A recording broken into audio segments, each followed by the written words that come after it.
Hello everybody, welcome back to another stream. Hope you're doing well. So on last night's stream, we more or less went through the Shadowkeep, and I wasted a lot of time trying to parkour into places that I couldn't go, so that was kind of fun. And we finished off with fighting Gaius and more or less leaving open the Chalice area for the Erdtree, and then throughout the stream, I think we're going to do the little chalice thing because it's really short. Then we'll probably talk to Ymir and do the meta stuff.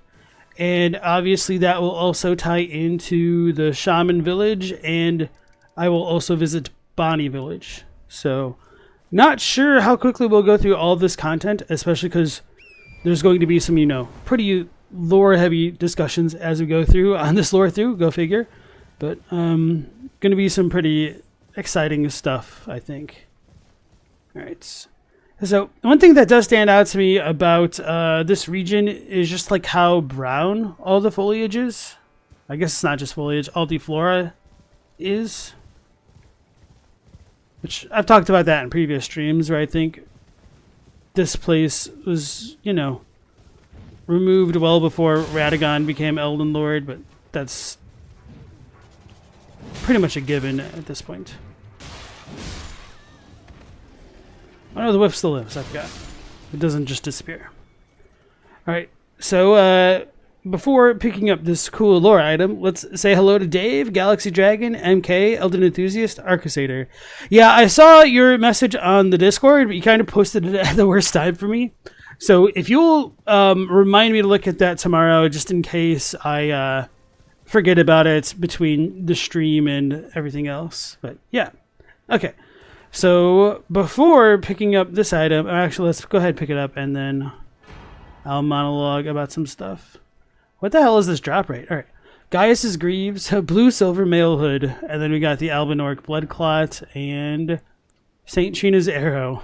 Okay, so before looking at Gaius's Greaves, we actually hadn't looked at his Remembrance, so I forgot to do that last night. Remembrance of the Wild Boar Rider. Remembrance of Commander Gaius hewn into the Erdtree. Both were his elder brothers to the lion, and both were cursed from birth. In spite of, or perhaps because of this very reason, Gaius was both Mesmer's friend and the leader of his men. So, I think this might just be a little bit of a issue with Japanese being a run-on sentence, but I do kind of dislike how both is brought up at the beginning of the final paragraph, but it's not clear to whom that's referencing, and then you need to like piece it together in the following sentences, which I mean you can definitely do that. It's all there. It's just kind of feels a little bit sloppy to me, but I think it does stay pretty close to the actual sentence structuring of the Japanese. So this is one of those times where I'd be more in favor of a localization than the more literal rendering of the text. So having said all that, this does give us a bit of a picture as to Mesmer's role in relation to the other demigod children, because he and Gaius both were elder brothers to the lion. Now, there is the possibility that this is a bit of a use of figurative language because they're like elder disciples. Actually, let me double check the Japanese because I do think it says it in that context.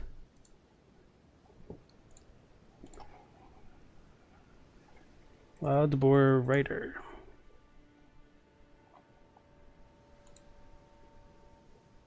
What time is best? Just whenever. It'll be fine. Even if you just like post sometime after the stream or just like anytime tomorrow, I'll see it and that'll remind me. All right. So, elder brothers to the lion. Okay, no. So it must be in the other descriptions. Nonetheless, I still think that it could be metaphorical language here that they are like older brothers because they are disciples of the same Alabaster Lord, or at least Gaius is. I don't think Mesmer learned gravity magic, so maybe it doesn't really matter. So yeah, I guess I'll just take back everything I said a little bit in that I think Gaius metaphorically could be his elder brother, but could be literally younger.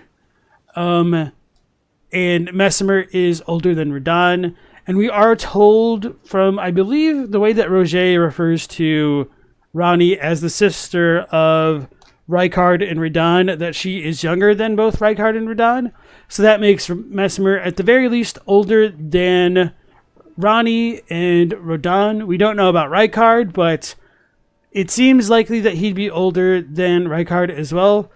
I know some people have the thought that Rykard and Radahn could be twins because of the similarities between their great runes, which makes sense, even though I don't like fully buy into the theory. I think it's worth mentioning. And so if one is likely to think that Radahn and Rykard are twins, then that would place Mesmer as being older than all of the known Carians.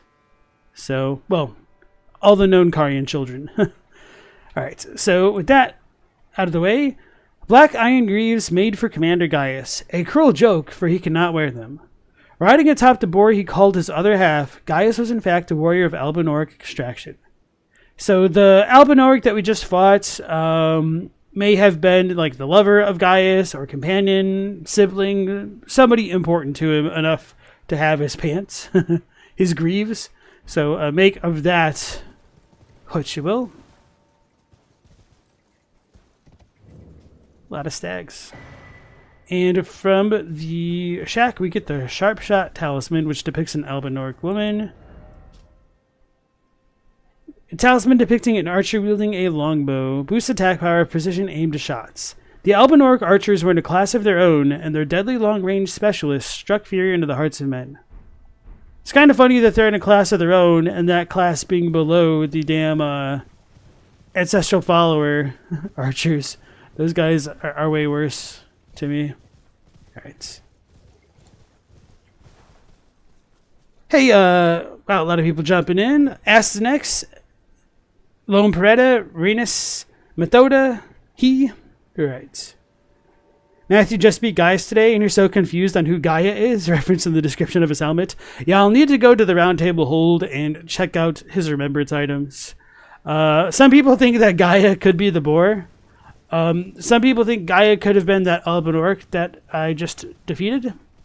Or it could just be a completely unnamed character akin to Velka. Alright, so as we come into the Shadow Tree Chalice, we see a bunch of roots and a big old chalice. 2, 3, 4, 5. So this is almost enough to level up twice. And when we look inside the chalice, we have like the reddish leaves. And there seem to be a bunch of Shadow Tree sunflowers all around, as well as some blessed bone shards. Wait a second.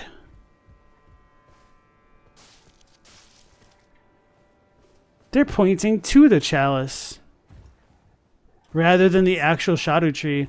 So I guess this is canonically like the baptismal font where all of the things should have fallen to. But okay, these ones are actually aimed at it, which makes sense. I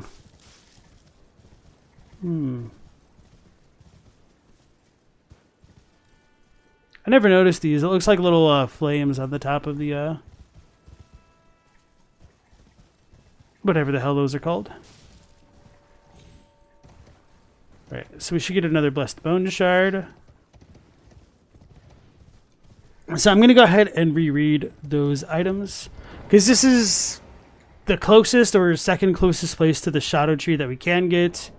And that's it. You'd expect there to be something to go along with this, but there's absolutely nothing. Even if it was just like a throwaway lore item that would have been cool, or something. A dev note.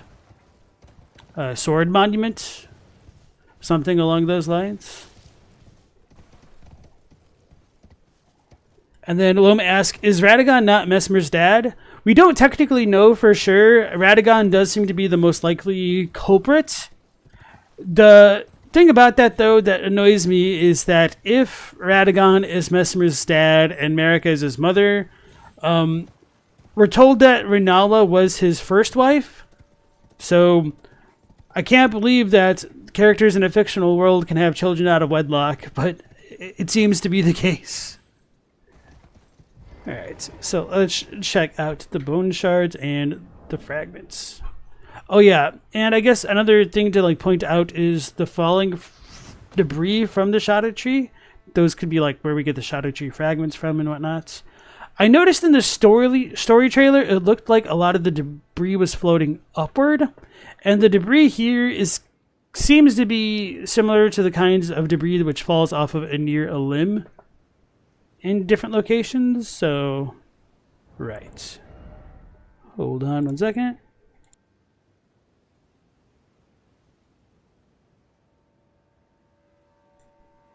Our Crusader loves the chalice, just wish there was more to it. Yeah, like it's really provocative, but there ain't nothing there. I guess I could look at the design of it more and like talk about the reddish hue of the leaves there, but oh well. Alright, blessed bone shard. Shard of bone with a golden shine, exceedingly rare to find. A bone fragment touched by the gold of the Shadow Tree, broken from the remains of the warriors who perished in the realm of shadow. A blessing such as this is said to be the greatest honor that can be granted to the dead. So, this, I think, kind of supports the idea that death and the Shadow Tree kind of go hand in hand, which isn't too dissimilar from the Erdtree by any means. And we also have like the skeletons there where we pick those up. So, was the Shadow Tree powered by death? Did something like break that? I don't know. It is said that when the Shadow Tree crumbles from its core, that it will scatter across the entire realm of shadow. The people of the Erdtree collect the splinters and use them in prayer. So, I've wondered whether or not the crumbling of the Shadow Tree has to do with the Age of Abundance, and if like the second stalk around it was trying to prevent that from happening, but like literally sealing it. But I don't know what all to make of that beyond that idea, to be honest. So the little chalice itself, it almost seems like it's been burned, now that I look at it. And it's got like the gilded ornamentation on it, or maybe it was like gilded with gold leaf and the ornamentation was like flaking away.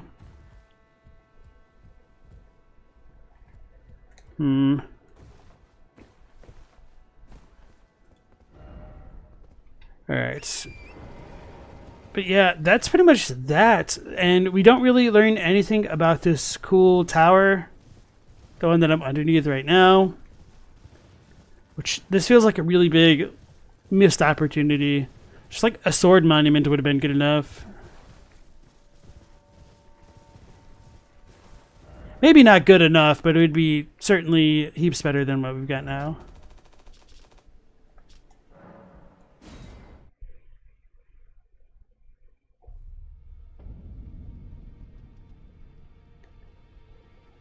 Sunflower community split down the middle. Would you elaborate? You wish they stuck a crystal tier in there? Yeah, even that could make sense. Jack Irish, enter wide. Nice to have both of you guys again. Put the Lord Vessel in the DLC. It'll be hilarious. Yep, now we can warp between the two locations because we got that Lord Vessel, apparently. We just got to fill it with Mesmer's Fire, obviously. Elden asks, maybe Melina was burned here? Maybe. It's a ridiculously cool tower with no entrances or anything. It's just there. It's a monument. And Scalise, nice to see you again. And though I'm assuming that vessel was for like the sap coming out of it, I feel like that's the only takeaway that we get. It would have been kind of cooler if the architecture of the tower like funneled the sap towards that vessel, the basin, but alas, it do not. So equipment of champions. Where am I looking? Do we even see his? Oh yeah.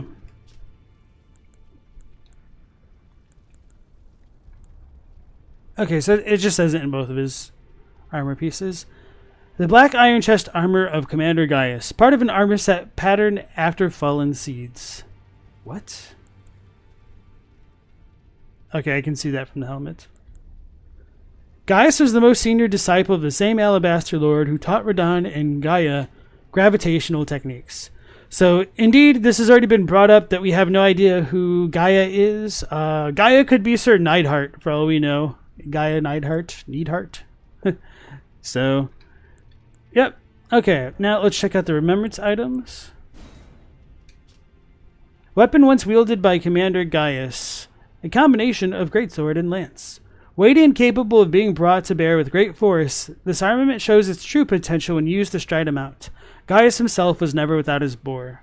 Skill spinning gravity thrust. A gravity skill honed by the disciples of an Alabaster Lord. Uses gravitational power to hang in the air before rotating the body and charging forward. An additional input allows for a follow-up attack. Blades of Stone. Gravity manipulating sorcery of Commander Gaius. Pulls blade-like clumps of rock from the earth, charged to form 3 successive clumps. Gaius and Radahn were good rivals in their youth, and this sorcery is a product of their friendly competition. So, that does give us a bit more lore about Radahn and whatnot, but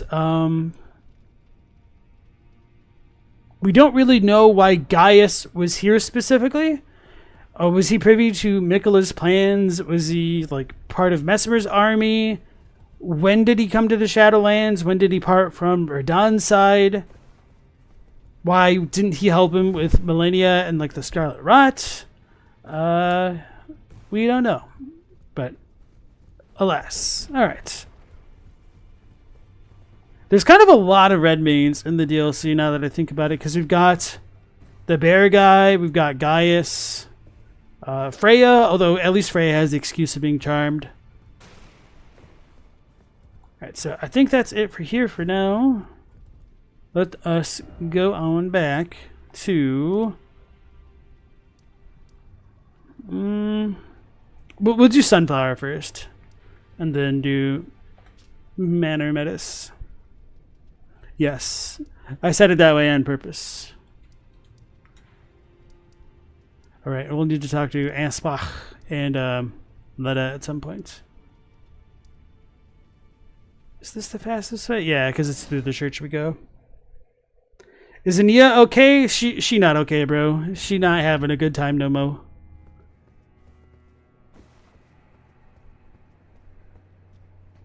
Radagon experimented with himself before he got married. Kind of seems that way, unironically.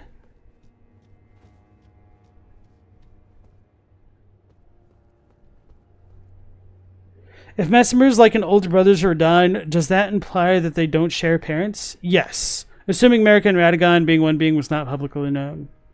So that's why I say it's like metaphorical, but part of the issue is if Gaius was literally younger than Radahn, but he was the first disciple to the Alabaster Lord, then he would be akin to an older brother to Radahn. He would be like his disciple older brother, to try and like translate what they would call that in Japanese, but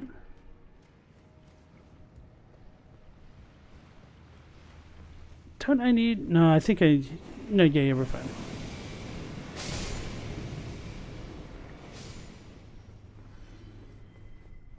Oh yeah, we can't even access the secret way until we go to Bonnie Village. I forgot.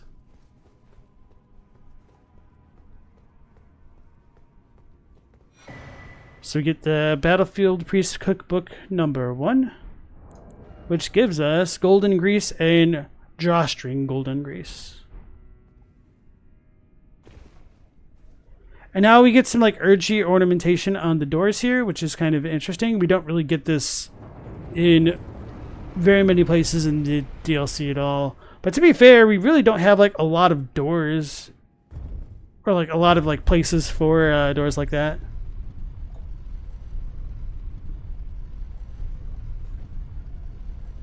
Methoda asks a good question of whether the basin was placed at the nest of the roots or did the roots grow up around it trying to get the sap or something.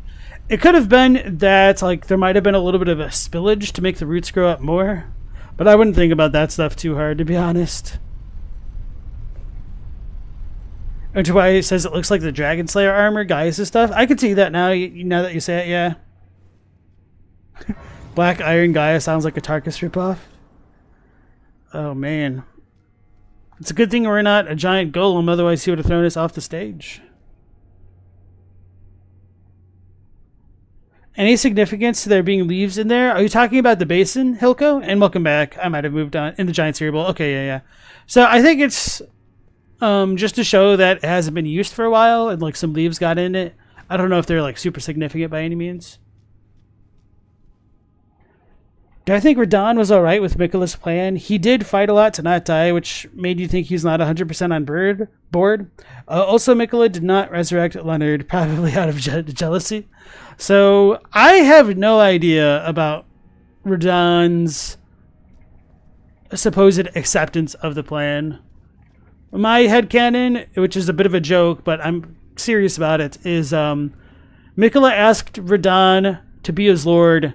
Then Radahn said, "Over my dead body." Then Mikola and Melania said, "Bet."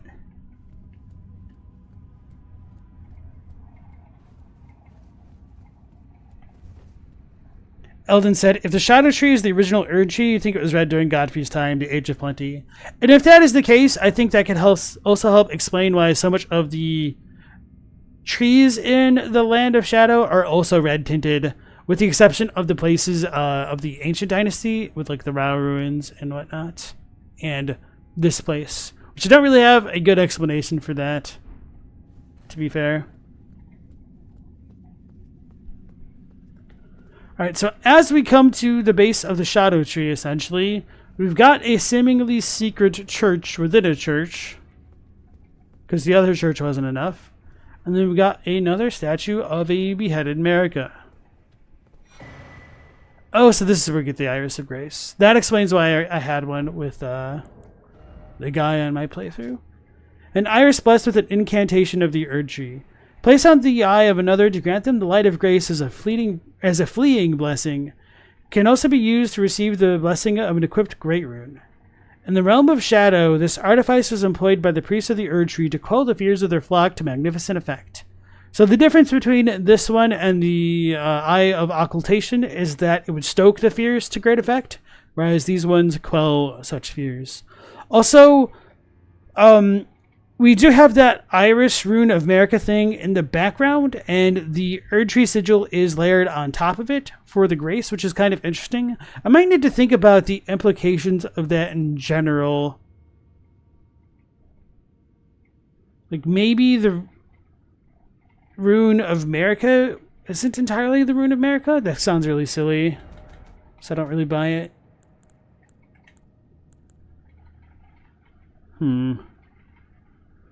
So there is something substantially different about the Erdtree and Marika's rune, I suppose, which, I mean, that stands to reason. But I'm curious if there's anything more to that idea. Speaking of Marika's rune, all right.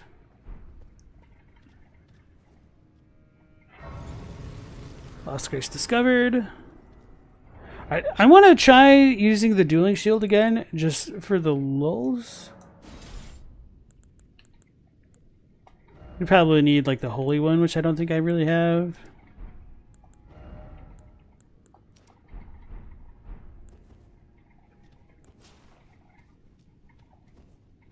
And maybe I should summon, maybe I shouldn't. I don't know. Hey, Mr. Yada, nice to see you again. And say Frog. Going off that bet, why did Melania fight you if she knew her brother was in the Shadowlands? She forgore. It's the Scarlet Rot. Hilko says, surely it must have some significance. We've just not figured it out. Welcome to the lore community, bro. We could use the oil tier against her. That's not a bad idea for this fight. Matthew doesn't like this boss. I actually liked it a decent amount, except on my PC it would slow down and I would get frame issues when it would do its projectile attacks. So that was not very fun. And I think if it really wasn't for that, I probably would have enjoyed it a lot more. I think this is one of the most fair fights of the DLC. And the Realist, welcome back. Question, you noticed that on the ceiling of some rooms in Volcano Manor, there's a man depicted holding something long? It's also in Fair Missoula and Lingdell. Yes, that is actually a bit of a reused asset from the Cathedral of the Deep in Dark Souls 3. So I don't know if it's actually supposed to have any lore significance. And then Greyard, welcome back in. Thoughts on the boss? You hear it grows on us. Oh, well, we'll see. So what do I want to do?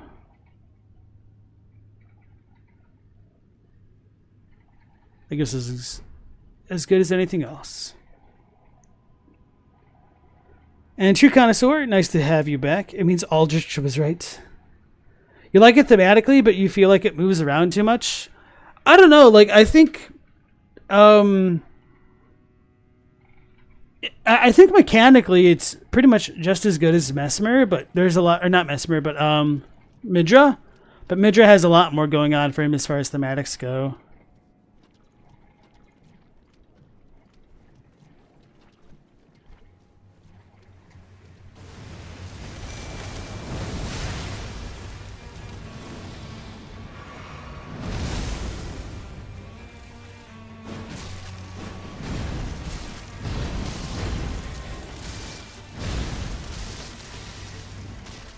I'm trying to regain my bearing. Oh man, Mimic is doing work. Holy crap.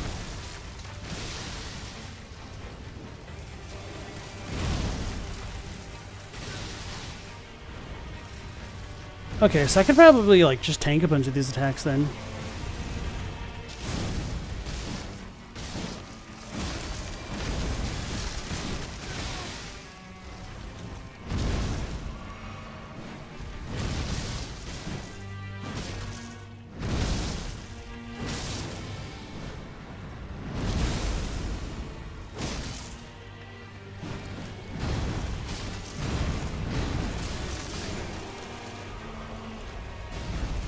Gotta beat it, guys. Alright, so that boss is a lot easier this time around. GG's. Wait a second. Oh no!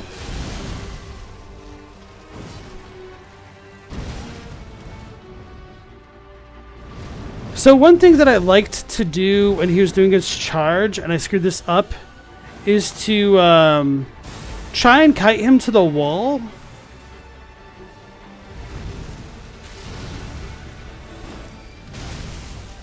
I got dead zoned with that.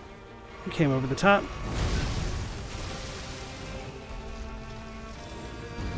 I don't know why I haven't been barricade shielding.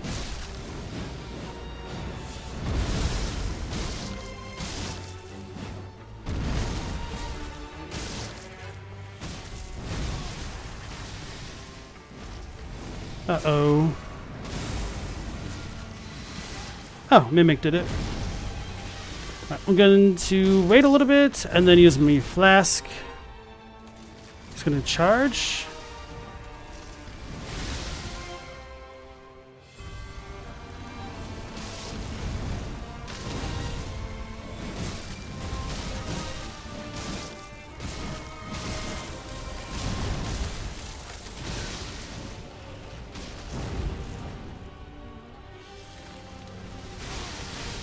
Oh, it still hit me? Alright, that was definitely my fault.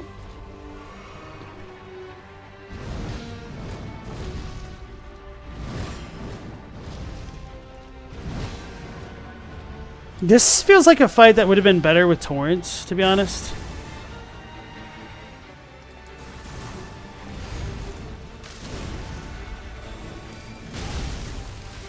You got me as I changed my lock on. Feels bad.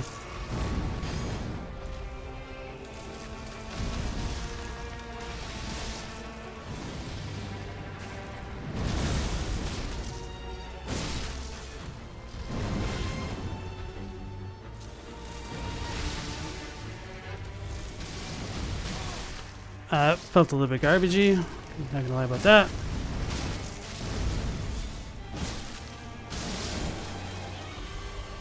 Yeah, it's not even really me doing the work, it's mostly the Mimic.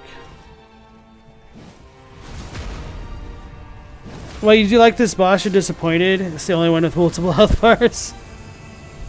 There's Midra. He has multiple health bars, guys.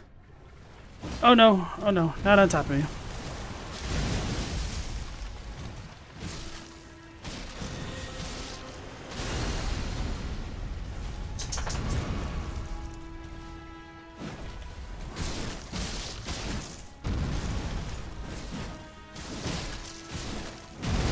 I will say it's a little bit tougher without having the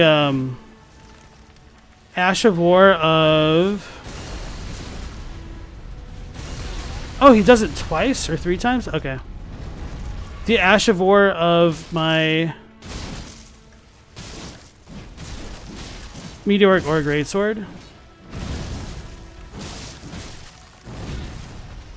We're gonna YOLO it.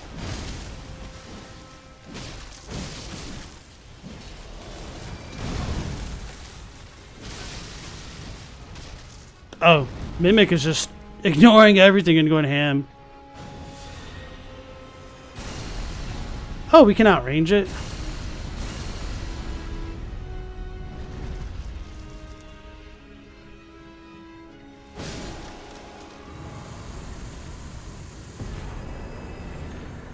Remembrance of the Shadow Sunflower. Mikola's great rune. Alright, so I can admit that I'm kind of trash with this weapon. Remembrance of the Shadow Tree avatar hewn into the Shadow Tree. The Shadow Tree is the shadow of the Erdtree, born of dark notions that bear no sense of order, that twist and bend its stock, rendering it brittle. Mikola's Great Rune. A great rune relinquished by Mikola. Broken and bereft of its bounty, it retains naught but the power to resist charms. Mikola set off for the tower enshrouded by shadow, abandoning everything, his golden flesh, his blinding strength, even his fate. All in an effort to bury the original sin, to embrace the whole of it, and be reborn as a new god. Oh man, I forgot. I'm gonna have a lot to talk about with that one. Okay. So... maybe I'll hold off on talking about this until we get the minor Erdtree incantation.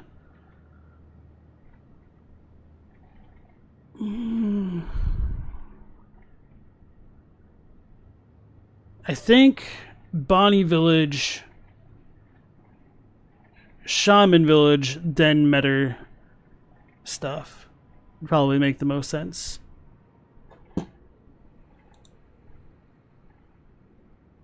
Thanks for the GGs, folks. Galaxy said, well, you do like this boss, you're disappointed by... Oh, okay, but the multiple health bards. Famous last words for that shadow flower.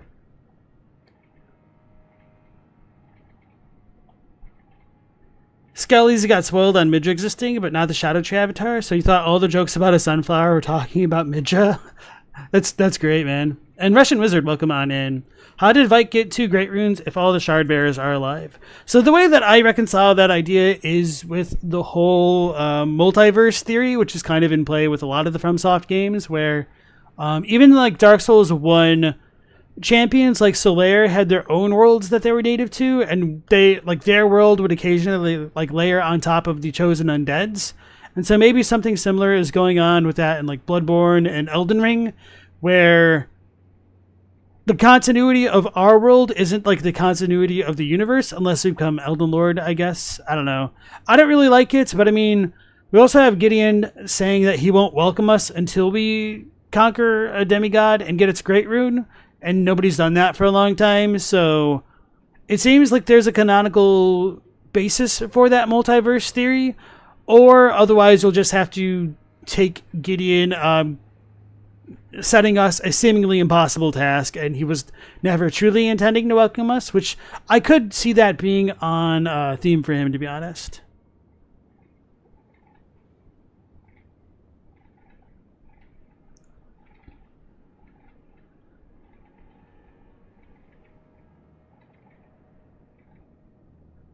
No problem, Realist. I see what you're saying. True Connoisseur said, the boss would be more interesting with more story payoff.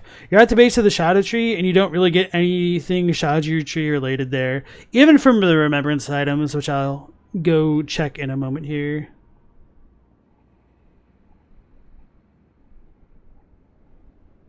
Loam must confess they're not sure how they defeated Mesmer. You summoned someone in the room, didn't have time to look at them, and he took most of his health, and you just magicked him to death.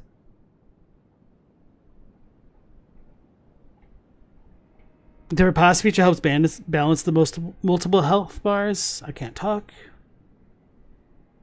Thanks, Elden. Appreciate the inside scoop from your dad at Nintendo Miyazaki there.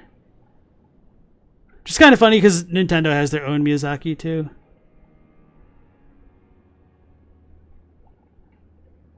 The flower feels like a reused Bloodborne enemy. Oh, I can kind of see what you mean. Like, now that you say it, it is kind of like a Abritus, isn't it? Oh no, it really isn't a Abritus reskin. Because of the way that it slams its head down.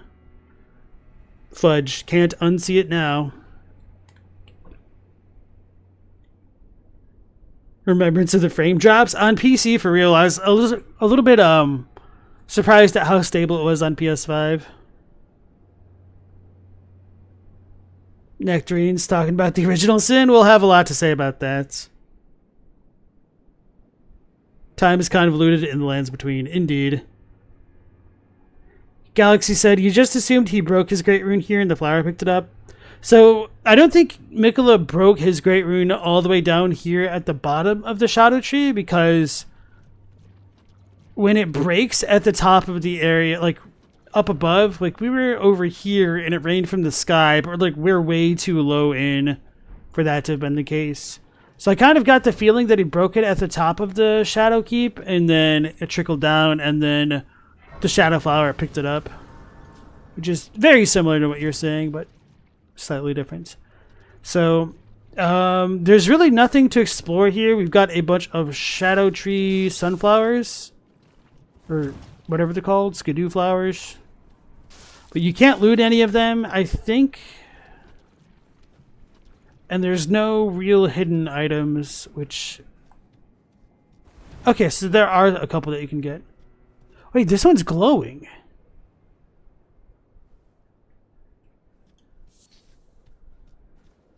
Do the others glow? Why is it pointing down rather than up? Now I'm gonna have to check out all of the other sunflowers. Not here, but where they're lootable. So I'm gonna quickly move over here before checking out the remembrance items. And then once I check the remembrance items, I'll have a lot to say about the Great Rune, I think.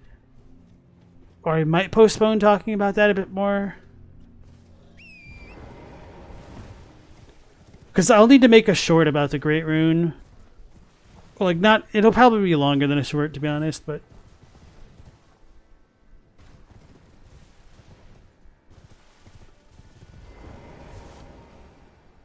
Okay, they all glow. Good to know that I'm just not perceptive.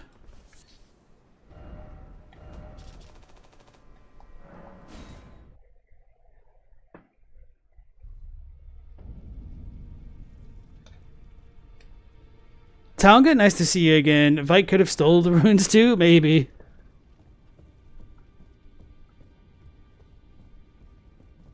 Oh, you think it's like the living failures? That's funny.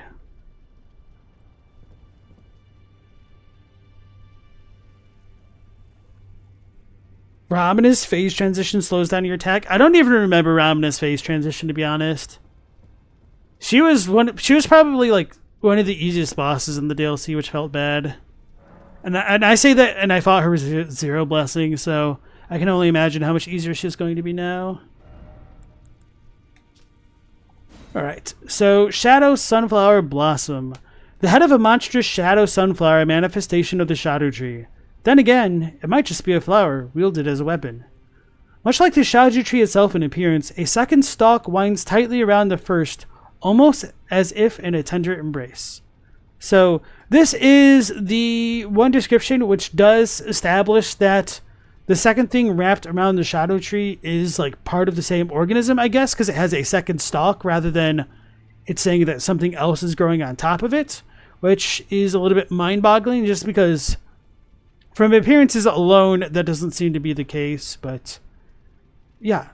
Unique skill, Shadow Sunflower Headbutts. Slam down the blossom of a large shadow sunflower, sending out a shockwave that flattens foes. Repeated inputs allow for up to 2 follow-up attacks. And then we get Land of Shadow. Incantation originating from Shadow Tree avatars. Creates a hail of golden projectiles which are fired toward foes after a brief delay. This incantation channels the force of the Shadow Tree's power, and its gold is accompanied by shadow. So,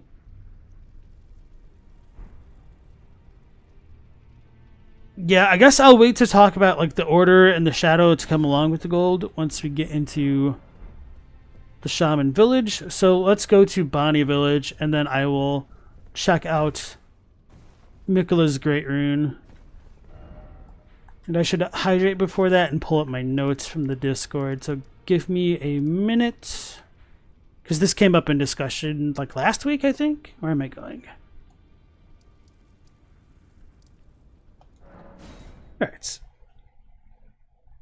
Give me one moment. And this is why I tend to not parry. It's because I'm trash. I done goofed. I felt like I should have blocked that. Anyway, I should probably rely more on dodging, and then I was just slow. Uh-oh. Uh-oh. Okay, there's a spot to stand. Okay, that's kind of nice. I should have dodged. I felt like I was way early for that. Alright, yeah, I screwed up. Lie or die? Gotta go for it. Oh, that's different. I don't remember him actually taking his head off. He's kicking my ass now. Oh, I was not expecting that direction. I'm gonna die. See, I felt like I blocked way too early, but I felt like I blocked in time. Alright, I am back and I got it. So, let's go ahead and pull it on up. That's not it.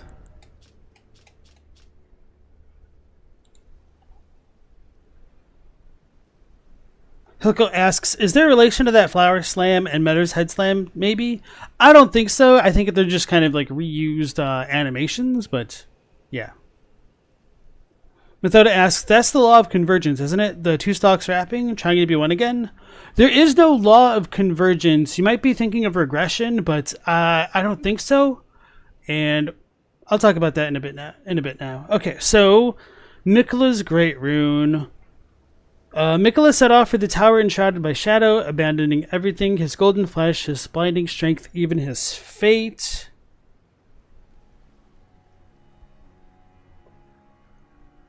If that part's okay. Oh, yeah. I guess that they did a pretty good job with that first bit, sort of. So, the final paragraph, all in an effort to bury the original sin, to embrace the whole of it, and reborn as a new god. So, this is one of those things where no matter what the localizers chose to do, they're going to be a little bit boned. So I think with that being said, as far as actual localizations go, this is a pretty good one overall, but there are some issues which are probably going to ruffle some people's feathers, but it was going to happen no matter what is essentially the big takeaway with that. So there is no reference to original sin in Japanese. So let's go ahead and post my comparison into the chat for y'all. And this is just the final paragraph, by the way. So the two characters right here, Inga, mean causality, like the law of causality type thing, but Inga is also the concept of karma, which I talk a lot about that in my video on grace, I think. So Mikola is trying to overcome the karma that's continued from the beginning, or like the causality. So like the chain of events which happened from the beginning, we don't know which beginning, or like the very beginning, that part is left ambiguous. And in order to do that, he is... No, not in order to do that. And he's doing that in order to become the new god that will embrace everything. So with all of that being said, we're told that burning the Erdtree was the like first cardinal sin, essentially. So the localizers may have interpreted, non-linguistically speaking, that the original karma is attached to burning the Erdtree, which might be the original sin that they've decided to put here. Some of this description here will tie into Ymir's dialogue about Mikola and his ties to America, so it is kind of fortuitous that we're going to be doing this all together. So I guess I should have waited to reread this after the Ymir stuff, because that would have made more sense, but I could do that once we get to it. So yeah, I guess I'll drop this for now, and then it'll probably make a little bit more sense when we look at Ymir's dialogue. Hey Corvanus, nice to see you again. It is still Fortnite. We are dropping in right now.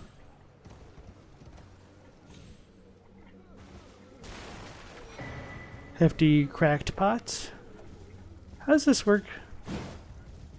Huh. So it defends.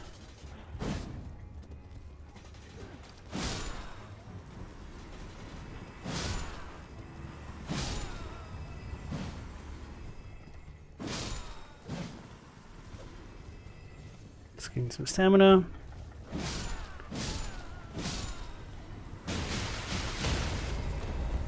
was gonna say, this isn't too bad. Oh. Kind of curious how this is gonna work on the potentates.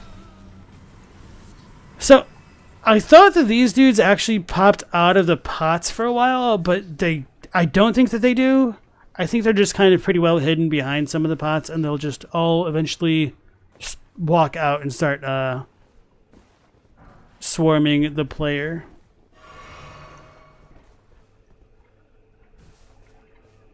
Greater potentate. So these dudes have on the caterpillar masks, which is also worn by the Hornsent NPC. But that was silly. Wait, no, where the hell did these dudes come from? Did I not come from that way after all? Maybe they do come out of the pot when we attack the potentate.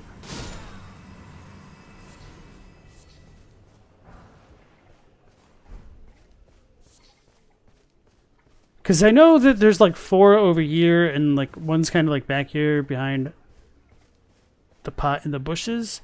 So they're kind of easy to overlook.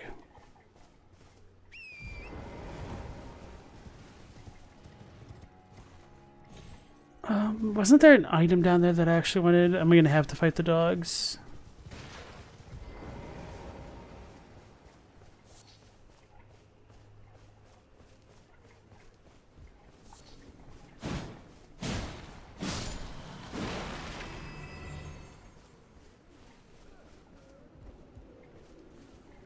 So yeah, a lot of the dudes in here are crying.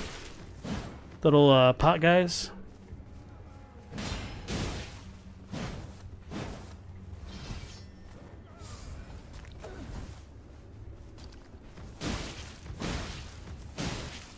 That's funny, the timing on it just kind of naturally roll catches.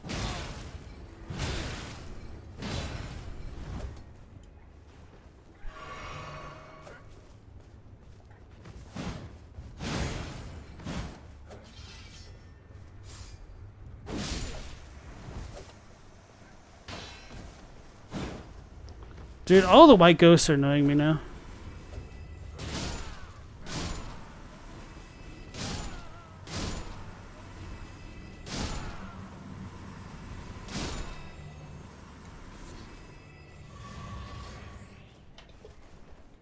Alright, so we have... Wait. One more potentate to get rid of over... Meow. No, this is not the right meow. Over meow.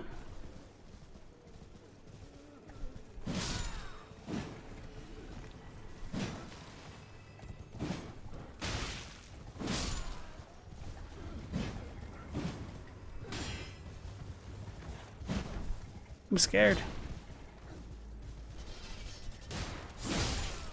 Oh, that's interesting. So just walking into them hurts them?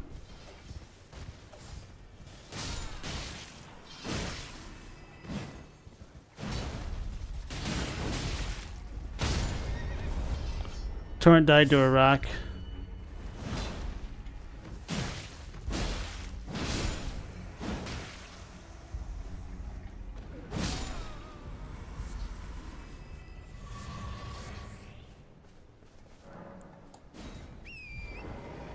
Galaxy asks, do I think there's a connection between Anastasia from the base game and the Potentates? She has the same weapon as these guys. I don't think so, because she's kind of a trope from, was it Demon Souls, or did Dark Souls actually do it first? Where there's just kind of always a cannibal lady, and Anastasia is Elden Ring's form of that. So I don't think that the dudes down here are consuming people. I think they're slicing them up for like butchery work.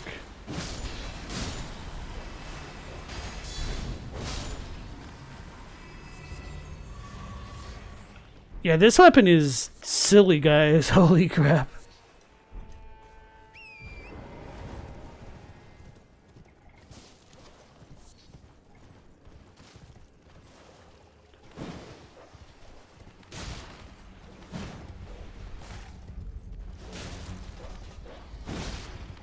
And it shields you while you're on top of the horse. That's so crazy. That's what I thought. I think I still need to use my blessings. I don't think I... Did I use all my blessings before the tree? I don't think I did. Is in Demon Souls. She is in the swamp. Oh, that's right. Yeah.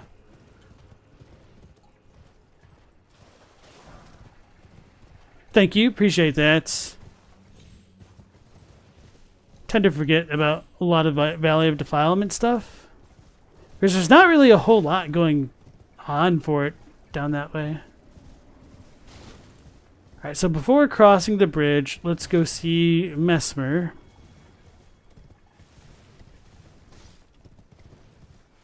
And it's kind of good that we came at night, to be honest, because it's unironically easier to see at night than it is at other times during the day because the lighting messes with it a lot. So it actually sticks out a bit more at night. Apparently not at this time of night, though. Either that or it just looks better while it's illuminated around here.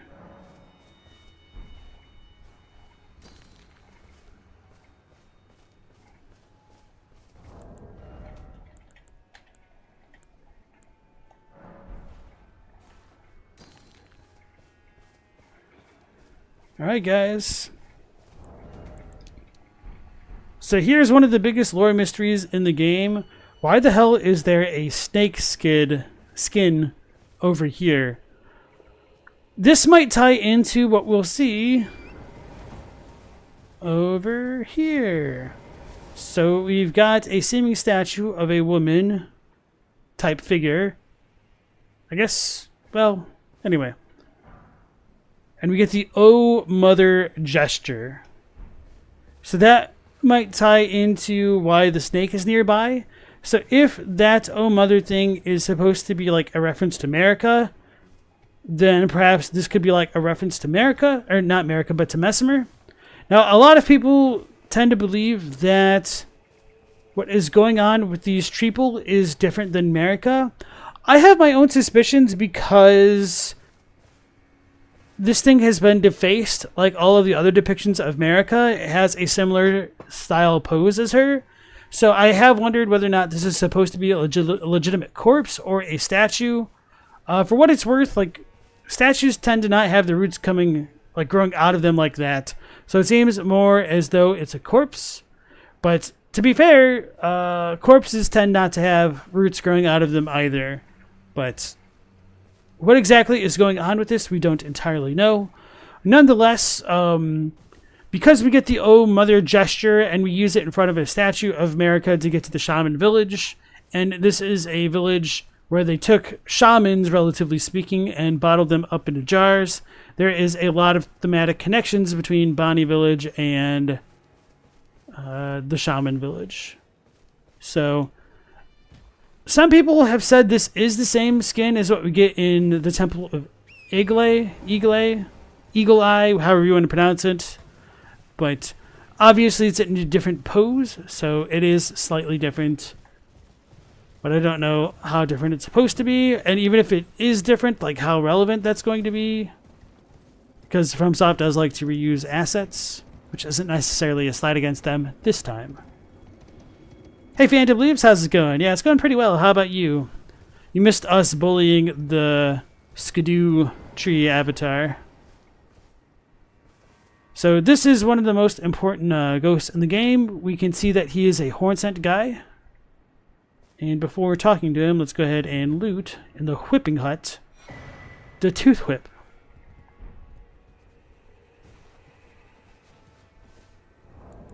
Which will give us some context as to what's going on. Whip bestrewn with rotting, misshapen teeth. Filthy and seething with disease, the teeth are embedded in the whip and dose the victim with deadly poison upon each strike. As the wounds ripen, they grow inflamed and ooze pus. The flesh of shamans was said to meld harmoniously with others. So, okay, painful strike. A chastening whip strike honed to maximize pain. Temporarily reduces the rate at which stamina recovers. Thus does the pain encourage obedience. So that's some surprising amount of flavor text on a weapon skill, which we don't really get too often. Actually, I don't think I've ever used this to know what it does. I don't have the dex. Causes poison buildup, which makes sense. Alright, so there is a bit of a discrepancy in the Japanese, and this is kind of minor. It might not like influence too many people's opinions, but maybe it isn't really that minor of a change. So it's not necessarily that shaman flesh melded harmoniously with others, carte blanche. It's that once shaman flesh was oozing and inflamed, did it meld harmoniously with others, essentially, which is kind of a big difference. So they need to toughen, or like they need to work on the shaman flesh, which makes it a bit more grotesque. And how the hell did they come to that conclusion is anyone's guess, which makes them like kind of even worse.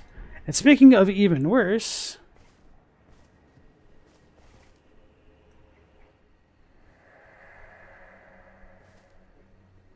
for pity's sake, your place is in the jar. Nice sainthood itself awaits you within. For shamans like you, this is your lot. Life were you accorded for this alone. So that's some pretty brutal stuff. Now, there is the possibility that the shamans, the Miko, the holy women, whatever you want to call them, were selectively bred or like held captive for the purposes of making jars. And one difference is that he's not necessarily promising sainthood to the shaman in Japanese. He's saying that, like, hey, be a good girl, go in the jar. Like, that's what your life is for. So, like, the term for sainthood is essentially just like a good person, like an upstanding member of society.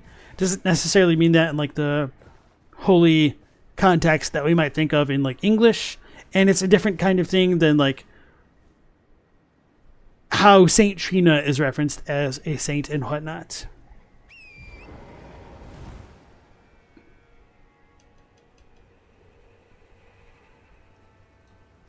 The tree points to the snake? No? I could double check that. I don't think it points to it, but you might be right. In either case, it is like a literal stone's throw away.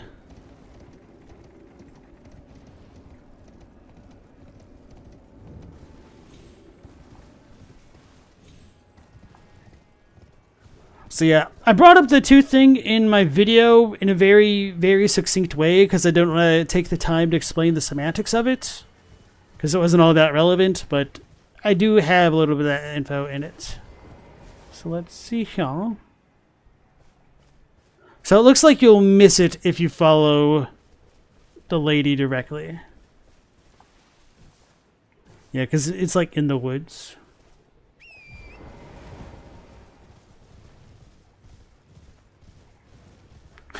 Whip Mikula and Radagon with it in their fights for the irony. Okay. And I haven't looked into the etymology of Bonnie to know if it's significant. Alright. So that is it for this section of the village. We do have the Bonnie jail, which will just have the Curse Blade Hornsent Warrior Labyrinth at the bottom of it. I don't remember if there are any other significant items within the jail, though. But nonetheless, if it wasn't clear before... Oh, wow, the goofy changing skyboxes. The Bonnie Village is where they took their jar folks that were, like, not literal jar folks, but it's where they jarred folks. There we go.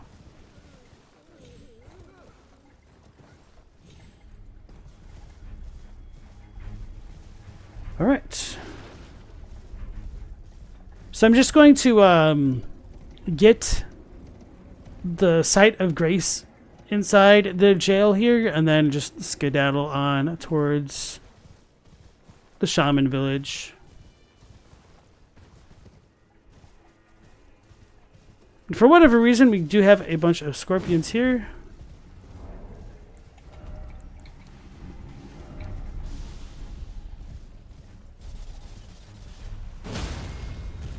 Oh. It feels dirty. I can't tell if that the weapon is this good or if part of it is because of like how many blessings I have already. But to be fair, the scorpions are kind of pushovers.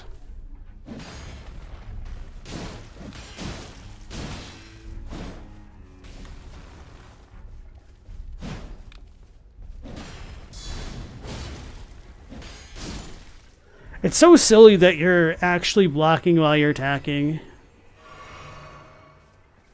I guess it's not significantly different from like the Anspir Rapier, but just like the animations just don't make it seem like it works like it does.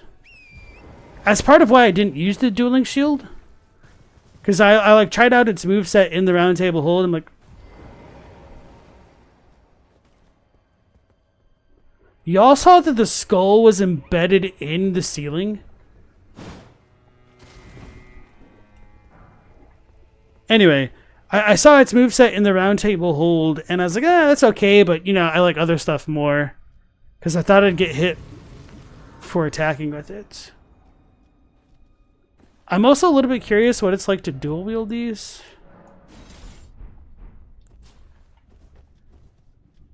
I guess that makes sense. You don't really power stance them.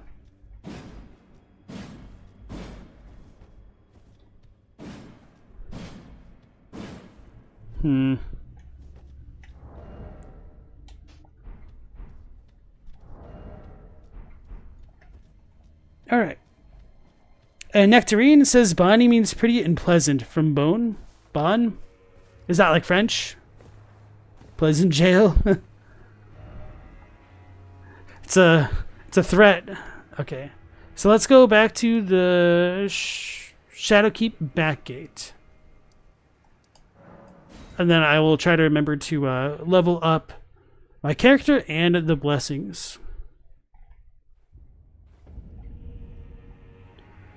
And Tawai says, if the shaman are like Marika, you don't pity them. Marika is without question evil.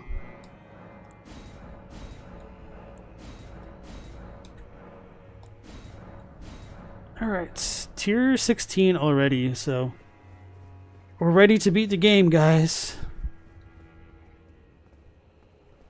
So nothing to do there. Have mercy for the spirited away shamans. So whether they were spirited away to Bonnie Village or some other place with the horn scent, we don't fully know. But like I was saying, the pose isn't exactly the same on the Marika statues, but the fact that it's beheaded and has a similar pose in general does make me wonder if the kind of treeple in the villages are meant to represent Marika. So we don't need to worry about May the Best win anymore because we've already fought Dane.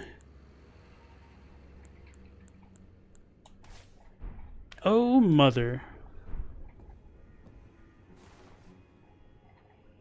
Studio Ghibli reference. I looked it up because I was a little bit curious. It was Kamikakushi, which is what Spirited Away is called in Japanese. But I think this one is just like Ubawarata, which is like stolen. Alright. So hey guys, we've arrived at the untended graves during the daytime. Not really. It's kind of what that first drop reminds me of, though. Divine abduction? Yes.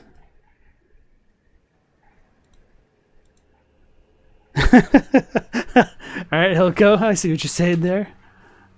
Nightbot saying my theories are a stretch. Actually, I should stretch unironically. Ooh-wee.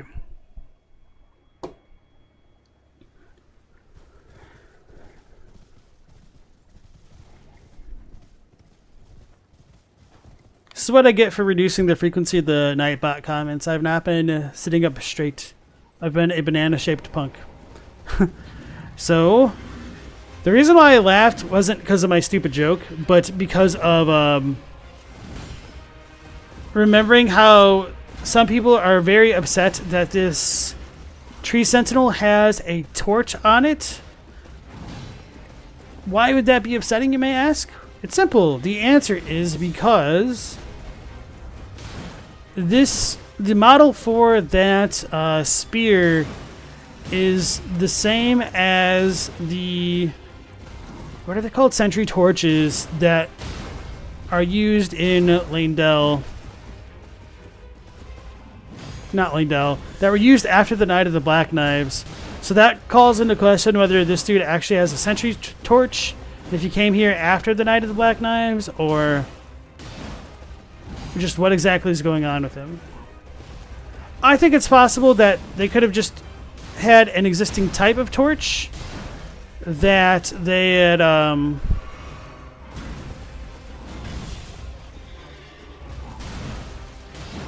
enchanted to be sentry torches, and that could explain why he has the same model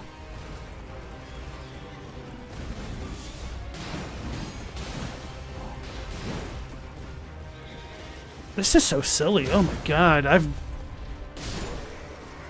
bullied him.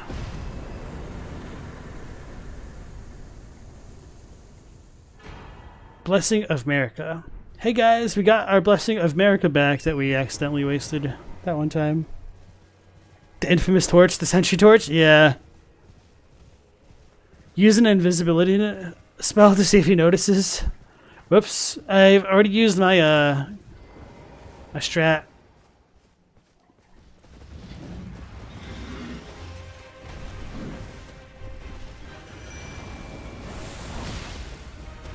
It would have been really funny if he killed me right then. I think I'll take chip damage.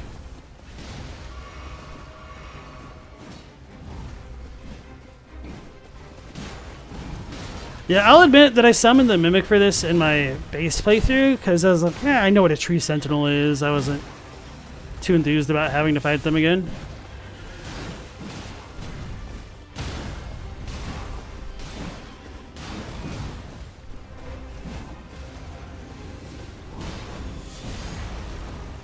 I was hoping to be able to guard break that.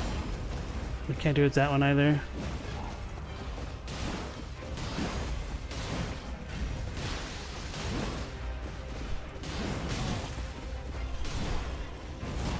He hit me twice. What a jerk.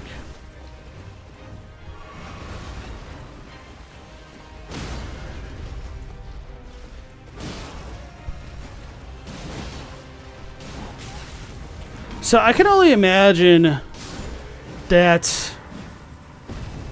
Oh, right. I had that idea. Okay. Oh, so we get another Blessing of America. I kind of want to see if we can enchant this with other affinities.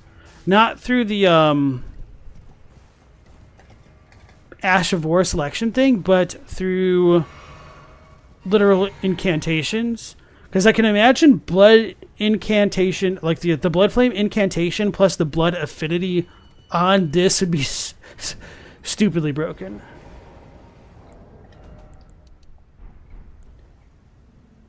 Alright, y'all. We're here. Got some doves flying by, which symbolize peace.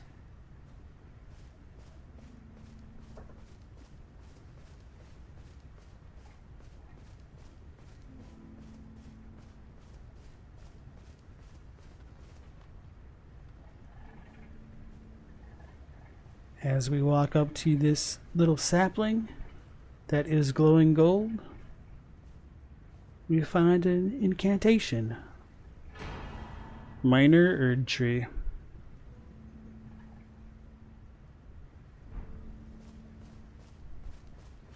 I will say that the death mask really ties the room together.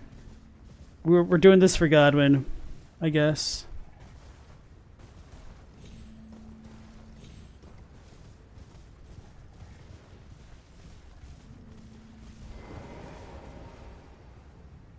And now that we had just visited Bonnie Village, we've got another lady in a tree. Although this tree is bigger, it has a lot more roots, and she actually has a head. So I don't know how well this can be shown off without the free cam.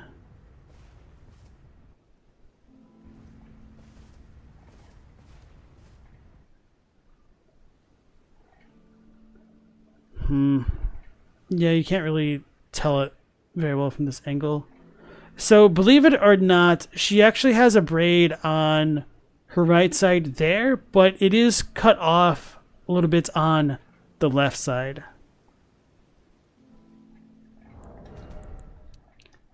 So, this lady kind of looks like the Jarfolk Innard people of the jails. Go figure. Shaman from the Shaman village, which got turned into pot innards. Looks like the people that are pot innards. And from her, we get the golden braid.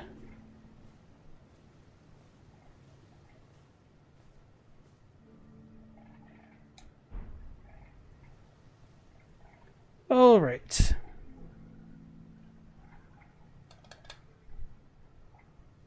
What is RKR?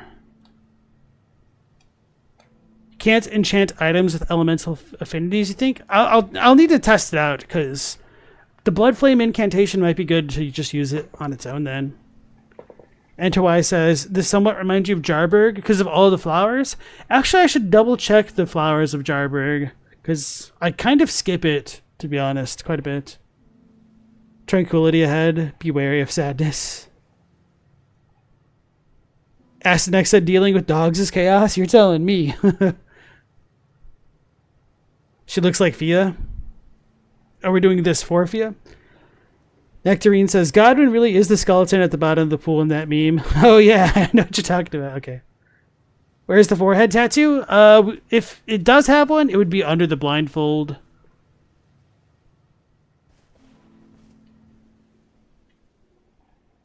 Alright, or hair, I guess. Wait, is that not a blindfold? It's just hair. I didn't know that.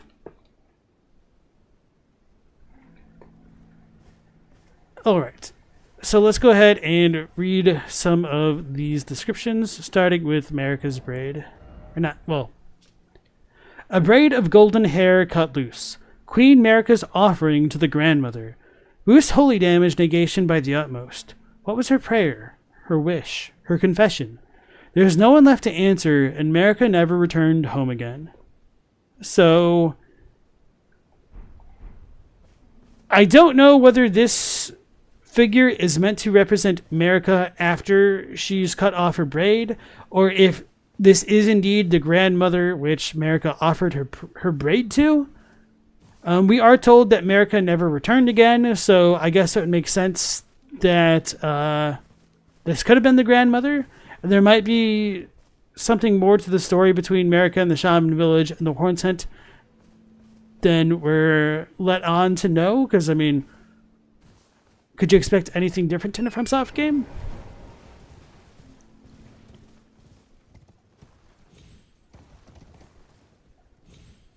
And this little tree right here is kind of reminiscent of the Erdtree, but mostly not. If anything, it looks more similar to the types of depictions that are on like the Lane Dell soldier's armor or the Tree and Beast surcoat. So something like that. But it's still very small.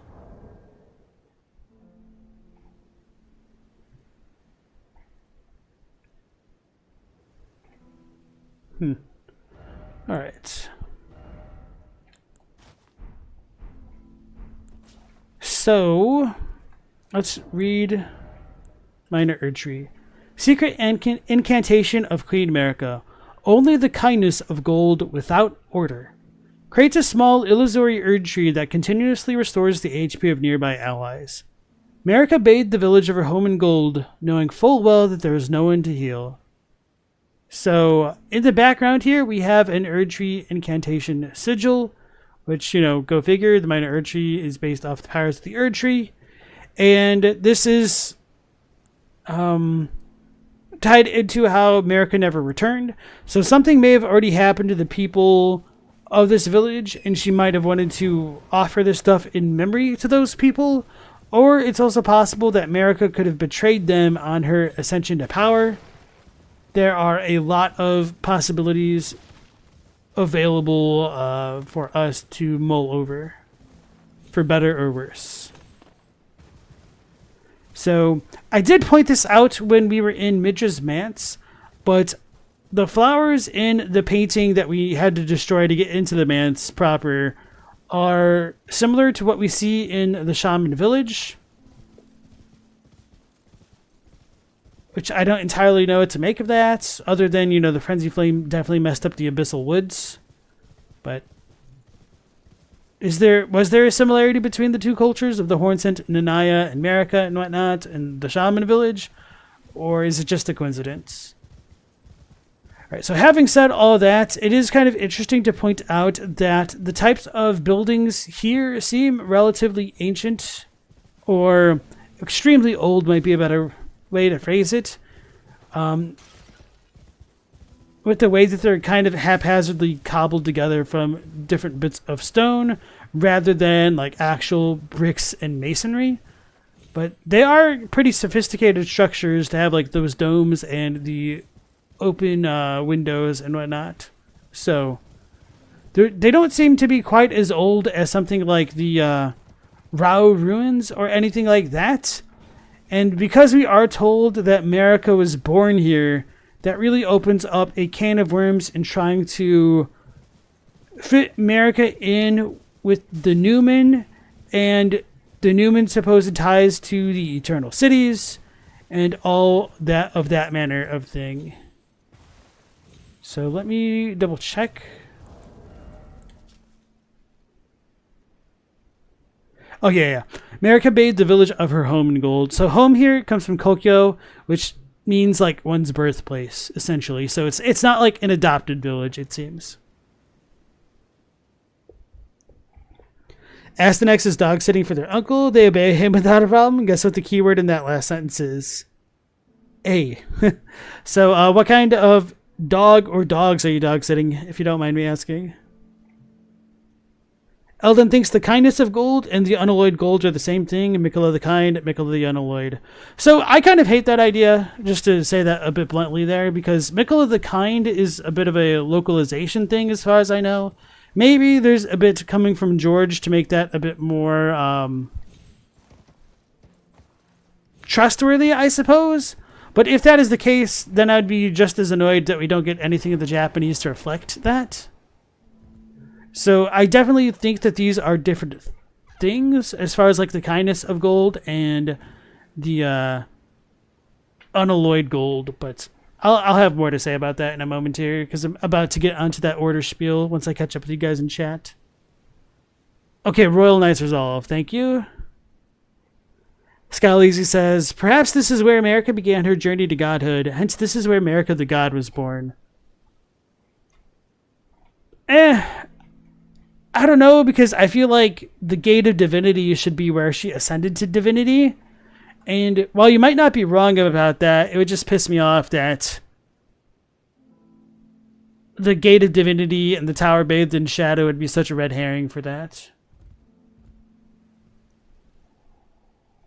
They're rat terriers? Okay. Very smart, also very opinionated and sneaky.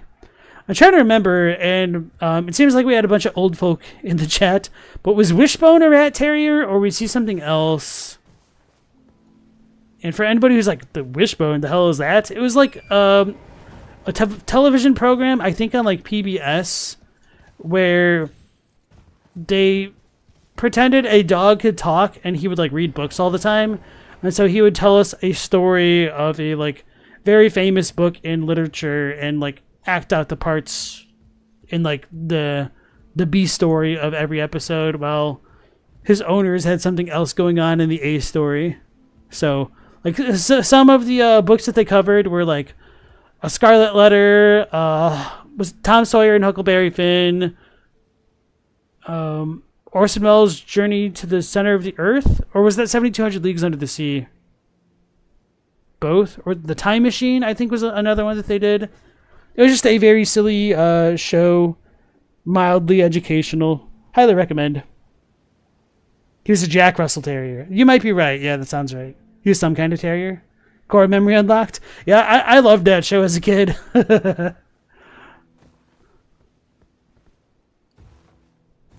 It wouldn't be something bad to look back at and cringe, even now, I'm sure. Probably be a good show to have, like, to show to children now, even.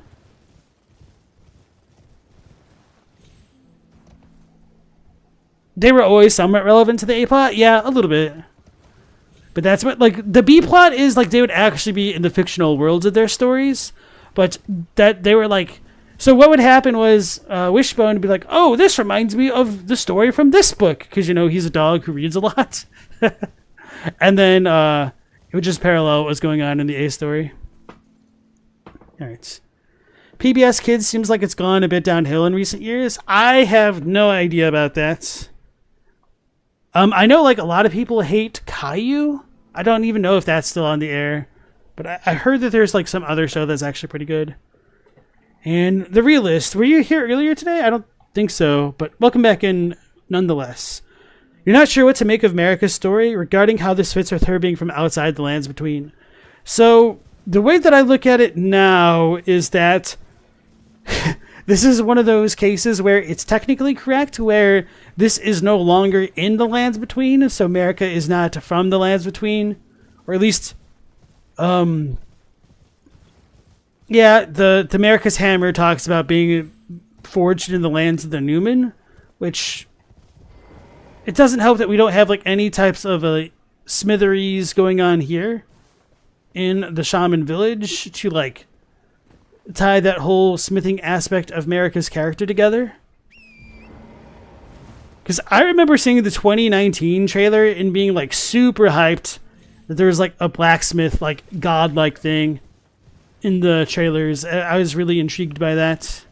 And then there was just kind of not much of that at all in the base game. Obviously, you know, Radagon still uses the hammer, and I actually really like the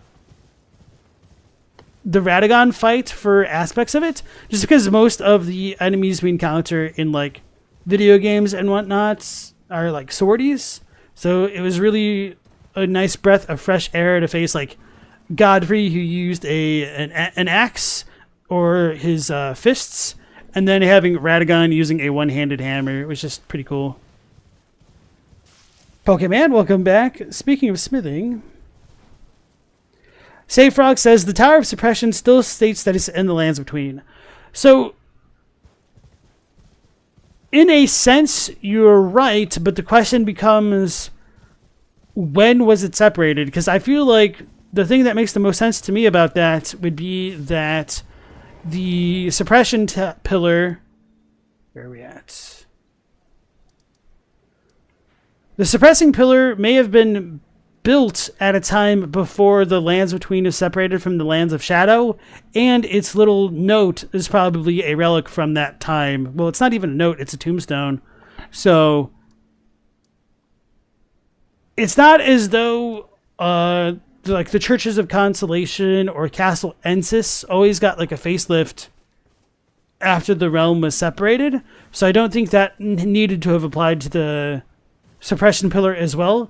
And the way that I look at it in the current version of the game is that the suppression pillar is evidence that the lands were connected at one point in the past. So the Newman not being from the Lands Between is kind of true, because this is no longer part of the Lands Between, technically speaking, but it used to be. So I don't think there's an actual textual contradiction there.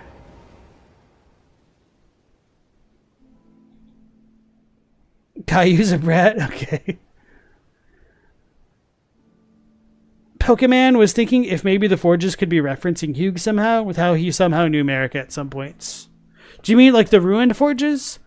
We do have a couple of Misbegotten next to some of these Forges, but I don't think that the Misbegotten were like of the Forges, unfortunately. Yeah, okay, you just brought up the Misbegotten points. Enter Y says, suppressing pillar is in the middle of the Divine Towers. You assume they were once connected at one point, maybe before the fingers took over the top of them. So this will be a bit of a hot take, controversial point of view. So although the suppressing pillar does say that it's at the very center of the Lands Between, that doesn't guarantee that it would have been in the middle points between all of the Divine Towers, which I know many people like that idea. And there's a couple caveats to go along with that. And as I've mentioned before on the previous sections of the streams, I've talked about how it seems very likely that the Lands Between shifted either with the Shattering or like other Shattering style events potentially throughout its history, which is one thing over there. But part of the reason I bring that up right now is that we have a divine... Oh, no, that's the Colosseum. We do have a Divine Tower bridge. No, where are we? Okay, here it is. So this is the fortified manor, and it does have a Divine Tower bridge, like, extending this way, kind of. But the Divine Tower doesn't actually line up with that bridge, which suggests that it got shifted. So I think it's a bit of a coincidence that they just kind of form a hexagonal shape, because either they didn't shift, or I guess they might not have shifted, but all of the other parts of the lands could have shifted. Maybe that's an idea that's worth entertaining a bit more. Would make sense. But either way, it seems like it could just be as likely for the divine or suppression pillar. It could have like been here for all we know. It could be anywhere in the lands between. We don't actually know where the center of it is, and I think people just take it for granted that it would be in the center of the hexagon of the divine towers. And of course, you guys can disagree with me on that, but I think it's just fair to point out.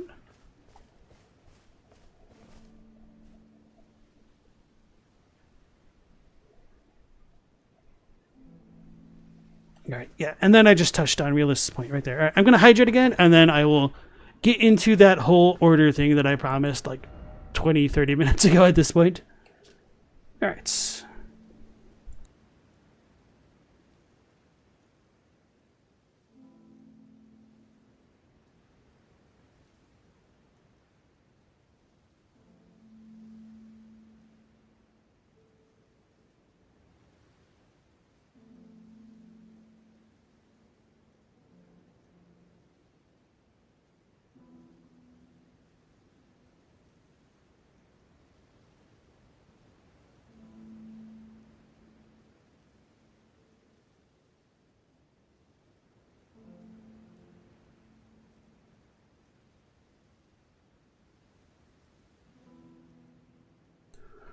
Alrighty then. So, we talked a little bit about Miquella's Great Rune briefly earlier, and I paused for a moment because it reminded me of the Minor Erdtree incantation.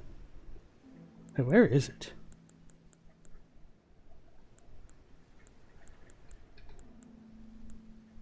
Oh.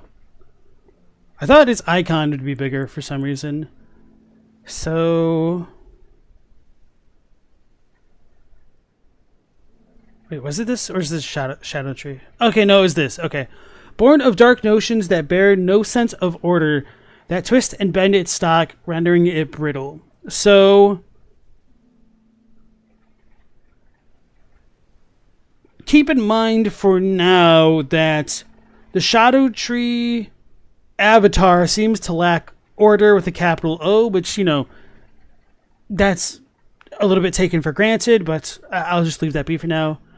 And then Minor Erdtree says it's the kindness of gold without order capitalized. So, as far as the Japanese is concerned, it obviously doesn't have the capital letters, but they both reference Ritsu, which kind of means like law, and we could, you know, just take it that it means order for all intents and purposes for talking about these descriptions.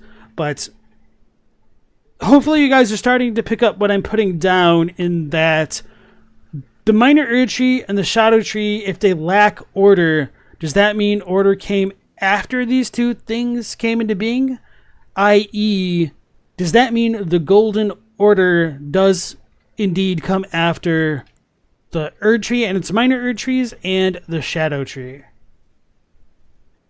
So, I've floated this idea in the past that it seems like the Shadow Tree should be related to Radagon for a lot of reasons, like the Impenetrable Thorns, which is, it's just like a drop in the bucket. Now we have all of this weird stuff with like order, and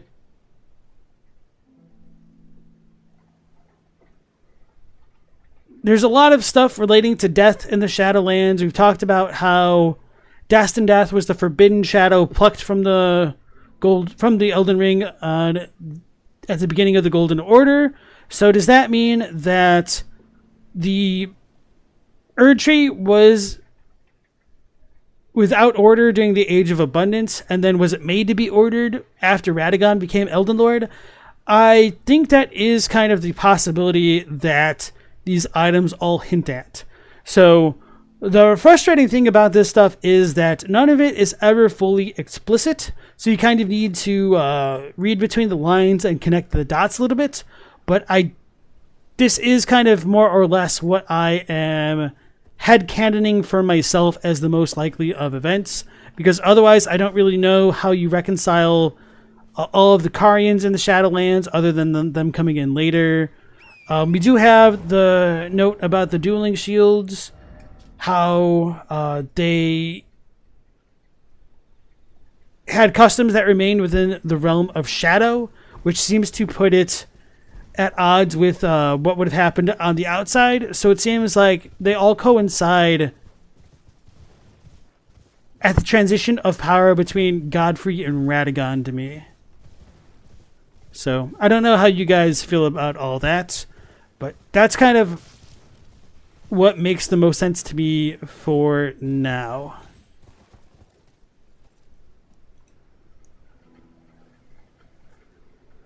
Pokemon said, maybe the Shadow Realm used to join up with the areas underground and not the overworld. That's a really good idea, actually. Yeah, I guess we do really take it for granted that it would be here.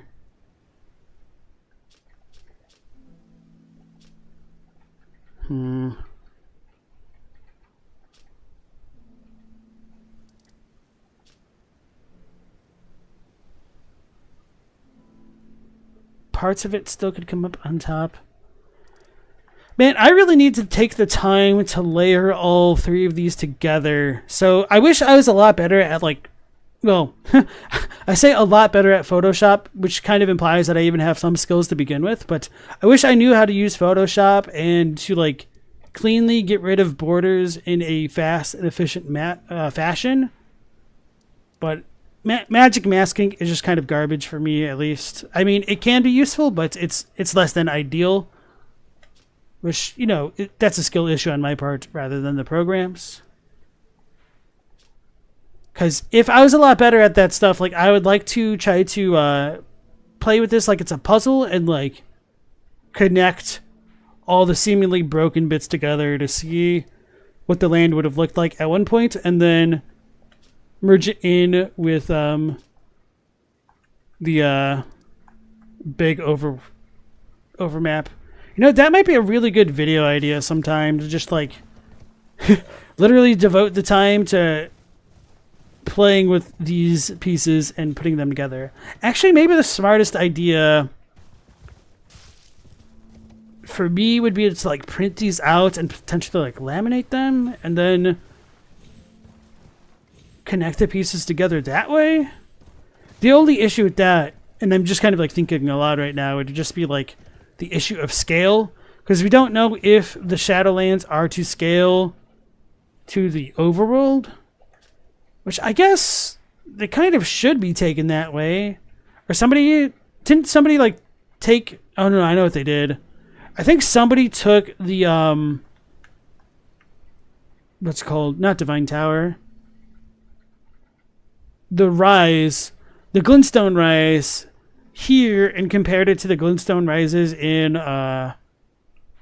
Caelid, and then tried to layer the maps that way, which makes a lot of sense. Let me see. So that's about the same size as the circle.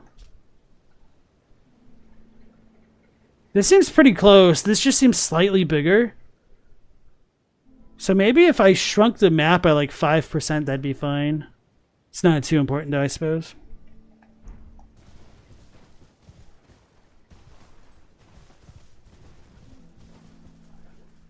It's like the Proto-Golden Order.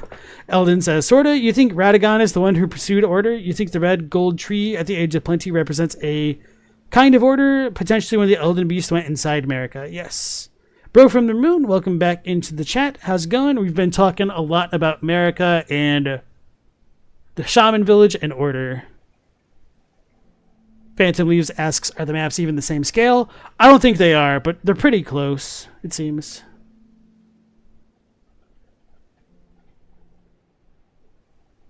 Pokemon says, the minor Erdtree incant gave you the impression that America's relation to gold isn't inherently tied to order.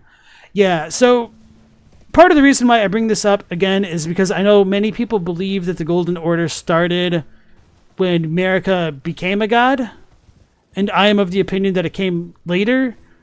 when Radagon ascended to Elden Lord around that time, either right before he does it or during that transition to power / immediately after. So I think the Land of Shadow and minor Erdtree incants do or can imply that order wasn't as much of a thing in the early days, which, ties into America's dialogue about the blissful days of blind belief being behind them after studying the Golden Order. Okay, so I think that's pretty much it for here for now. So let's go ahead and we'll talk to a puppet. And then we'll go visit Manusmetter.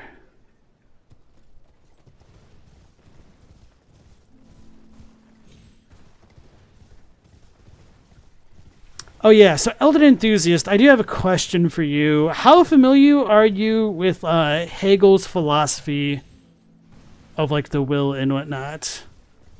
Because I'm like very passingly familiar, but it's been such a long time that I kind of want to re-examine it in relation to certain things with Elden Ring. I think there's some other philosophers which talk about like will that I might want to revisit in the near future.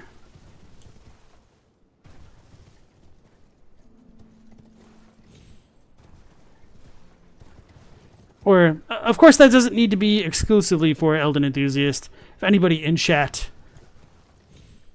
has got the super details, feel free to just share. Okay. I thought I didn't go far enough, right?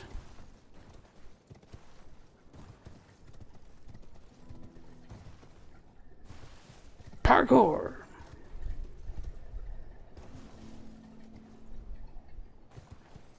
Hegelian dialectics. So it seems like Save Frog is a big fan.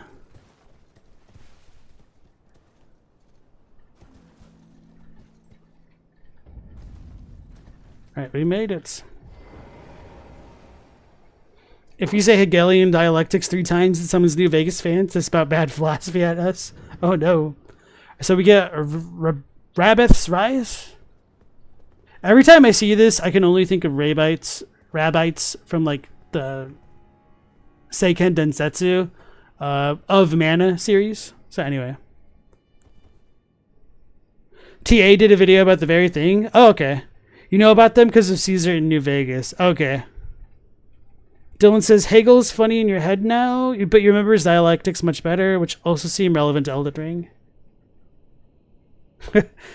I think I saw that meme recently, Nectarine. Don't mess with New Vegas fans. Nobody misunderstands our favorite game more than us. Yeah. You really do think there might be something to that? The idea of how one can find themselves out of time with regards to the Golden Nita and Fair Missoula? Hegel talks about that? Okay. I've been thinking about Hegel's ideas with like the willpower and things relating to Berserk's idea of evil, and if those ideas are pertinent to the greater will, especially after like the meta stuff. Meta stuff. I keep screwing it up on purpose, and now I keep screwing it up on purpose because I screw it up on accident too often. But that one was on accident. Right, examine puppets. Puppet of Anna. So I wanted to show this off first before going to the place, because it's important to note that Anna is a puppet, because we get invaded by her later. And what does it mean to be invaded by a puppet? It means that somebody is pulling the strings. Spell machinists, machinists, bell bearing.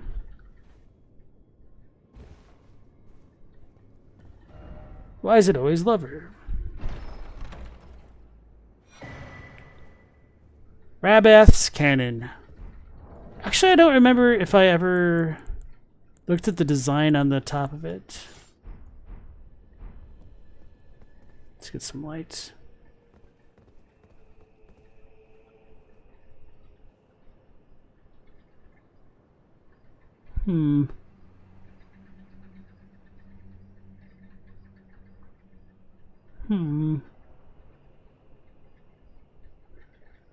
that looks vaguely familiar, but also slightly different from anything that I can think of.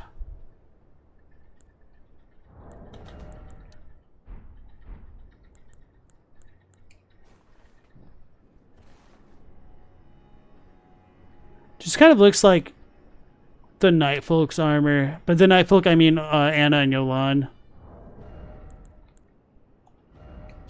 Alright, a type of jar cannon used to fire great bolts. A masterwork of spell machinist Rabath.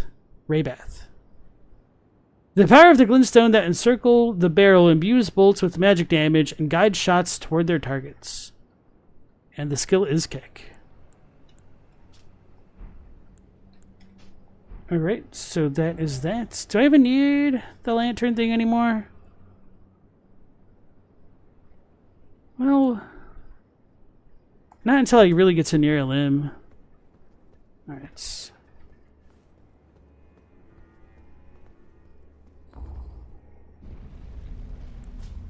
Does the tree sentinel cloning bug work? What is that, Pokemon? Bro says, you think there's some Alan Watts philosophy going on in Elden Ring now that we mention it? I mean, there's a lot you can tie into Alan Watts' lectures about Eastern philosophy that ties into the FromSoft games. A while back, I had tried contacting the Alan Watts organization to try and get their license to use Alan Watts' audio files to layer like Dark Souls gameplay on top of it to just give people a better understanding of like Eastern philosophy through the lens of Dark Souls and vice versa. But I was rejected. Unironically feels bad, man.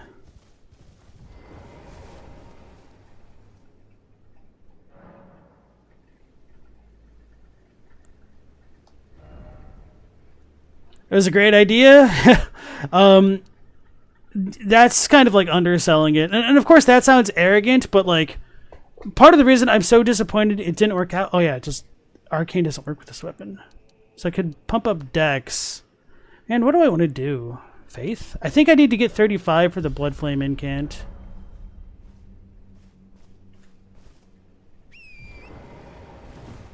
So, yeah, not to toot my own horn, but like,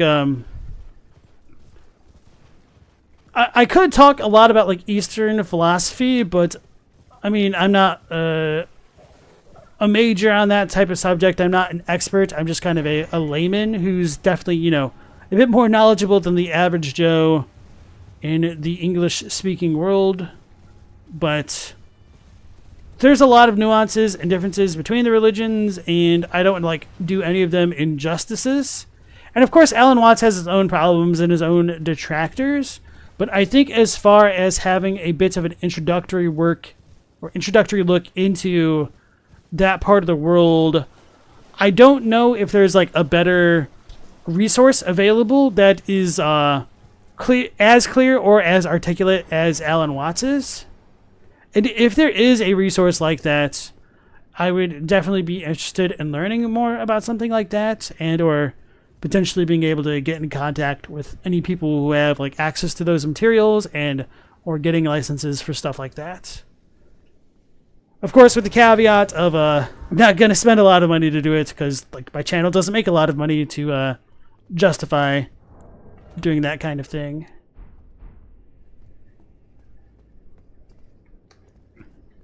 So yeah, there's a lot of resources out there, but not all of them are super accessible to like native English speakers, if you get my drift.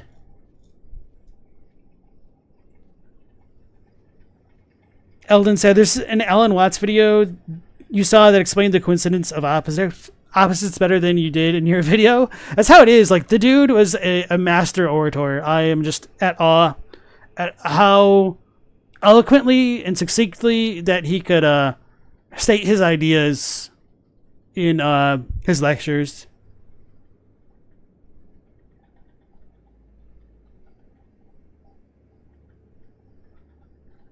Interesting. Thank you, Pokemon. Thank you, Say Frog. Appreciate that. Now, I wouldn't say gaijin because this isn't necessarily like a Japan only like focus, because like Hinduism, Jainism, all have huge influences over like Eastern philosophy in general, and like the greatest and one of the most like annoying parts about that is that it's essentially just a giant melting pot in terms of like philosophies of ideas and stuff. No, it's all good. I'm just explaining myself. You don't have to feel bad. All right. All right. So now that we've done all the shaman stuff, let's go ahead and visit this. So we still don't have our girl Yolan here yet because we have not talked to our guy.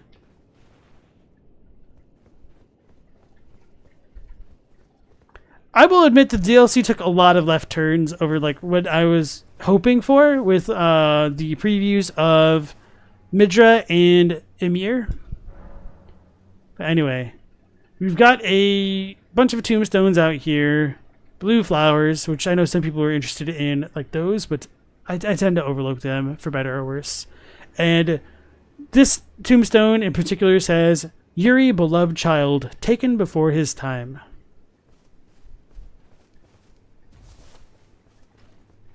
And that will become more relevant later on. And as we go toward the cathedral, whatever you want to call it, we do have the hooded sword figure that appears on the Divine Towers. I think this guy is also on the Saints Bridge, so I think we call him the Saints. The Saint statue colloquially.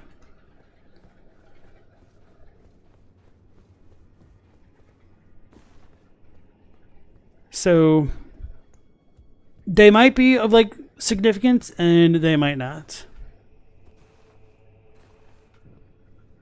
I guess we'll turn this off for now. And one of my favorite details about Manus Meter is that it has purple glintstone that has like this glowing greenish mist coming off of it. Actually, it doesn't look nearly as green here on the PS4. But you don't really get this anywhere else. Alright, Elden enthusiast, you have a good night, and hopefully we'll catch you on the next one. Just remind me to like look at that stuff tomorrow on the Discord. Like your sword, bro. I don't think this works because the chair gets in the way. Ooh. Oh, wait. I guess I never really gave it the close-up that I should have. The Death Knight set to look at the antiquated version of the Erdtree, whatever it's called.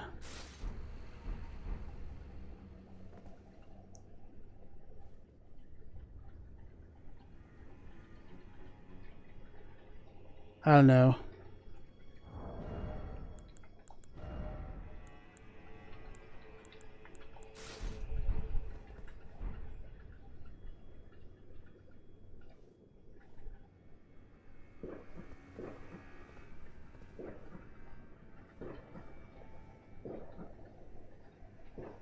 The follies of trying to do this without the free cam. Anyway.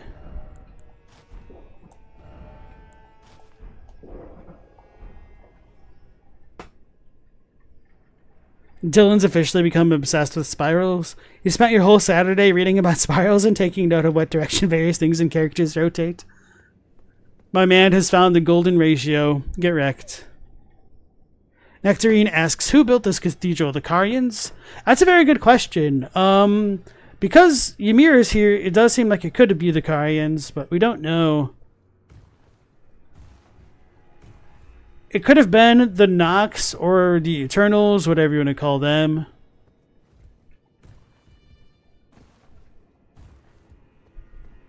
But for what it's worth, the architecture is similar to what you'd see in Rayo Lucario with like the quatrefoils on the window type things. Although those will also appear in Farum Azula as well. But we do have a bunch of like bird cages, so it does seem more Carian aligned. The griffins. Okay, so it looks a lot more green now. Why does it look more green now? I wonder if... No, the lantern didn't work then. Maybe it's just like a daytime thing. Anyway, let's talk to this lady.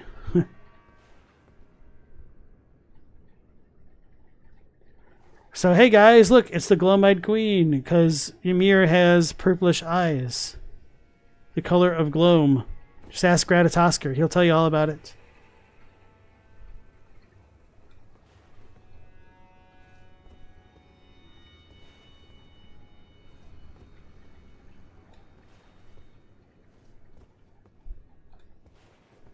I'm trying to talk and get the telescope out.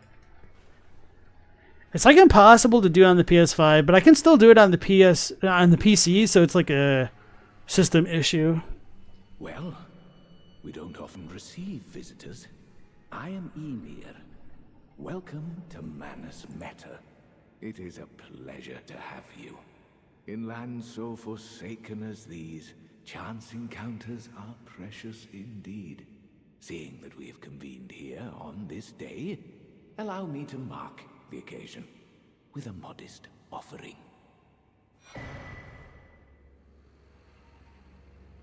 So from this we get the Whole Laden necklace and the ruins map. Map to old ruins received. Check in inventory. The map I gave you charts the site of a hallowed ruin. It is said that after sounding the hanging bell there, one's fate will be guided by the stars. I only wish to be of service, to help those who fight for their purpose. I'm not mistaken, am I? I can see it in your eyes. You are a fighter, are you not? Is something the matter? I've given you a map to the hallowed ruin. Oh, I suppose you expect a lesson of me, do you? I know the feeling. Those with purpose are nothing if not ravenous. For power. For truth. Alright, so study glintstone sorcery or ask about it. So we have the usual culprits because we haven't rung any of the bells yet, but we do have a bit of a different spell with Miriam's Vanishing. Sorcery of a preceptor who served the Carian royal family. Used to conceal oneself in a glintstone haze, reappearing after a few seconds have passed. Directional inputs determine where one will reappear. The curator of the study hall was such a master of this sorcery that it now bears her name. So, I guess... let me think about this.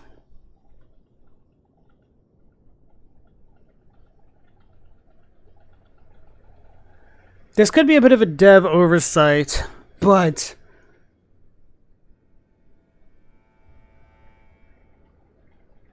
I guess it could have also technically occurred, like Miriam could have potentially learned this.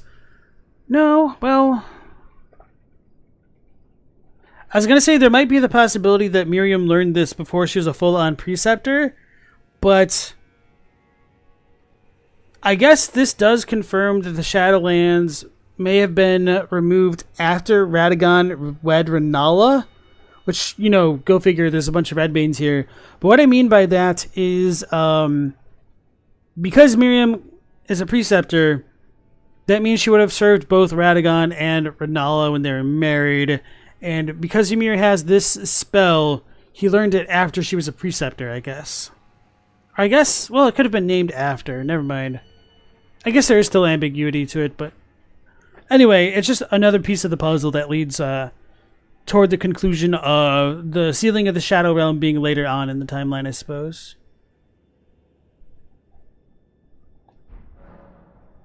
And Stella, welcome back in. Yeah, I was going to go to the wrong ruins first, Nectarine. Yeah, this is kind of fun to show that off. She sure was good at spamming it more than anything. Yeah, okay. I am a glintstone sorcerer. We study the stars and examine the life therein. Are you familiar with our findings? Long ago, we began as stardust, born of a great rupture far across the skies. We, too, are children of the greater will. Is that not divine? Is that not sublime? And yet, none can fathom its implications. Its utter brilliance. Alright, so that's all he'll have to say about this for now. And in some ways, what's going on with Ymir is kind of thematically similar to with what's... Oh, yes. Do mind your feet around the church. You wouldn't want to hurt the little boy. I'm sure that line freaked out a bunch of other people as well. I was like all paranoid as hell, like looking around for what would be Yuri later on. Is something the matter? Here to squeeze another lesson out of me. Is something here to squeeze... Alright, so that's it for his dialogue. What was I just saying a moment ago? Before the Yuri line. Damn it.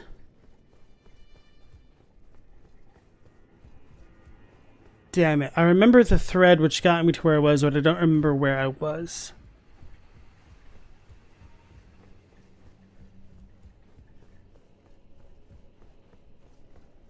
Okay, so Yolan is here now that we've talked to Ymir. I was going to say, but this isn't what I was thinking of a moment ago, that him talking about... Okay, I figured it out. So, what's going on with Ymir is kind of thematically similar to what's going on with Big Hat Logan, where they're peering into the essence of life and the stars and whatnot will kind of drive them insane, as we will see more towards the end of his quest line there. So I just wanted to bring that up as a bit of food for thought as we continue down this path here. And talking about life within Glintstone, that's on brand with what Selen was saying, which gives more credence to what she said, which there really wasn't much reason to doubt all that she's talking about in the base game, other than the fact that, you know, she's committed a bit of a mass body torture or body horror and or murder.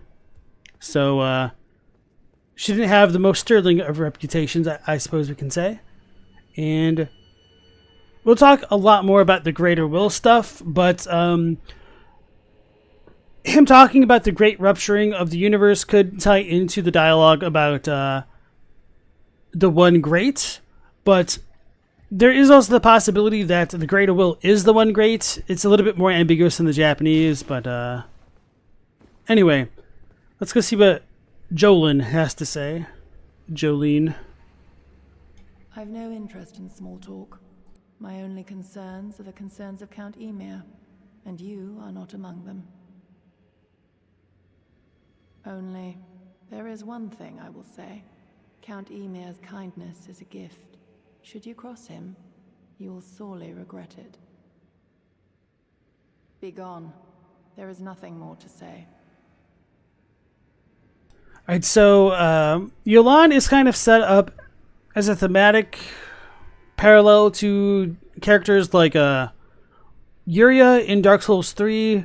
I always forget who has like the Chaos Blade or whatever the hell they called it in the other Dark Souls games, because anyway, yeah, her role is pretty minor, like Londor related to like darkness and blackness, but it is kind of used in a bit of a different capacity in Elden Ring from what we've seen so far. So we did just get a couple of items, which we will check out. Meow. Ruins map. A simple old map, faded and dirty, acquired from Count Ymir, High Priest, indicates the location of a hallowed ruin. Quotes, I only wish to be of service. So when we examine this, we can see that it is a reference to the Finger Ruins down Mya, the ruins of Rhea, and then the next item, the hole-laden necklace, says it's a pale blue necklace made from a thin, elongated stone hollowed out from the inside. Used at a hallowed ruin to sound a hanging bell. It was a teaching of Count Ymir. The fate of the one who sounds the hanging bell will be guided by the stars. Alright, so I do have a bit to say, but I don't want to say it just yet, because it'll be a bit easier when we do the other stuff with the finger bells. So rather than going to the Finger Ruins of Rhea, we will go to the other ones on the north end of the map by the Shaman Village. So Hinterland. And then Dylan was saying that the mere stuff has them thinking we can't take a single thing for granted when it comes to what's said about the greater will. Who says we take things for granted? If anything, we abandon them with disregard.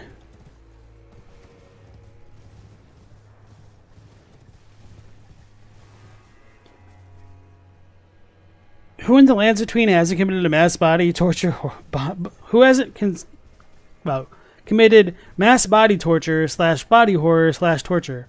Honestly, you're kind of lame if you haven't.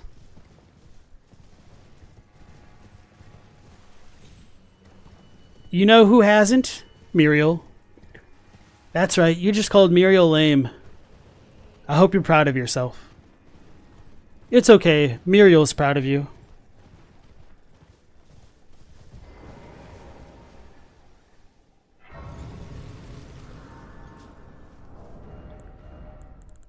Hey guys, I remembered a time where we can use the lantern. Actually, I don't think this works for the annoying guys. I just remembered there's things over here.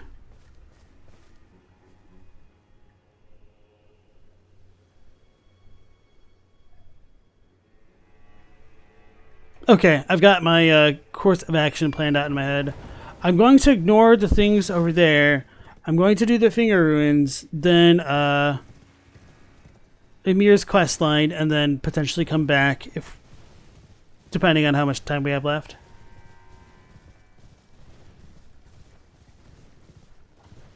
Which I can't imagine will be a ton once we actually get through everything.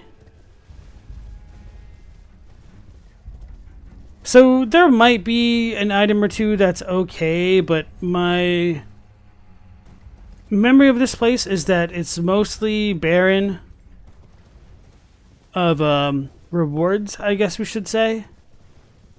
Which, just add it onto the pile in the DLC.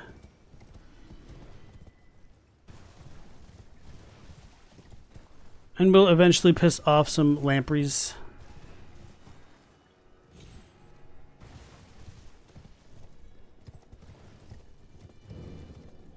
Finger ruins of Dio. That's right. Kono Dioda. Go, go, go. So that looks almost like a lethal fall, but we kind of will be using it to avoid all the bullcrap. Or if not all of it, certainly a great amount of it.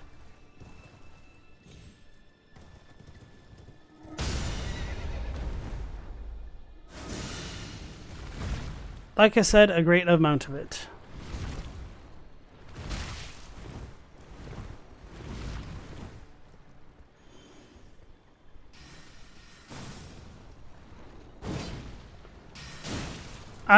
Did we show off the lampreys? I don't think we really did.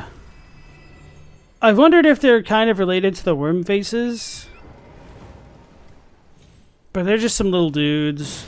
The general train of thought is that they took the finger mimic type things and eventually transformed into what we see now. Oh, we got the pearlescent scale. Guess I haven't picked one of these up yet. See, if we use the lantern, our guy is still going to go crazy at us. Just to show this off. Oh, maybe it worked. Oh no, it worked. Okay. See you guys, lantern OP.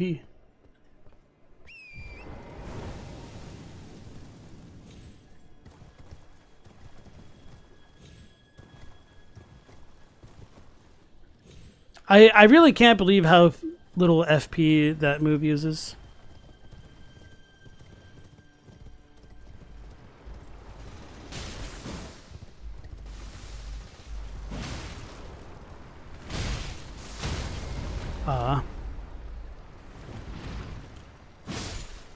So one of the things that I noticed about these guys is they've got obviously the 8 eyes.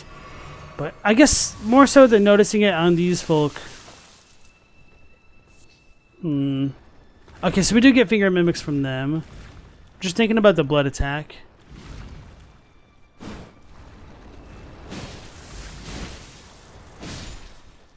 There's also, within Messmer's snake, it has a bunch of extra eyes on itself as well.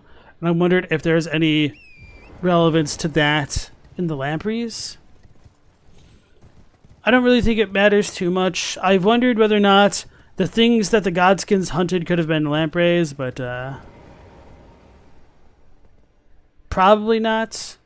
Because they don't seem to have like the fully gold eyes, but if anything, like the texture of their skin doesn't seem entirely dissimilar to what's on the Godskin apostle and noble robes. Although, I guess these things don't have nipples. Which you're probably just like, why the hell did he just say that? Don't ever look at the back of the Godskin noble set, is what I'll say. That's right, Say Frog. You should apologize to the dog pope. What's up with that hole at the start of the area? That's where the Elden Beast landed. No, I don't know. I'm just kind of like shitposting, but I have unironically wondered that because we don't really get too much of a direct answering as to how like Marika ever came into contact with the Elden Beast or the Two Fingers. So that's just kind of a silly little headcanon thought that I've had.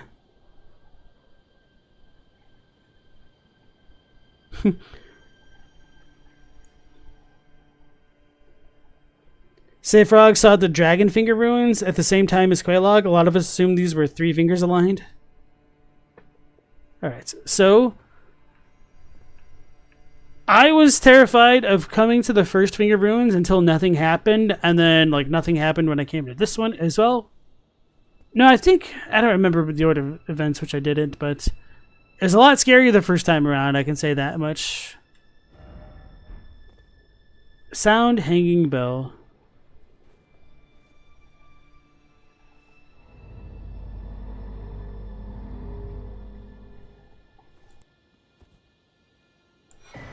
Alright, so now that we've done that cutscene, we get the Cerulean Seed Talisman +1, which says it's a cerulean colored talisman patterned after an Erdtree seed.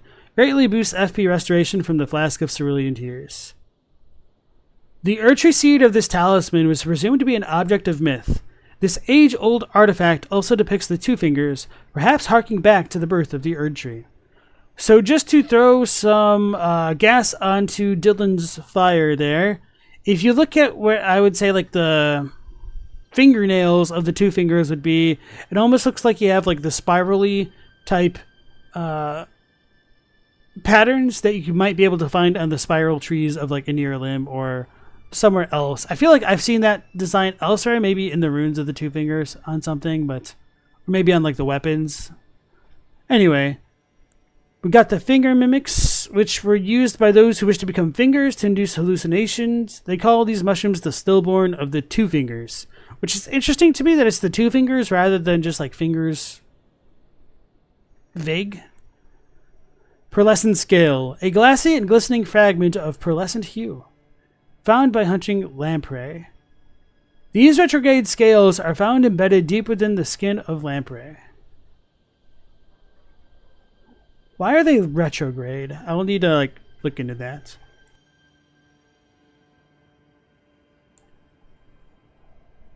This is not how bells work, for the record. It's a hanging bell. Well, it like reverberates. Yeah, I don't know exactly how it's supposed to work if it's a bell. So, not to scare all the tripophobes, or however it's pronounced properly, it almost seems like this could be a hollowed out finger, as though like insects are burrowing into it.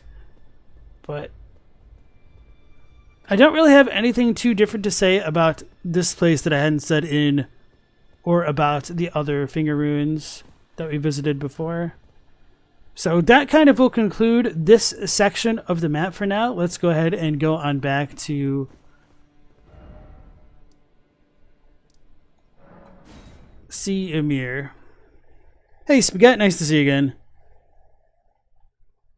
whole idea of hands being synonymous with evolution didn't get much love in the DLC.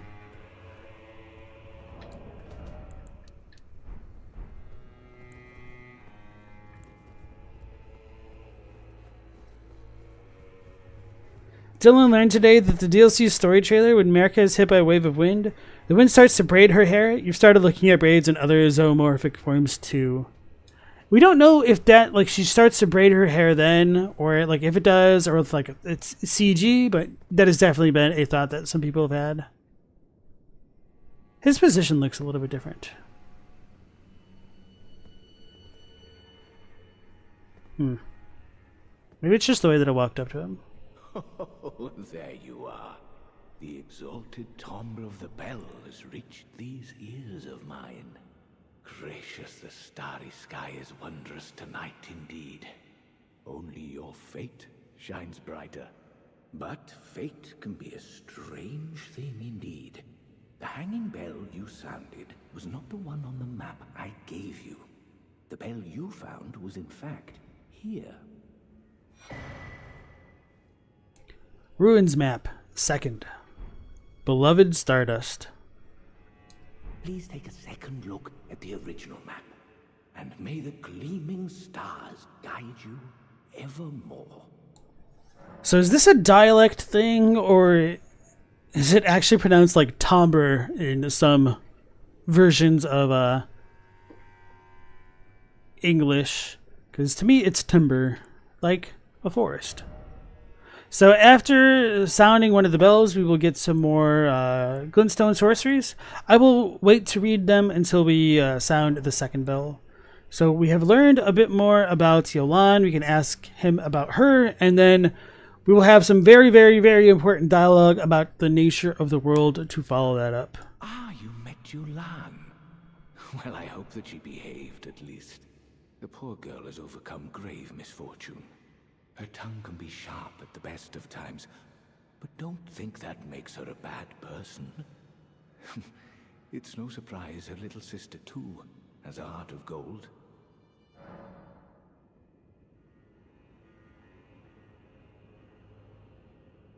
Yeah, he doesn't really say too much about her. I think we can talk to her again, which we'll do, because this isn't going to mess with his dialogue. And I might rest to see if he starts talking to Yuri, which I meant to do, but I forgot to do. But anyway, Dr. Surf 76, welcome on into the stream.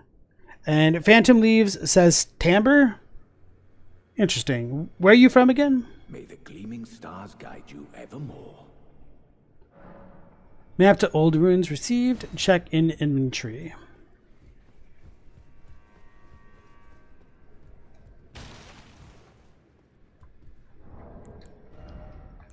Ruins map 2nd is a simple old map, faded and dirty, acquired from Count Ymir, High Priest.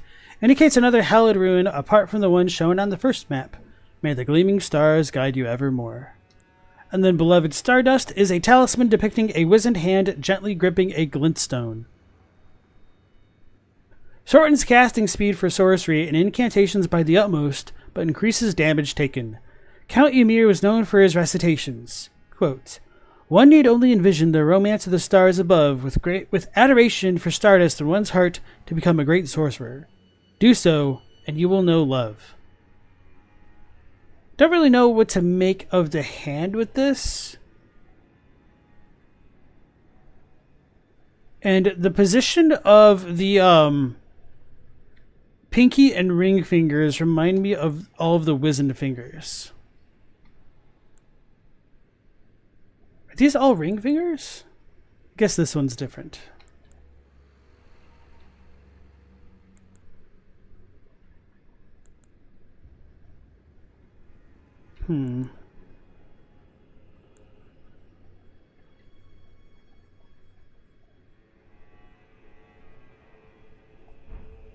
Anyway. What's up, Jolene? How did Count Ymir reward you with that? Then I see you have gained his trust, and therefore mine. I am Yolan. The night is yours now to wield. Don't get the wrong idea. We are neither friends nor confidants. I am merely honoring Count Ymir's wishes. Enough of you. Enough of you. Alright, so she seems to recognize the talisman, assuming anything at all. Or the map, which seems less likely. So I'm going to double check if she has anything else to say. And then we'll talk to him. Oh Lord, he gone. I wonder if he's in the graveyard.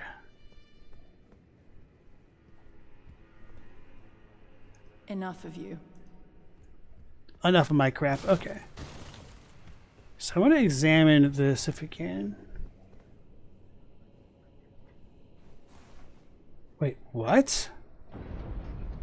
You can do this only after the second one?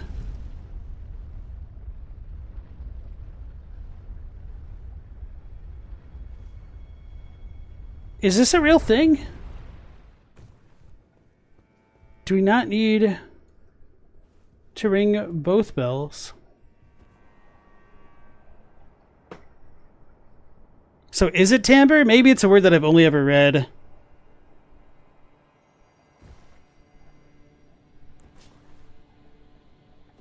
Fingerlore is a real term now.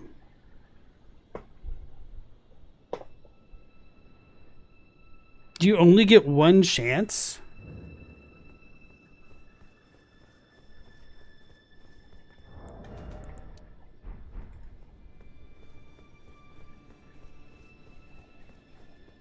Oh, you just need to check Anna's puppet? No, I don't think I checked her puppet before I came here in my game.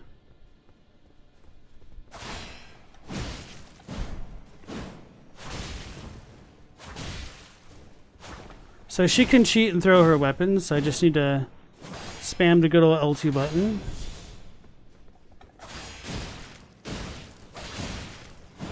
I feel like I'm not winning trades. Oh god, if she bled me, I was going to die right then. I really like her weapon a lot. I should have gone for the riposte.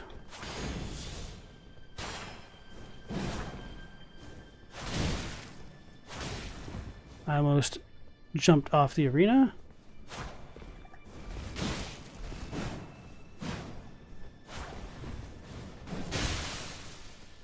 Ruh-roh, Raggy. Because I'm pretty sure I didn't check her puppet until after I'd completed the Ymir quest. So we get the Claws of Night. Which I imagine this would actually shred, what's her face? Actually, could you incant these, because this isn't a unique skill. I know you can switch them around. Okay, so Claws of Night. Claws of a bottomless black from which no light can escape. Wielded by Anna, Sword Hand of Night. Engraved with a smith script enabling strong attack to launch all 3 claws at a target. The blades are only semi-corporeal and cannot be fully guarded against. Skill Scattershot Throw. Employ smithing arts to conjure multiple copies of the armament in both hands and throw them all at once. Follow up with an additional input to throw again.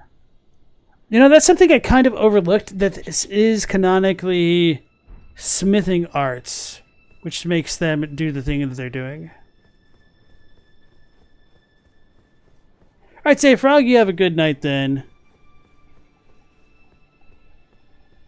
To post anything for feedback. So if you have like stream feedback, we have a channel called like Channel Idea Server Feedback. That'll be a good one for that. Or if you're like making content of your own, okay, so we can't ring it, then there's the content creation channel. Or if it's just lore stuff, you could use any of the lore channels or Overspill. Oh, you're working on a video. Okay, yeah. So for that, I would recommend the content creation channel because it's for everybody to post the content that they've created. It also moves a little bit less frequently, so it's less likely that your stuff will get buried as well. So we got some more finger mimics from that. So let's just warp on back and talk to... Oh, this totally explains why Ymir is gone. Because Ymir isn't here, we were invaded because he's pulling her strings. Dylan got here without checking the puppet. Yeah. Jump over the edge, she'll follow. Thanks, Greyard. And Kyle, nice to see you again. You find the finger ruins as really weird because the fingerprints were the language of the 3 fingers, while coded script was the language of the 2 fingers. The ruins seem more likely linked to 3, no? I'm not sure. I don't think so, because it just seems more of a meta thing after all.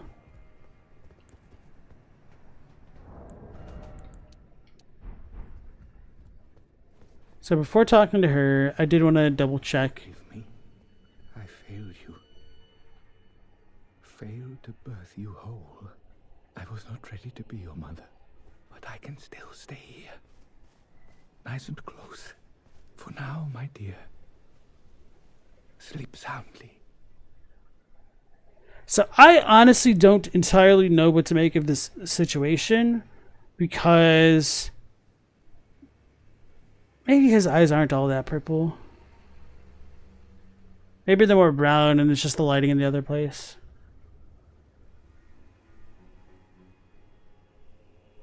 So anyway, he failed to birth Yuri whole, so like Yuri's kind of a stillbirth, but with I almost called him Yura, but with Egon saying that his soul resides kind of within his fingers or can be beckoned by his fingers, I wonder if he may have had like a legitimate child at one point and they were trying to rebirth them with the fingers or something like that, because he wants to become a finger creeper to be the mother of Yuri as well as other finger creepers, I guess.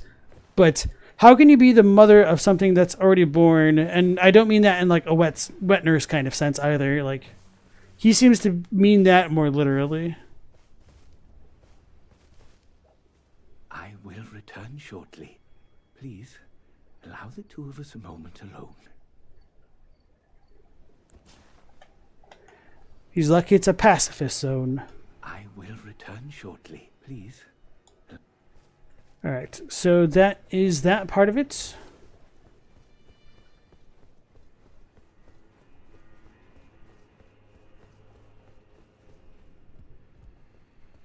Now we can talk to Jolene again.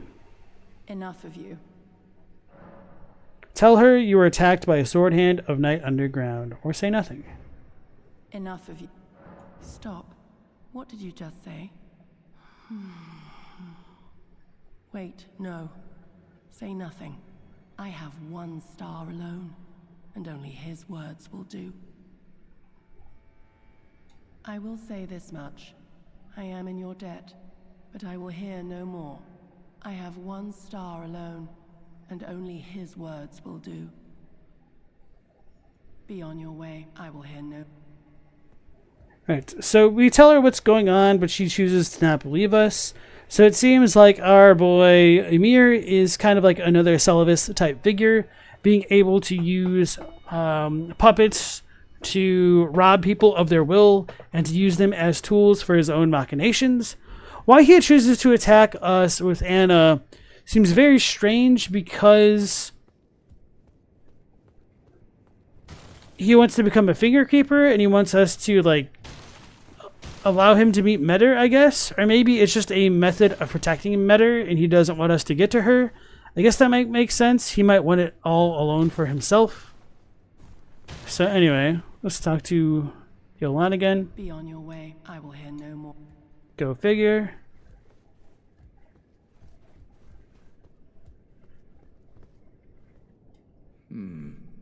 Did you espy something unsightly, perchance? Well, put it out of your mind. The stars will reveal the truth in time. Free yourself of any misconceptions, lest they bring woe upon the both of us. Yeah, I don't think I got that dialogue in my game because I killed Anna right before fighting Metter. Oh, hello. Is something the matter? Interesting. So, right. We didn't ask him about the nature of the world because it has like a lot of important stuff to talk about, which will be relevant moving forward. So, him telling us to kind of forget about what happened with Anna is pretty funny. and in some ways is kind of a soft admission of guilt, I think. So anyway, I'll just leave that there. Phantom leaves, wonders if his child died, and it kind of drove him nuts. But that doesn't explain why he wants to birth his child as a finger creeper. It is a bit strange, and there's a lot of oddities with like fate that's going on with this questline that I want to touch on, but alas, we'll wait for that. No problem, bro, and glad you got to see something different. I fear that you have borne witness to the whole of it. The conceits, the hypocrisy of the world built upon the Erdtree. The follies of men. Their bitter suffering. Is there no hope for redemption? The answer, sadly, is clear. There never was any hope. They were each of them defective. Unhinged from the start. Marika herself. And the fingers that guided her. And this is what troubles me. No matter our efforts, if the roots are rotten, then we have little recourse. So this is like the start of the dialogue that will go into the bigger stuff. So I probably just shouldn't have said anything and just kept going. But anyway, I'll shut up. Ever young Mikola saw things for what they were. He knew that his bloodline was tainted, his roots mired in madness. A tragedy if ever there was one. That he would feel compelled to renounce everything when the blame lay squarely with the mother. Okay, so maybe it's the next bit of dialogue which goes into a bit more detail, but anyway. Stars guide you evermore. I'll talk more about that as we run to the finger ruins, because it's going to be a minute. So, he is telling us that there's some fault with Marika that has left a stain on Mikola, and the only way for him to fix things is to abandon his body, because his body retains like the sins of the Erdtree and the mother, essentially. And that might tie into what's going on with Mikola's Great Rune, and why he divested himself of the flesh of his body. No, this one's fine. I think we can kill this dude, and then you have to be hyper vigilant after.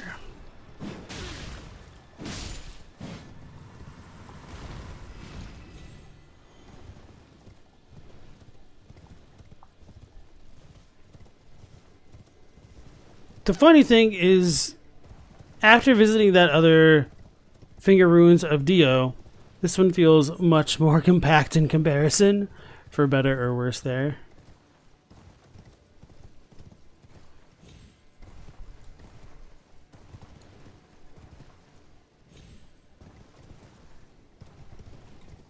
Is something the matter? A little bit. How about you?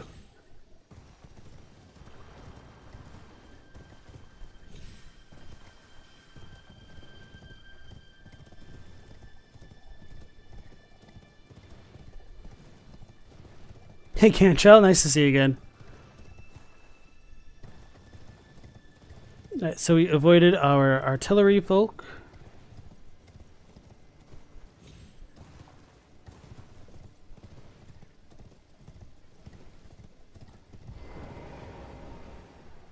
Sound Enging Bell.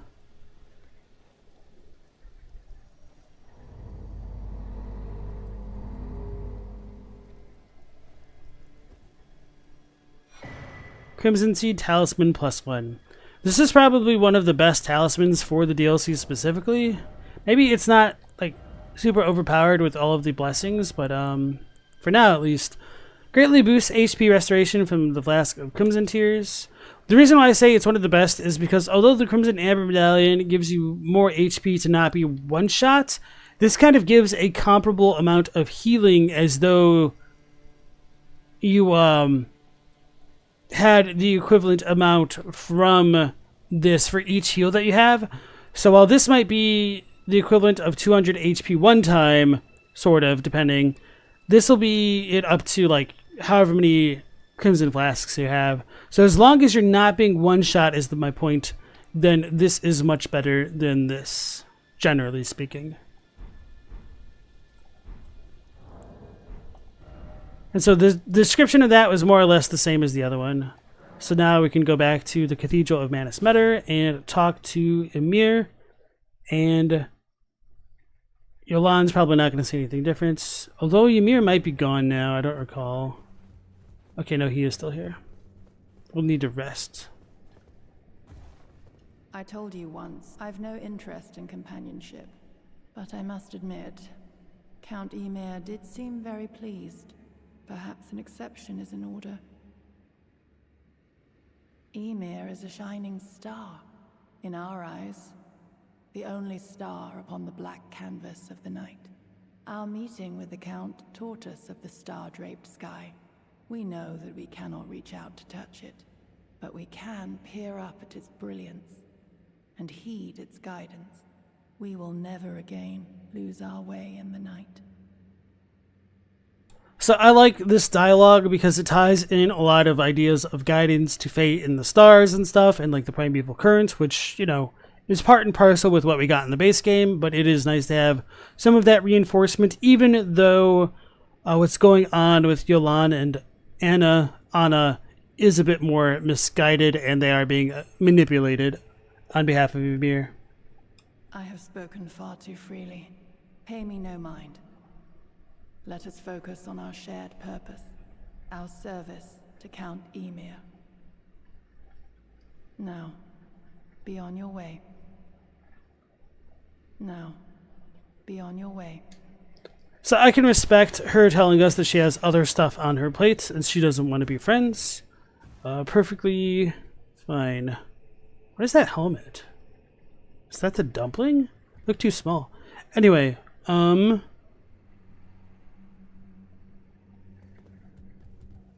me think about what I want to do.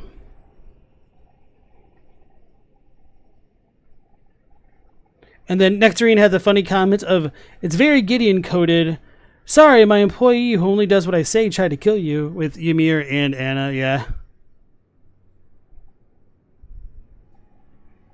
Is she a Nightfolk? Sort of, but not exactly. So we'll learn more about that when we get their puppets. Actually, let me think about this. So I'm not going to get her puppet because I'm going to include her eye, because I don't think most people are going to do that. Anyway, I'll talk more about that later. And also welcome back to the stream, Stopo.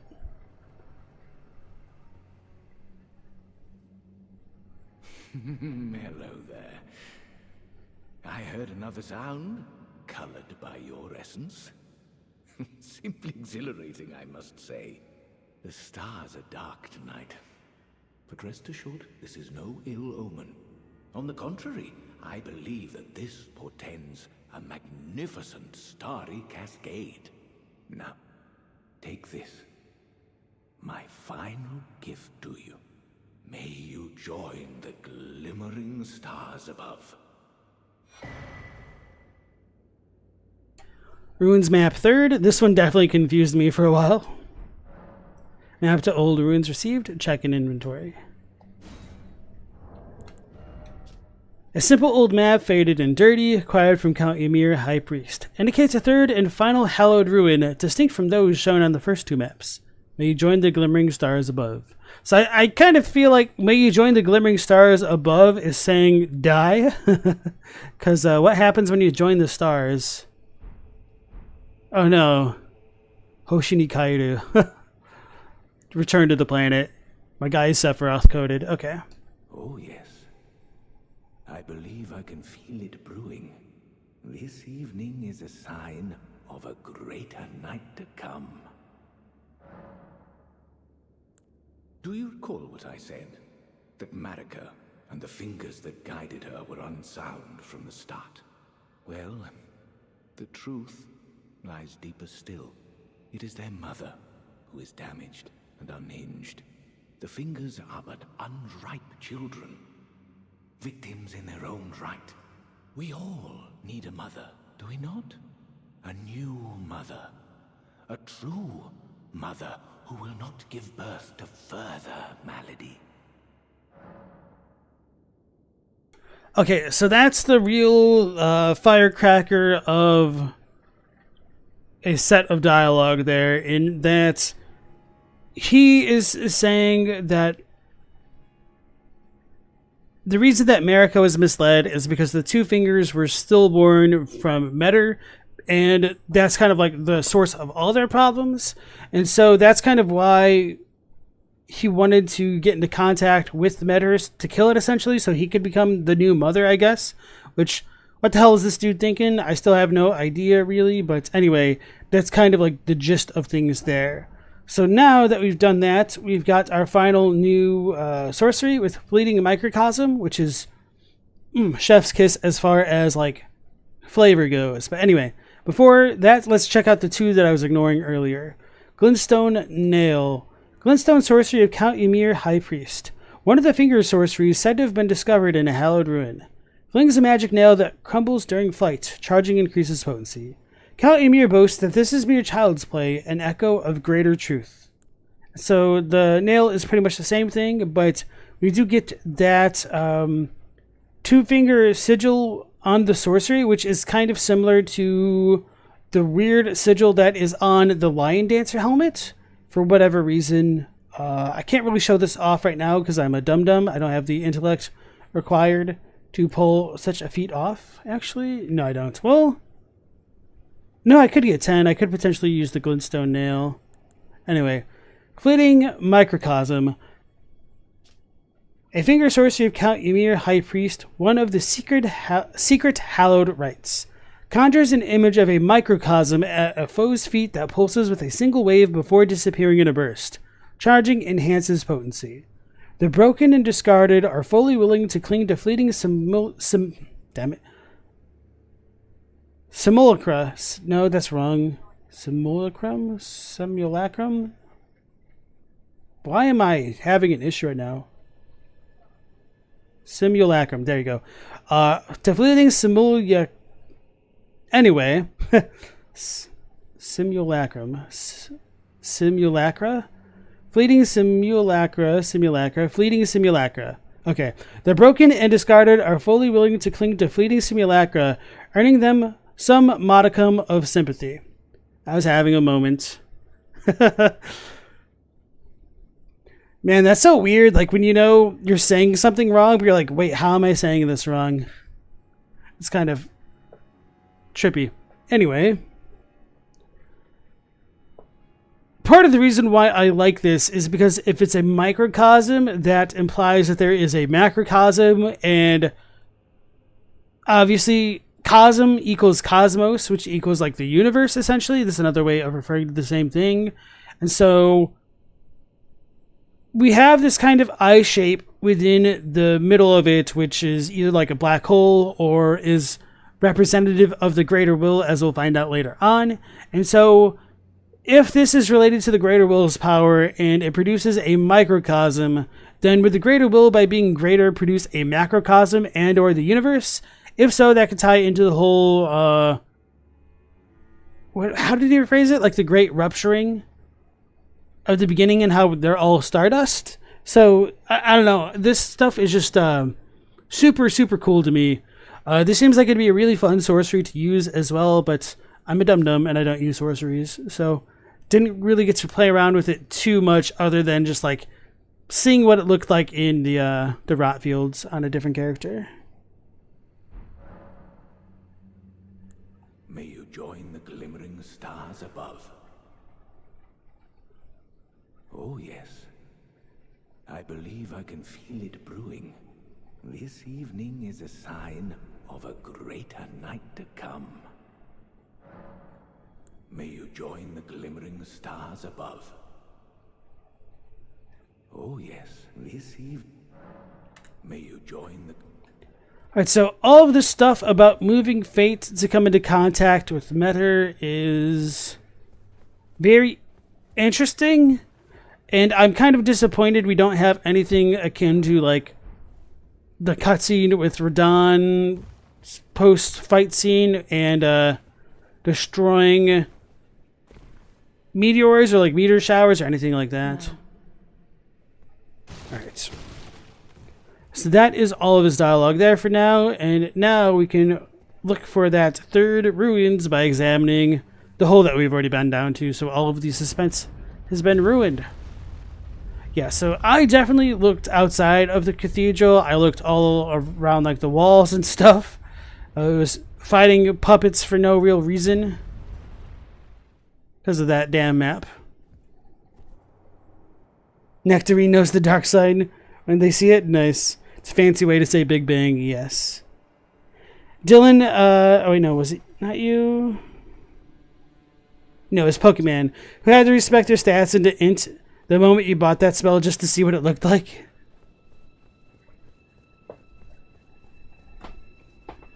And everyone seems to cut the Primeval Current a lot of slack regarding its cuttability, but you always second guess everything related to the Greater Will. Oh, but we second guess everything related to the Greater Will.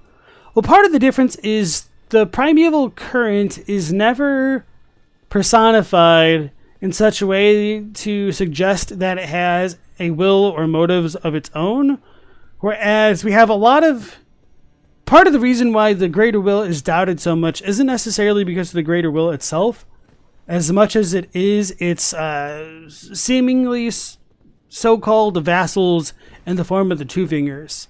So the biggest problem with that is if all of our information about the so-called Greater Will comes from an outside source, a middleman, then the question is how much of a toll is that middleman charging for its services? And that kind of ties into America and or the Greater Will, or not Greater Will, but the Golden Order perhaps. So now we get the Finger Weaver Cookbook 2. We already got the first one by the shack with the horned bears by the Finger Ruins of Raya. And this one will allow us to produce the Fingerprint Nostrum, which I may as well look at that now.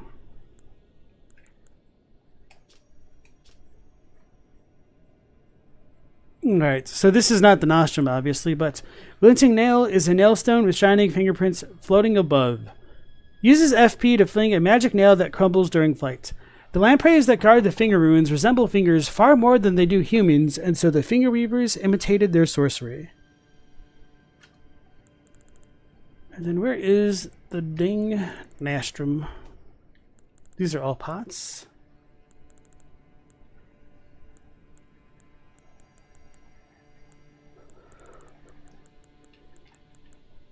Right, okay. Bolus engraved with whorl-like lines. Boosts mind, intelligence, faith, and arcane at the cost of gradual HP loss. A secret medicine of those who attempt to turn their human bodies into fingers. Ingesting causes something to wriggle within. So there is like a kind of tiny eye at the very middle of this icon, like the reddish part, but we can't really see what that is. And that will make more sense once we actually go into the next area and see what awaits us there.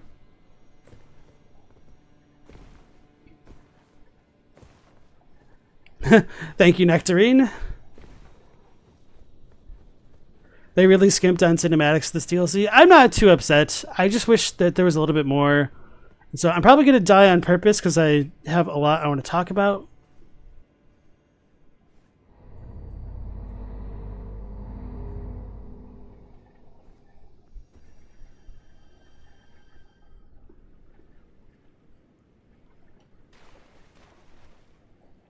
Okay, this will help quite a bit. So this is Metter of Manus Metter. It is a finger monster. The back of its body is a tail of 2 fingers. It has a finger face, so maybe this is 3 fingers total. Is this why the 3 fingers went to become 1 again? But anyway, we're told later on in this remembrance, or one of its remembrance items, that it is the mother of all the 2 fingers and finger creepers. It doesn't exactly say anything about the 3 fingers, so some people wonder if they're a separate being after all, but nonetheless, the existence of Metter might poke some holes in the arguments on behalf of the 3 fingers of returning to 1 with the 1 great, because it's not as though the 2 fingers and the 3 fingers were all merged at one point and were 5 fingers. There is an extra layer between the Greater Will and the origins of the universe and the fingers via Metter, who was abandoned by the Greater Will. So that will just be some food for thought about that. So having said all that, one thing that I do want to talk about Meta is one idea that I've had recently, which has kind of haunted me, and you guys should take with a hefty grain of salt here, is that I almost feel like in a lot of ways, Ronnie's questline would have made a lot more sense if we encountered Meta, where we fight Estelle, natural born of the void, after the Lake of Rot. Because we have to get Fate moving to get the Finger Slayer blade. Some people have wondered whether... Damn it. Whether the little wound on Meta's chest here was done by the Finger Slayer blade. Not the gaping wound on the bottom where all the fingers are protruding out of, but the one like on its equivalent of a chest. Oops. That one right there.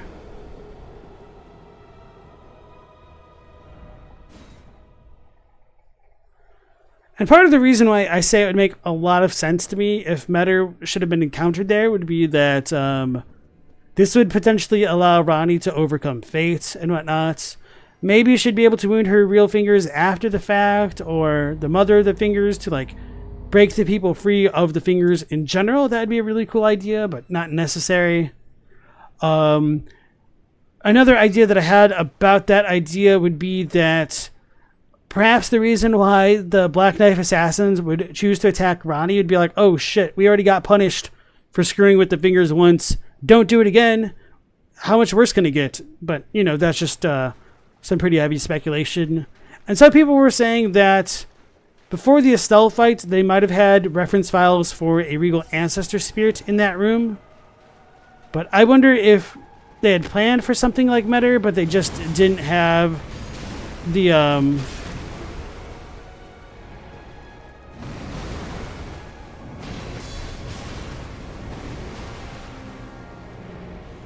resources to finish it, I guess. I don't know.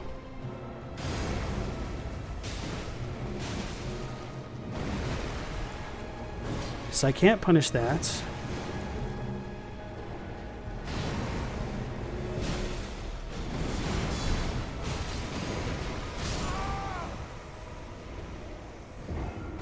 That's fun. Okay. So I am going to turn the HUD back on, and I kind of want to get like the Blood Flame incantation and see if I can do the blood thing with it. I don't think Meta would be the best boss for it, but it just seems like it could be fun to do. And yeah, and I forgot to point out that these are the finger runes of Mir.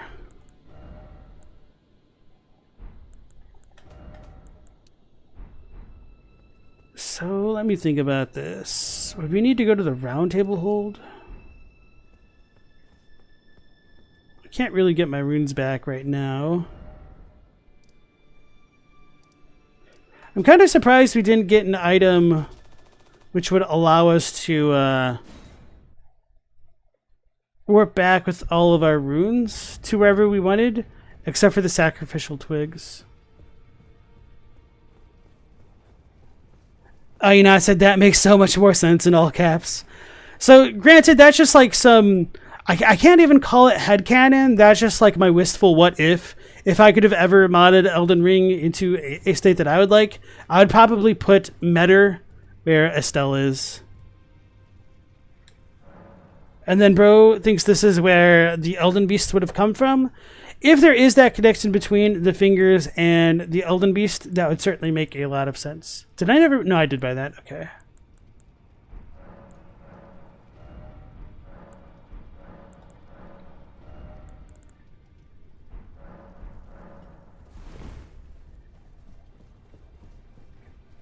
Okay, I'm going to need to look up where to get the Blood Flame incantation if I don't actually have it.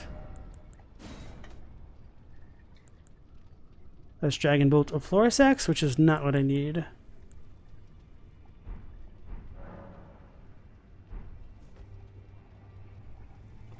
That was a face only a mother could love? Okay. In the Blood Swamp? Okay. By the church with Vare? Which is which? The Rose Church? Or the actual Blood Swamp below?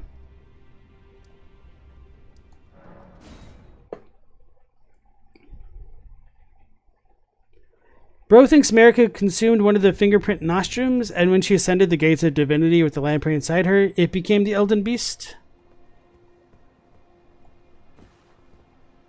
Wait, why did it warp here?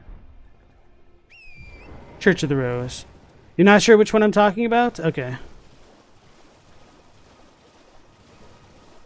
So I'm assuming we'll need to kill the dude on the inside.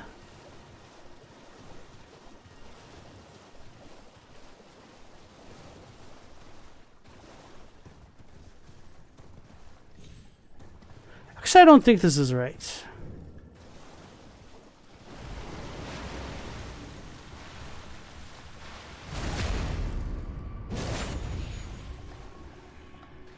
Glad to be mistaken, though.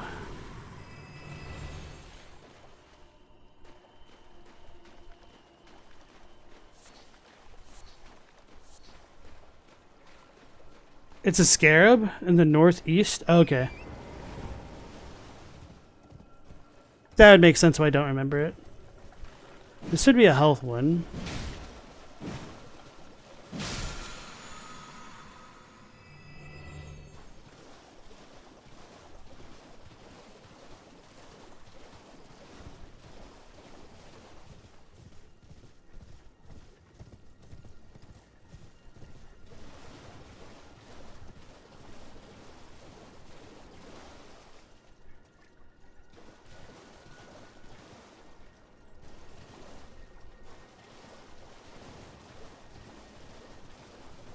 No, I certainly don't have the incantation.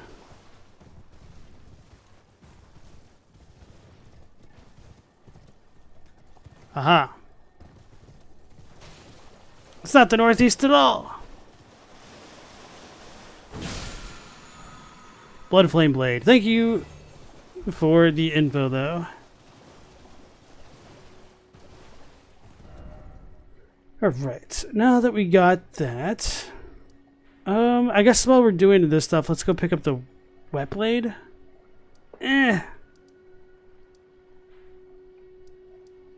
I think I know why I didn't do it. I think I didn't want to spare the imp blade keys, whatever they're called.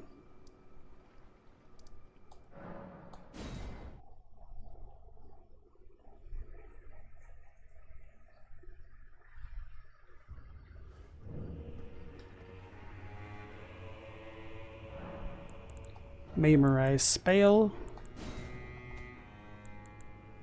Oh, this only costs 12 and 10? What was I thinking that was like 35? It's just 30 for this, okay.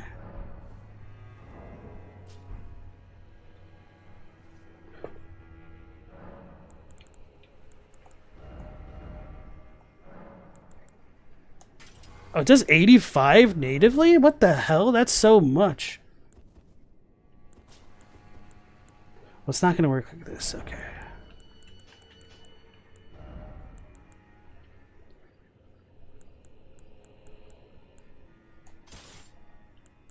Claw mark seal it is. Because of a strength boy.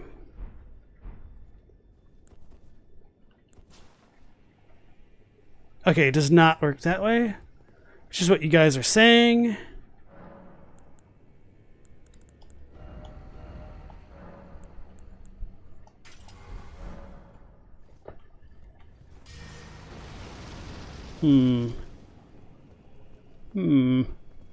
Okay. So I am actually going to go back and get the wet blade after all. Not that I particularly need it for Metter as much as it'll be nice for like Mesmer and Radon.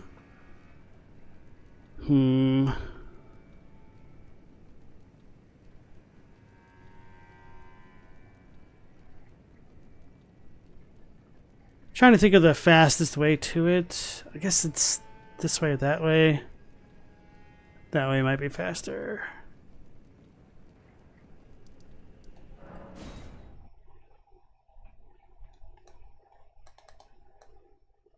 It's the closest classic fire weapon buff we ever got. Is it? Spinning weapon with blood flame? That might be worthwhile, especially against a big boy like Metter. Or a big girl like Metter.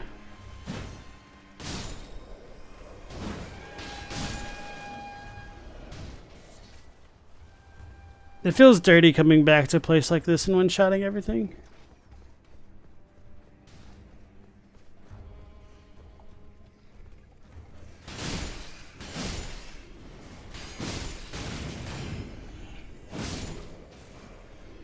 There's better affinity scaling on the Ashes of War.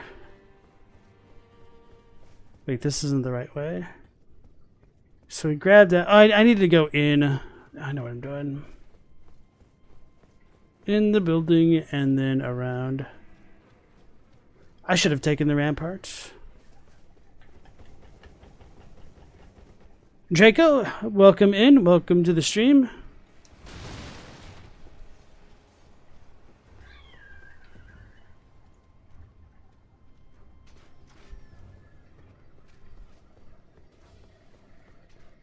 I was like, those enemies sounded like a cat screaming. That's because there's literally a cat screaming outside.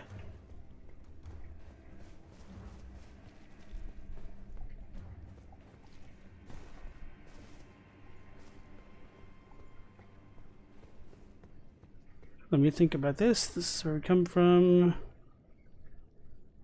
Where's the door that I need to get to? Isn't it like that way?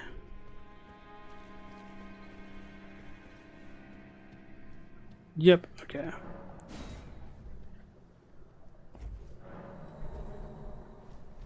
Stone sword key, okay. I guess I didn't need to use that. I could have jumped down from the top. Iron whet blade. Now I can actually heavy infuse. And the miserable cord. And the hawk crest wooden shield. I'm not going to read that stuff. It doesn't really say too much anyway. Alright. Let's go back to Del Cathedral. It's still strange that a lot of Godskin spells are found in that castle. Kyle would assume assassins would be found in most of the other legacy dungeons before here. Alright. Thanks for the sub, Draco. Appreciate that, man. Alright, now... let's see how this works. I don't think I can use like a magic affinity and... oh, I can do heavy with that? That's okay, pretty broken.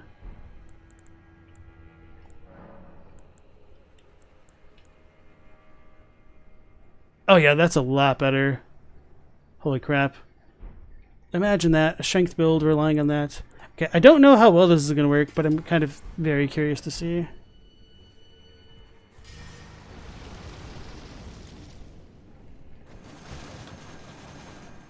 Oh, wow. You might be onto something there. This is the best dagger in the game? Yeah, because you could just pull it out and do some stabby when you get the criticals done. Oh man, I got so scared. Like I didn't see where the pit was. I just saw the throne and I was like, I gotta be close, and then I almost felt like I was walking in.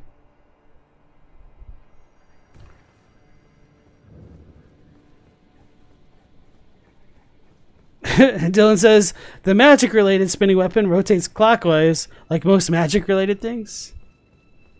Were you here in the stream in the Shadow Keep when all of the little fake horn-scent dudes were casting their healing spells? Because they have a little bit of a spiral twist to them.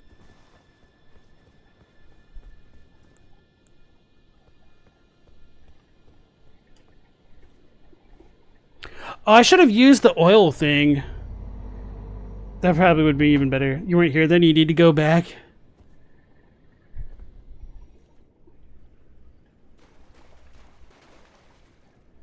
I don't want to summon yet. This seems like it could be fun to do without.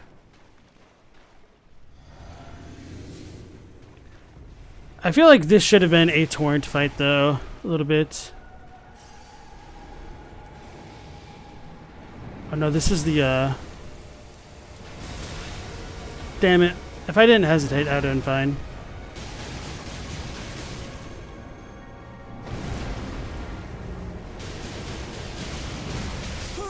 Alright, so that didn't seem to work quite as well as I would have liked as far as the spinning weapon goes.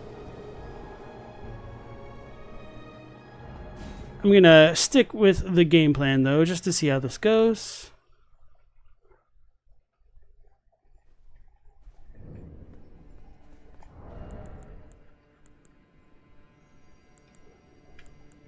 Damn it.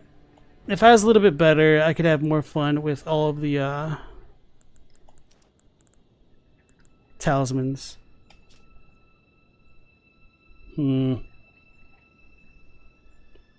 Does that work while I'm attacking? I'm assuming it would.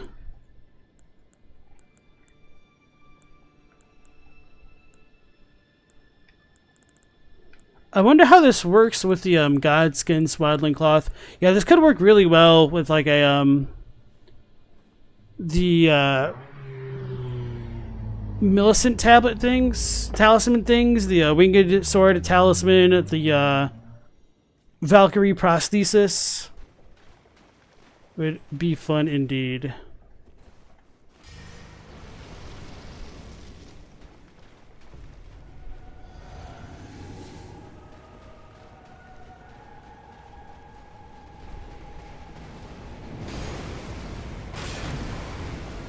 Damn, 2 hits broke my stamina.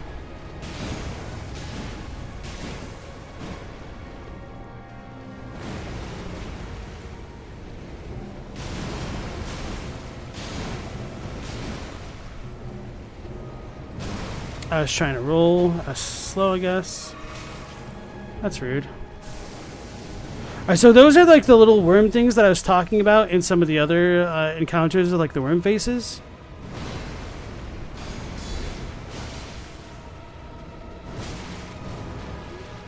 What did the hand say to the face? Smack. Okay.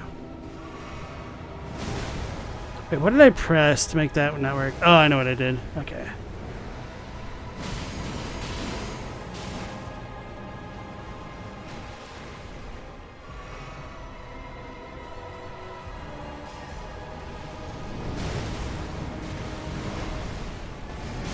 I was trying to block, but I wasn't dual handing. Oh god.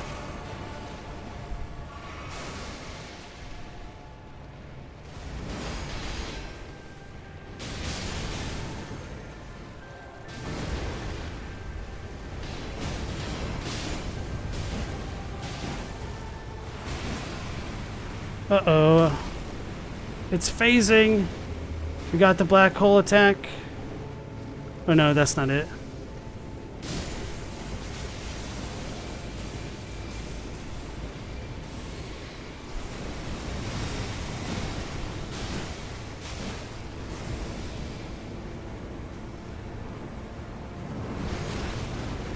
My roll was too slow.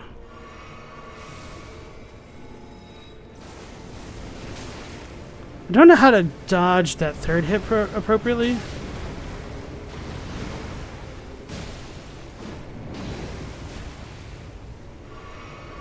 I probably should not have healed twice there. So this is the black hole. I don't know where I'm at. Fudge.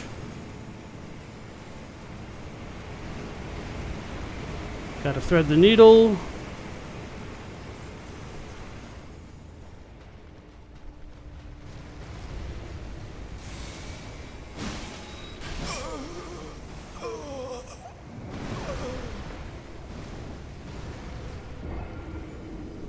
Alright, I will change up my stuff. Not to say that I couldn't beat it like this, but just because I want to change them up.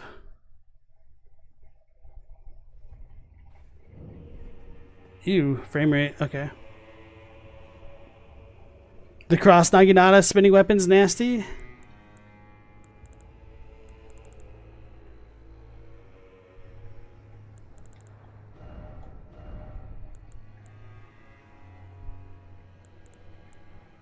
Damn, so I don't have flame with this. How does this work? Flame skewer versus flame spear?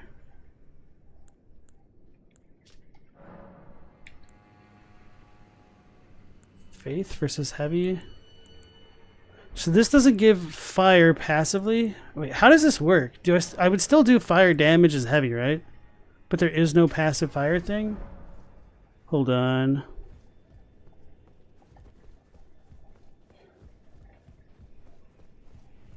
That AoE looks awful. It's not that bad once you figure it out.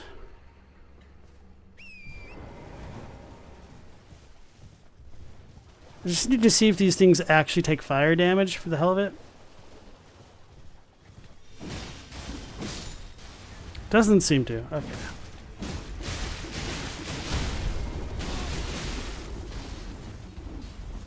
I'm about to lose 180,000 runes.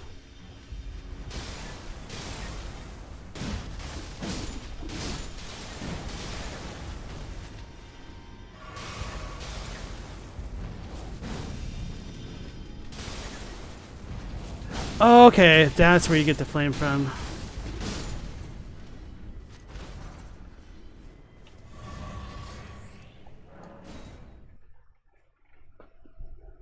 Let me look at other Ashes of War. I'll probably stick with the, actually, hold on. I'm assuming this would override itself. Because that seems bright orange. That one's darker red. Okay.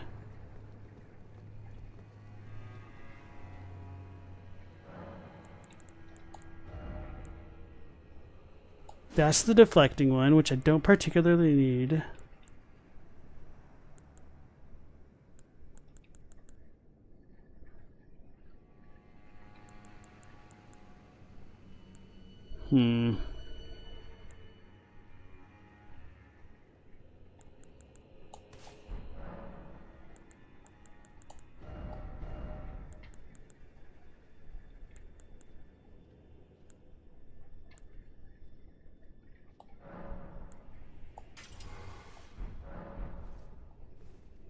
She really is disturbing to look at.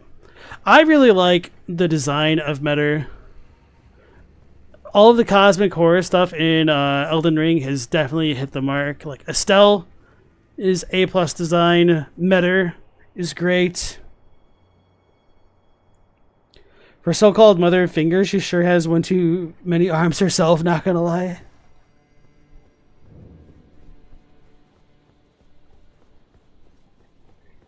Spinning weapon works better for bleed with the natural bleed weapon. Yeah, that's kind of what I was figuring. So maybe something like the cross naginata, like you're saying, in the because it would stack more.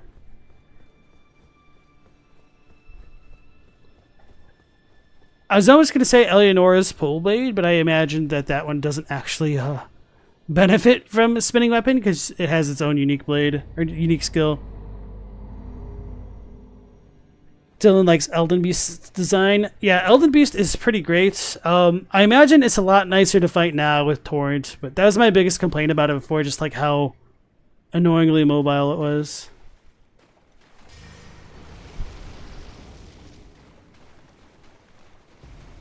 It's gonna shoot me. That's what I get for not buffing earlier.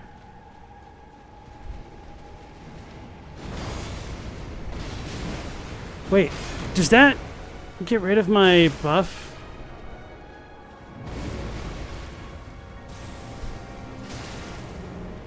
That does. That sucks.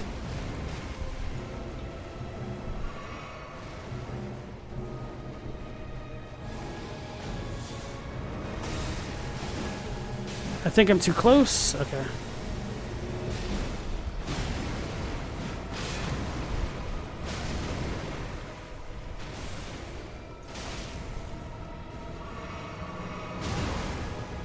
That's what I get for healing twice.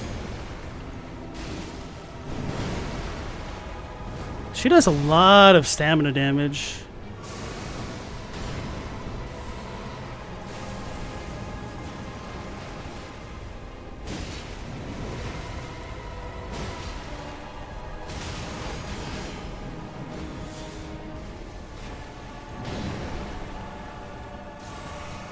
I healed too much, damn it.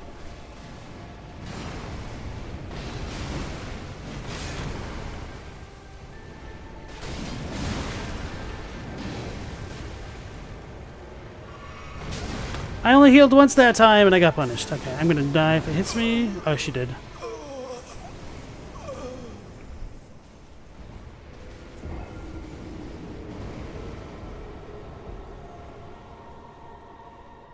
Alright, I'll fight her like I mean it. Yes, they finally did add Torrent to that fight.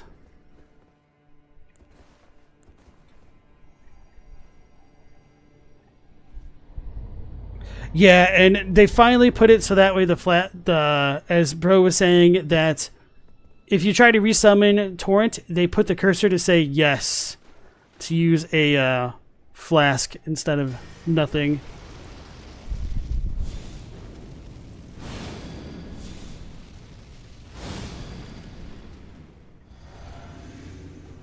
The old buffery doos.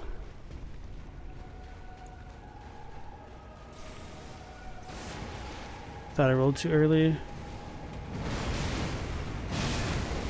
Wow, covering that whole body in fire though. Because of the oil, I think.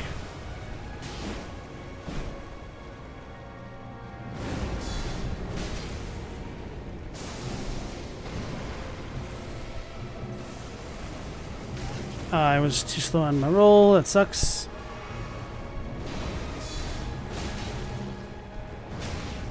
I think I transitioned into the run on that one.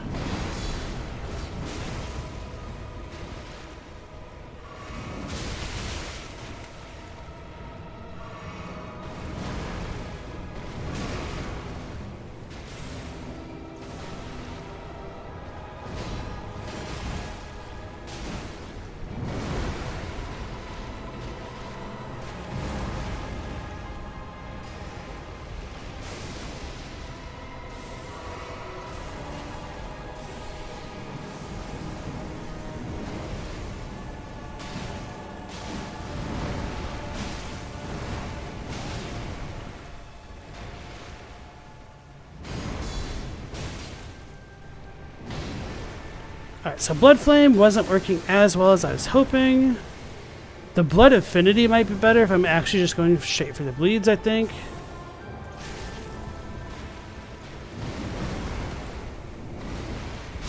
Oh, okay. I was not trying to get caught there. I'm gonna go back, take off Barricade Shield, try the Blood thing just to test that out. And then once I'm done screwing around with that, I might just go back to the Ancient Meteor or Greatsword and summon the Mimic if I'm actually having a little bit of trouble with that. Oh man, I'm going to do this. She hit so hard that creeper attack's the worst. Yeah. Dylan said, Meta was among the more fair bosses as a purely intelligence caster. Still hard, but not real unfair. It did not feel unfair.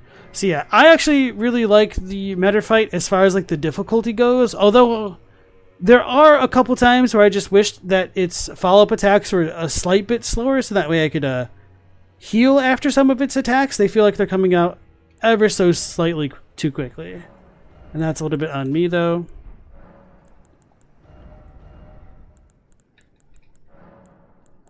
Damn it, I can't do native blood with this.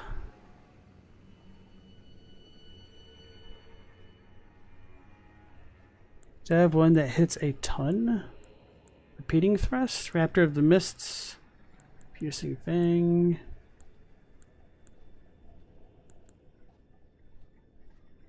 It feels like Barricade Shield wasn't helping me a ton, to be honest.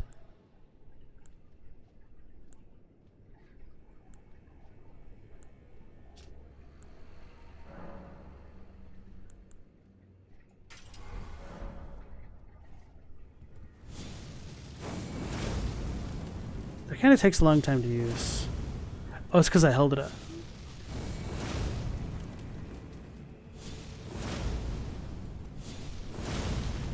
No, that's not too bad, all things considered.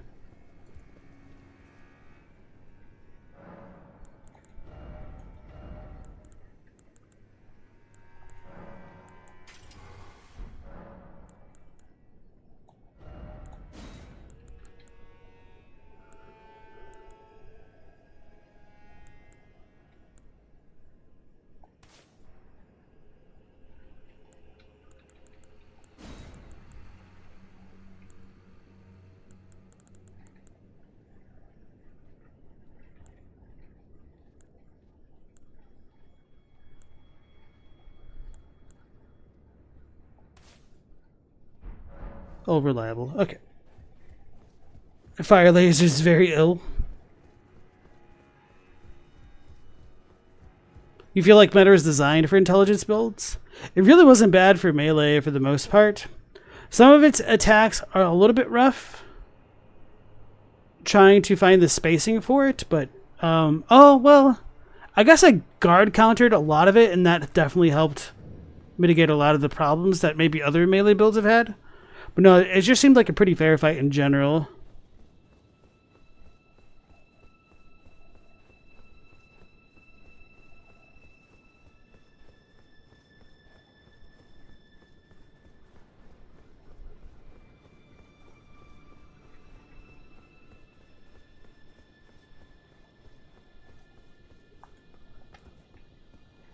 Actually, now that I think about it, are there any substantial mechanical differences about Messmer's flame from other types of flame, like in the game? Does it do fire damage? Does it do like a bit of a hybrid damage? Is it more like faith-based? Is that what it is? It just scales with faith or something? And some of this is rhetorical. Like, if you guys do have the answers, I would be interested in hearing it, but...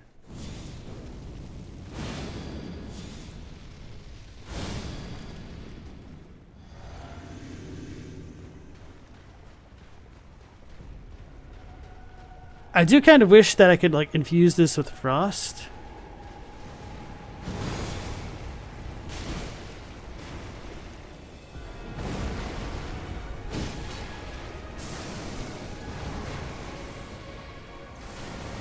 I rolled too early.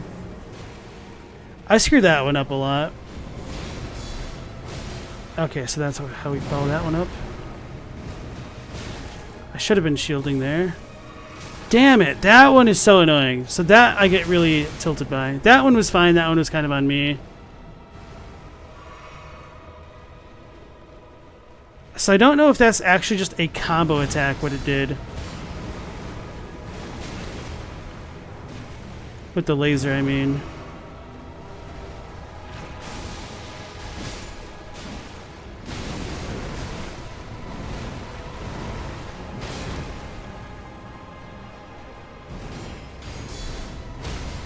Ooh, baby, a critical.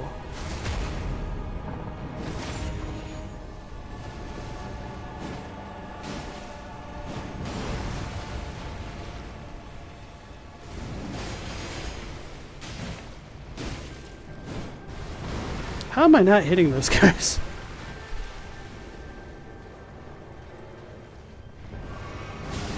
Figures.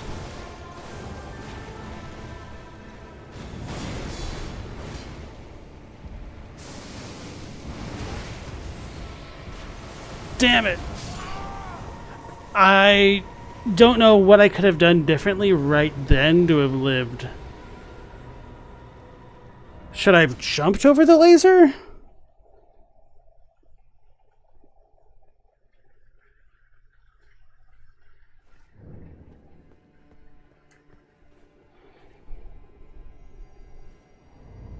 Meta isn't intelligent, so of course intelligence builds counter her.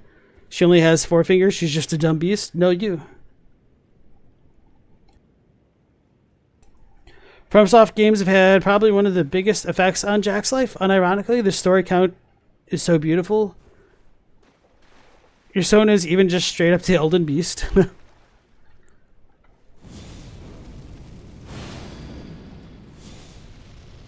I didn't have enough time to run to the left, I don't think. Like, I know if I was in a better position, that's what you can do. But I don't know if I had it that time. I didn't get my runes.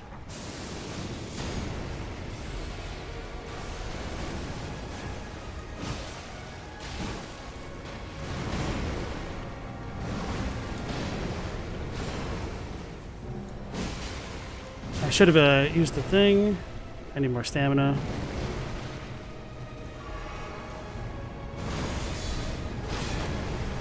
That sucks.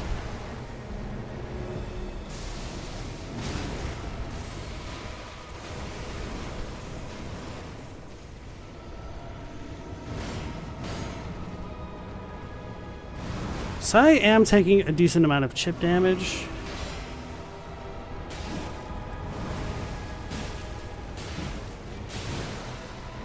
Oh, I finally procced bleed. So it's not really worth, I guess, in the long run.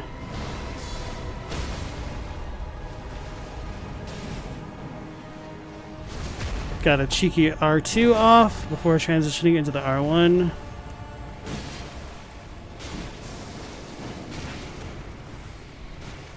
Uh-oh. Damn it.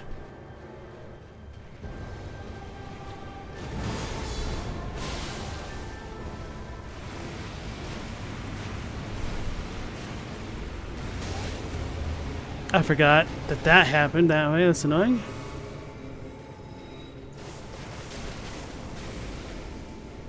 This is the black hole? Not exactly. Okay.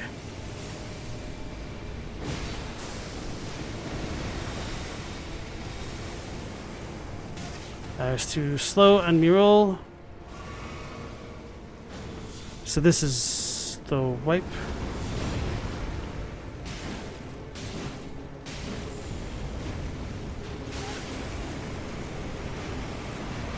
Oh, damn it. I didn't see where it was coming from.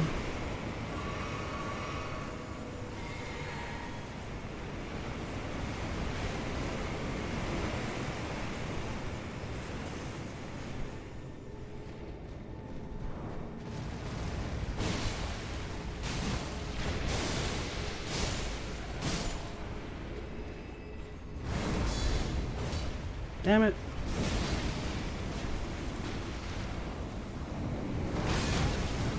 Okay, I should have barricaded shielded. Which one is this? Okay.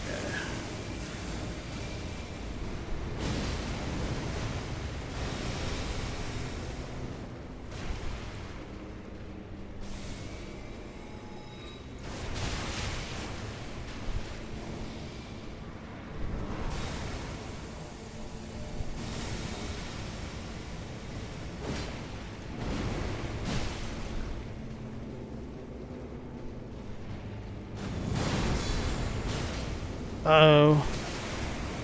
I'm gonna die.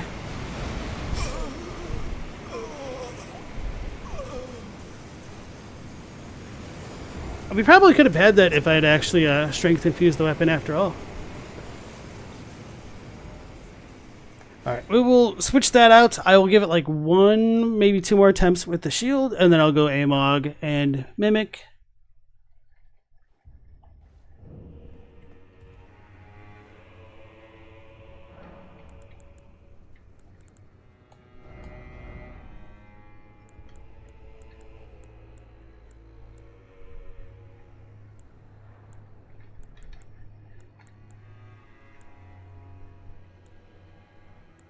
I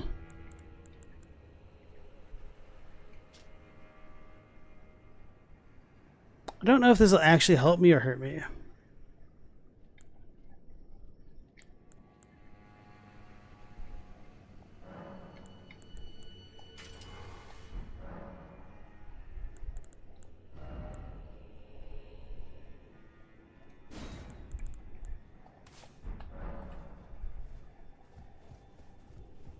Need more DPS to proc bleed quicker. Yeah, that's kind of the problem. I forgot how difficult it is to get consistent hits on Metter. Well, I didn't forget that, to be fair. I just didn't realize how much stamina damage she would be able to do to me. Like, if I had the stamina quick tier, or the stamina, like, eliminating crystal tier, I would just spam attack and probably have a good time against her. Hey Tony, how's it going? Best fight of the DLC, so much lore? Yeah. All of the lore which ties to nothing. Metter's kind of centipede-y and scorpion-y, lots of legs and bent over its back tail.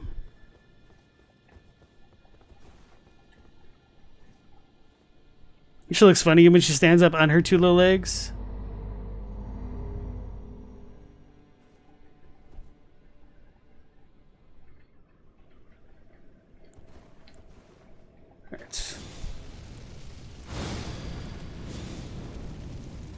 Yeah, she feels like one of those bosses where you can't I shouldn't have done that. Or you can't use Rot Breath against it.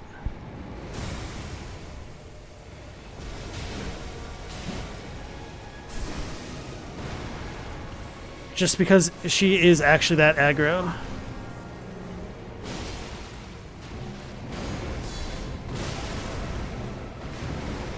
I'm surprised that last hit didn't connect. Damn it.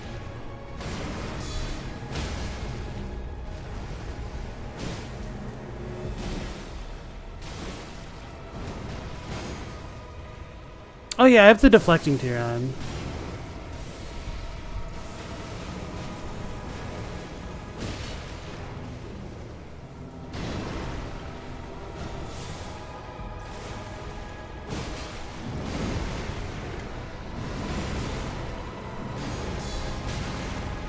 So that was the bad idea. Can only heal once against the boss like this.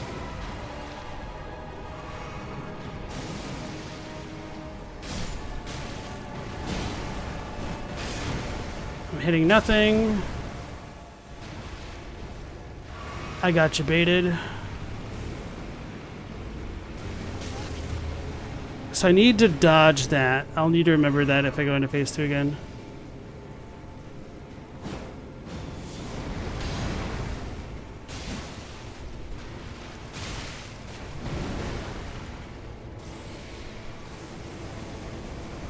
Oh man, I rolled. That was garbage.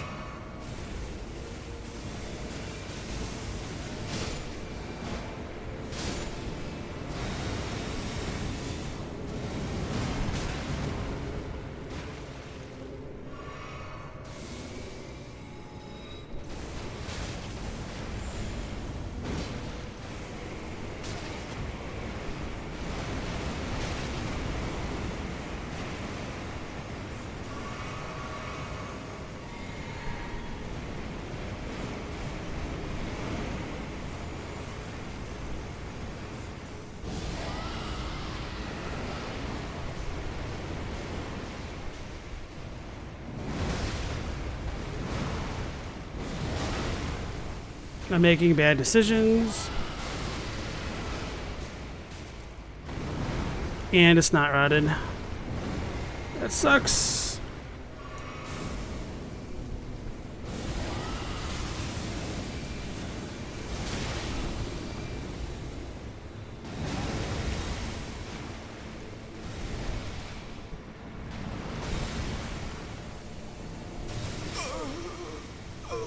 Aw.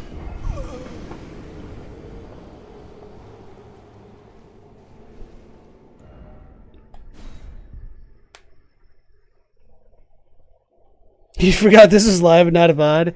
You're just sitting here in complete silence. I mean, no, this is a VOD. I just timed this comment appropriately.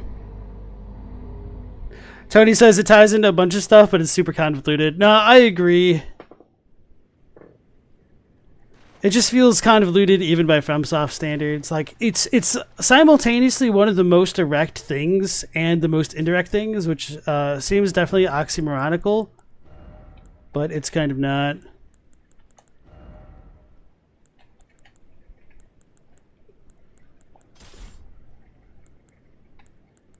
So I think this is good.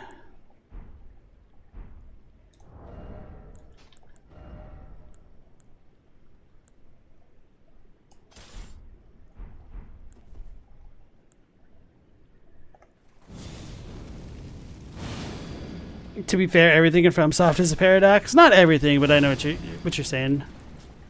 All right, I'm not gonna summon the Mimic this time around, just to have a little bit of fun.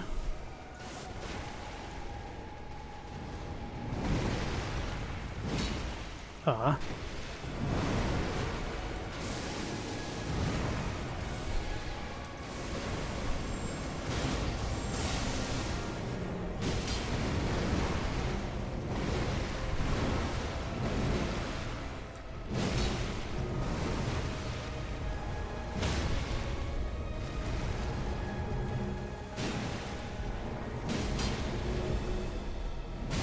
I don't think I had the stamina to roll. Well, I should have had some stamina. So I guess it's just slow on me part. That sucks. I meant to run, but I didn't. And I was kicking its ass that time around. I choked. Oh, front soft is a paradox. I shouldn't tease Jack. He's got that autocorrect dyslexia going on. My fault.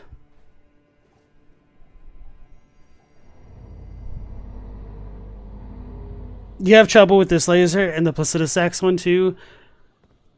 The one that gets me the most consistently is the second phase 3-shooter. I have no idea if you can even dodge all of them.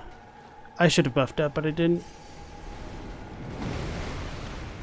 I rolled way too early. Come on. That's super annoying. Oh no, it's this one. I'm gonna die. Man, the lingering hitbox. I was just all messed up that time around.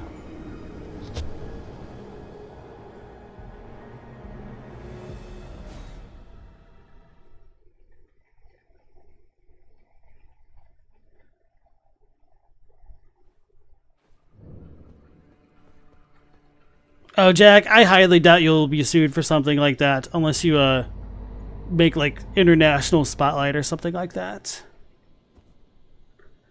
Like one of the things that gets me is how people sell merchandise of IPs that they don't own the rights to.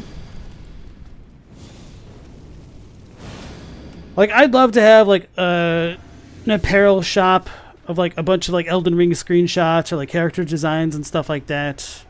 But I also would love to not open myself up to legal problems.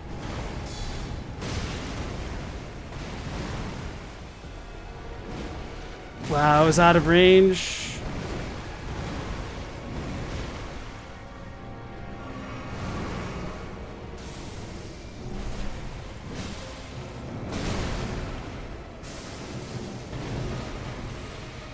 Damn it. Damn it.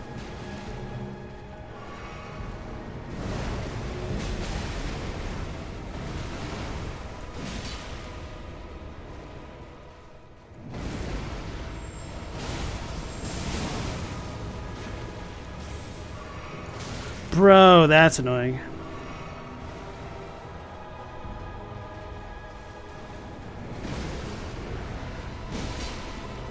I rolled way too early. I blocked way too late. I should have rolled to the side. Now it's kicking my ass. I'm gonna die from this probably. Okay. Why does it not go? I don't know if I got cycled into the run animation because I was holding circle too long.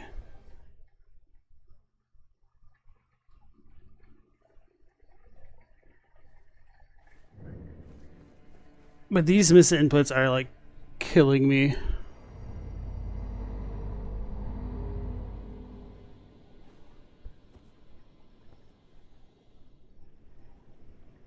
Vorb said New Game 3 and just found the Finger Creeper ashes. I liked getting those. I put those off because I didn't think we'd have enough time today. And then, especially not with me screwing around with meta this much.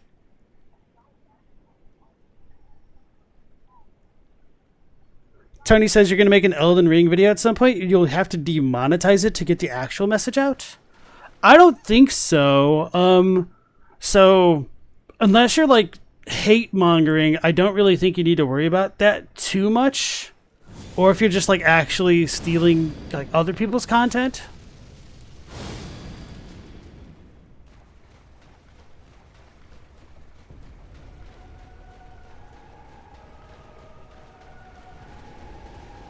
I forgot to use the thing. I wasted too much time. Okay, I got lucky.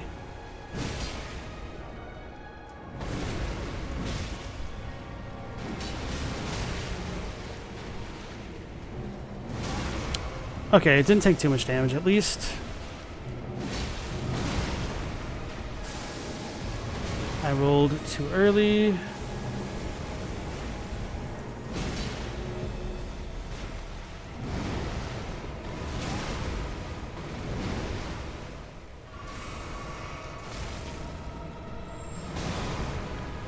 I wasn't trying to do it that second time. That just was a command buffer from trying to do the full thing the first time around.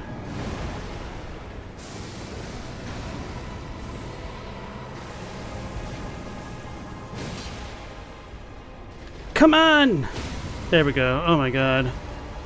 Like, stuff like that, I am not trying to just jump and not attack. And now it should phase 2, and I'll need to dodge. I will need to dodge. Stop running. Hey guys, I dodged.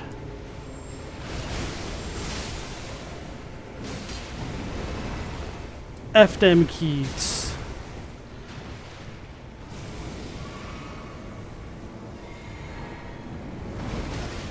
Wow, it did that much damage.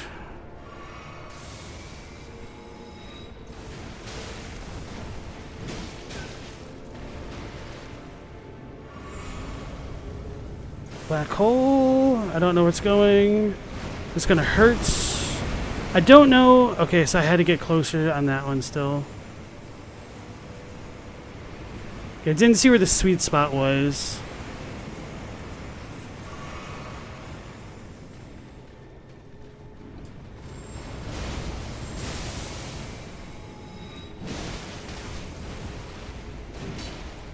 Why that tracking?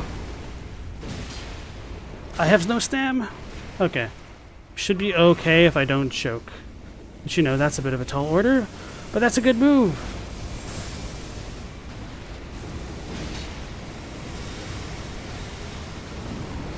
I just panic rolled the hell out of that.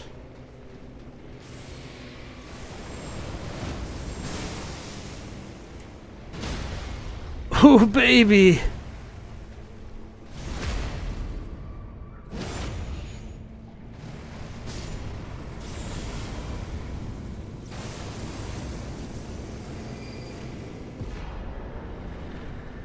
Legend Feld, Remembrance of the Mother of Fingers. Yeah, it feels amazing to get a visceral finish. Thanks for all the GGs, guys. Ooh-wee. Alright. Remembrance of Metter, the Mother of Fingers, hewn into the Shadow Tree. The mother of all two fingers and finger creepers was in turn a magnificently gleaming daughter of the Greater Will, and the first shooting star to fall upon the lands between. Which, thinking about this, kind of makes me think about the parallels to Abrightis, Daughter of the Cosmos, which is another eldritch being that we find underneath a cathedral of sorts. But anyway, like I was telling Tony a moment ago, the lore of Metter... Wait, what is this buff? Oh, it's from the... Wait, what is that? So that's the guarding one? The deflecting tier really lasts that long? Okay. Like I was saying to Tony a moment ago, it's kind of surprising how straightforward, yet not illuminating Metter's lore is. Like, the fact that it doesn't even throw in "it is said" in the item description is just kind of wild to me. We actually get a straight fact from the game for once. So let's go back to the round table hold, check out those remembrance items, and talk about it a bit more.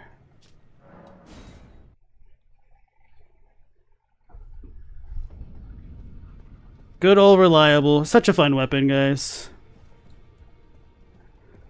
Do I think Metter is actually dead? You find the death animation suspect. Kind of looks like she might have just teleported.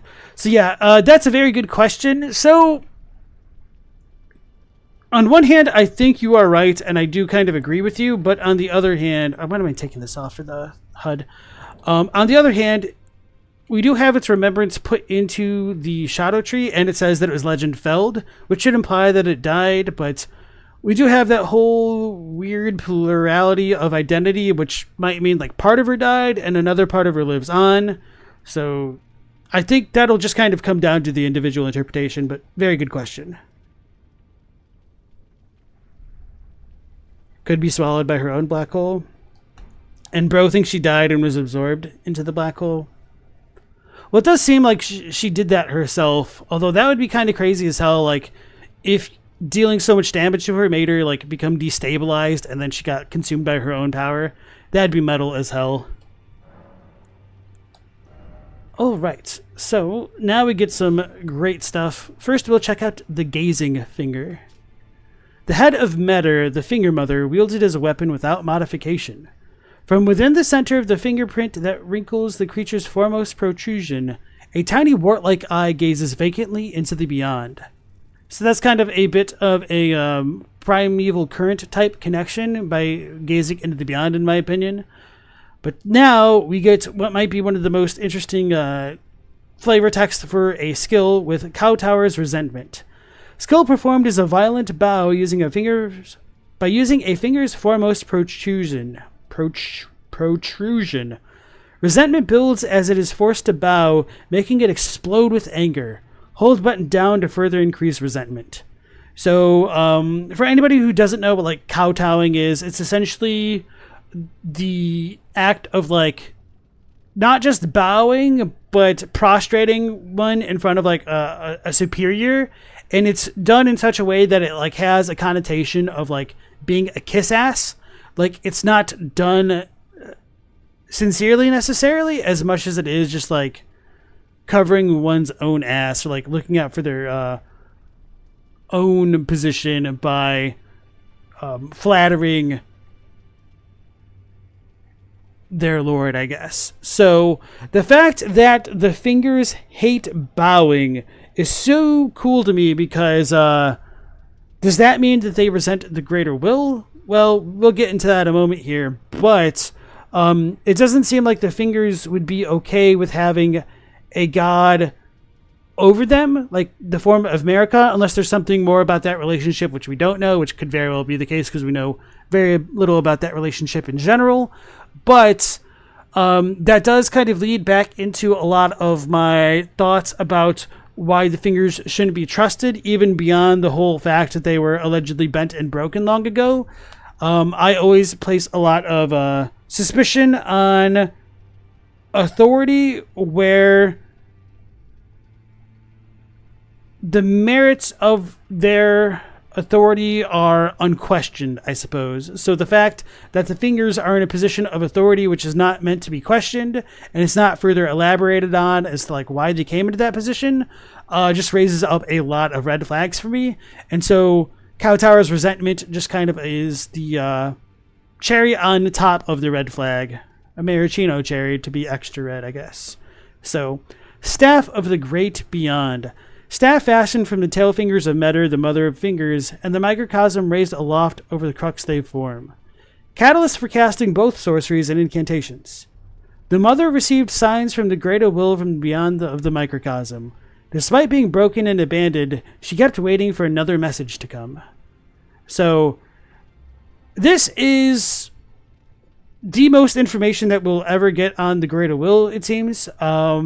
It's certainly the most direct information we have about the greater will in the entire game. So the greater will is kind of represented by that microcosm in between the fingers themselves, which looks quite like an eye, but that could just be a bit of a, coincidence.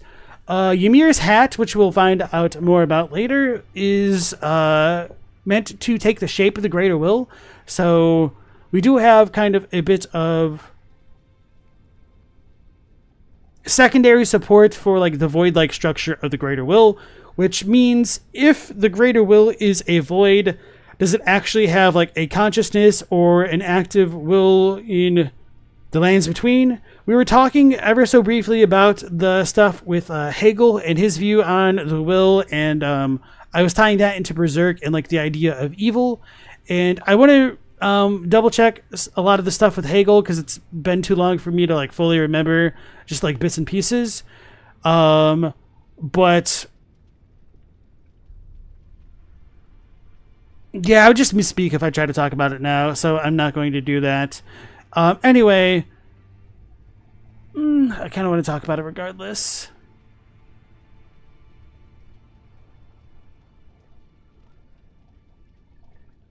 No, I'll just leave that alone after all. So,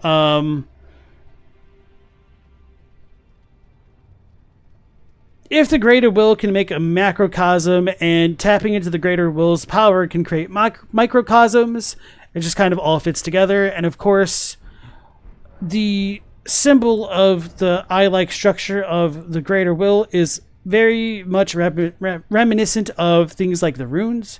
So these might all tap into like the greater will's power essentially, and then perhaps something is done differently to make like the runes. I don't really know, but there's a lot of amazing world building, even if you like have a lot of individual gripes about aspects of the lore, I feel. So I just really like stuff like this.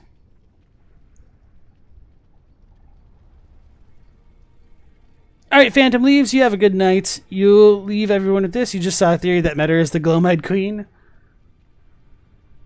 Well, she was defeated by Malekith then. I could think about that. That might work in some contexts. The Godskins, I guess, makes it a bit of an oddity, though.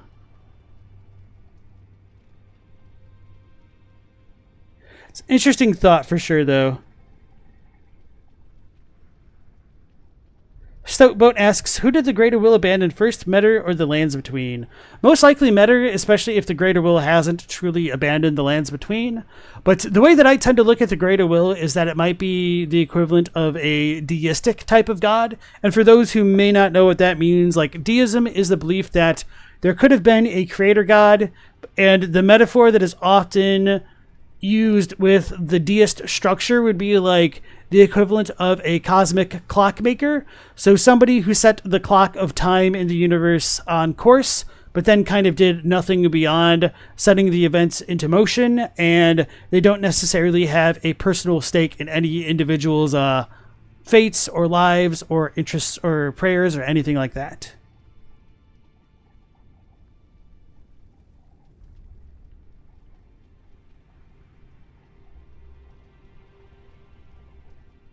These questions are the foundational questions of philosophy? Absolutely. So, why play a video game if we can't talk about the fundamental bases of philosophy?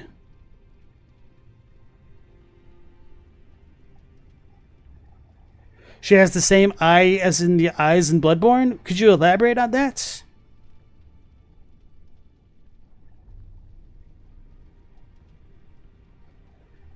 Alright, so let me double check the remembrances.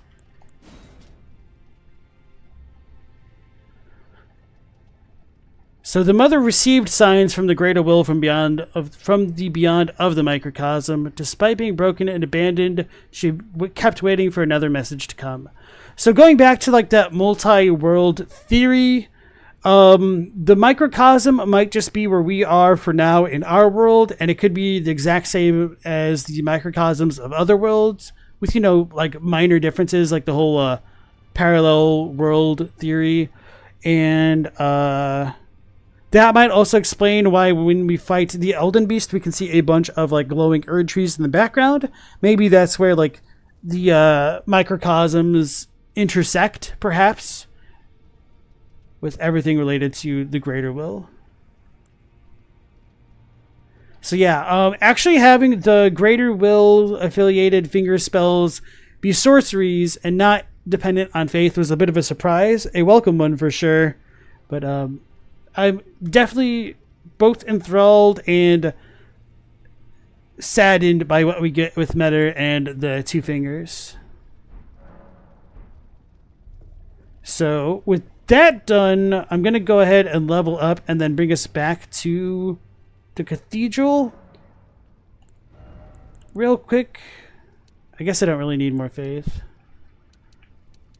70 versus 72.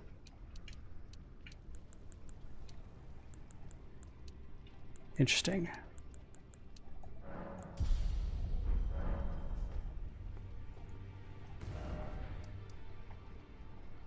And I'll try to finish this up pretty quickly here before signing off for the night.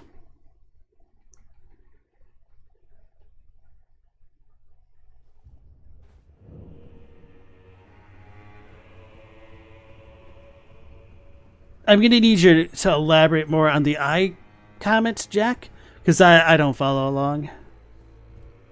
But so now that we've defeated Metter, Rutro,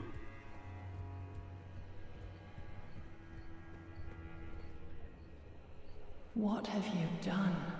You've wounded Count Emir most irreparably, such that he wishes for your death, and I must attend to the Count's concerns. So she says we've wounded Emir most irreparably. I kind of think she's being lied to by Emir, because now that we've killed Metter, he probably doesn't think there needs to be two mothers and is assuming that we might take that role.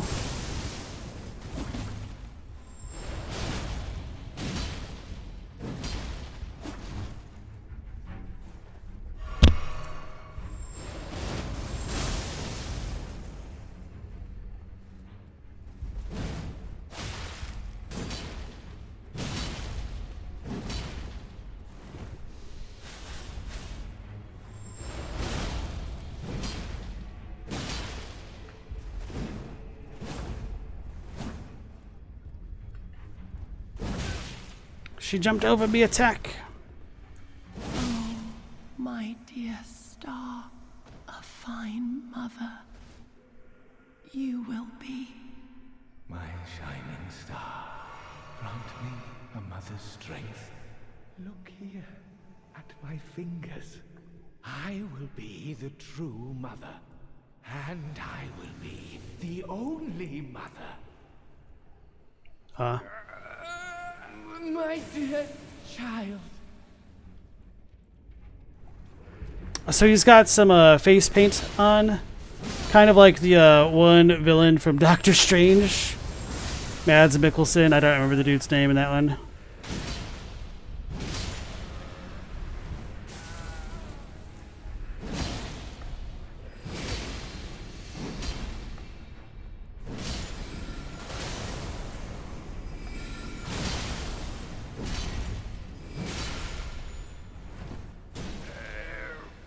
My dear children.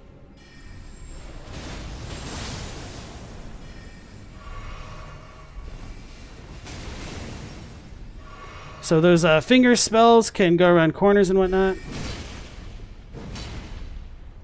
Forgive me, Yuri. Truly, I desired to be your mother. Enemy felled. Ymir's bell-bearing, maternal staff, high priest hat, robe, gloves, undergarments.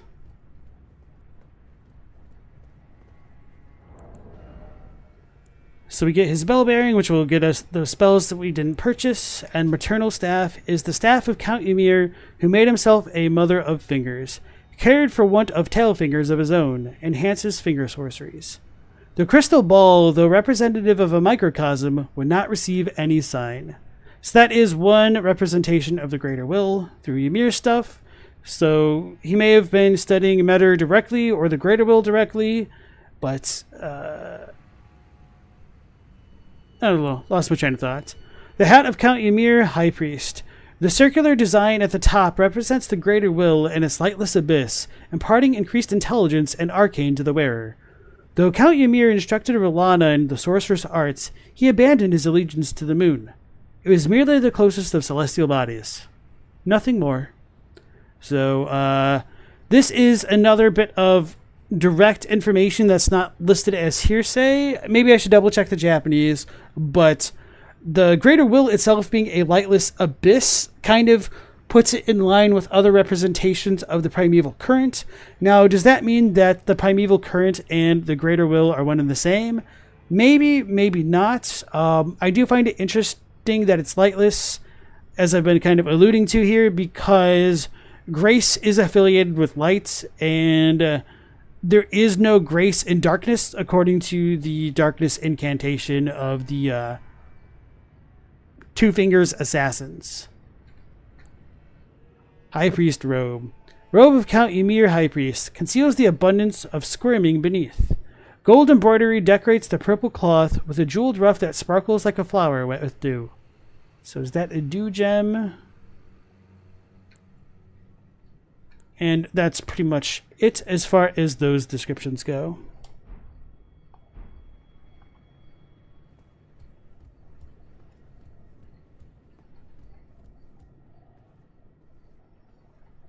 You want to know how much damage this sword can do at max scaling? I don't know, but the fact that it does have like 2 damage stats to work with it definitely bump it into pretty high territory, I'm sure. You can alter the robe? I did not know. Not tried to wear it, to be fair. You feel like we should have been able to talk it out more with Ymir? He crazy, though. Like I said, he's kind of like Logan. He peered too intently at the origins of life in the fingers and the greater will and kind of went mad. Like all of the other primeval current sorcerers. You're surprised we don't see a depiction of the one Kabbalah chart in the game? I know what you're talking about. That has like all the element type stuff.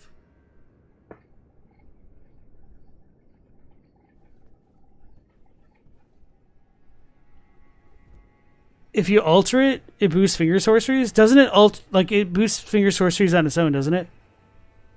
Oh wait, do you mean like it gets the fingers on it? Because if so, that'd be really cool. Count Ymir, the stars, the sky. I see them not.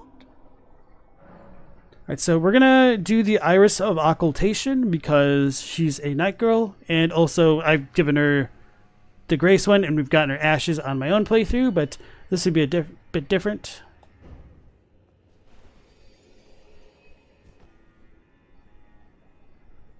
No light anywhere at all. This is the night I know. Our night.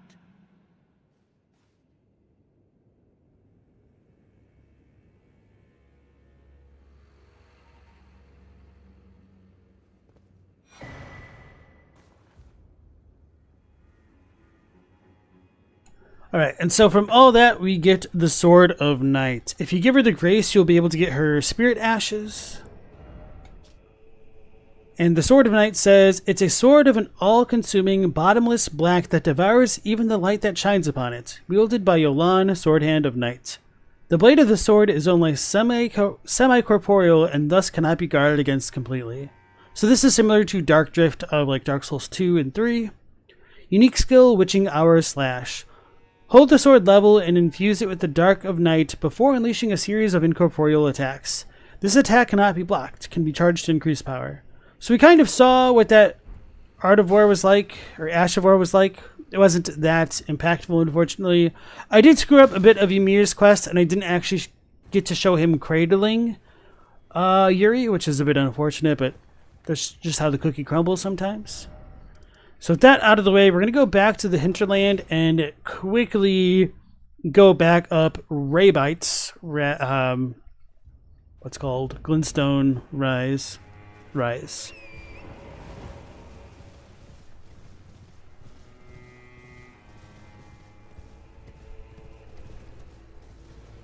Did I get the upgraded ashes? Which one do you mean?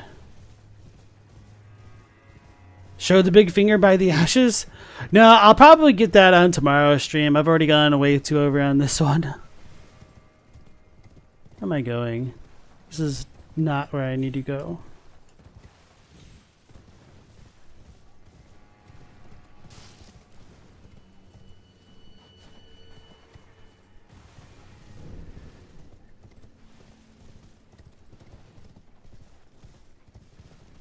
Oh yeah, and I didn't point it out, but I feel like it almost needs no introduction that we've got the harp for like the main theme of the game going on in the background, which ties it thematically very well to America and the Elden Beast and whatnot for the Shaman Village.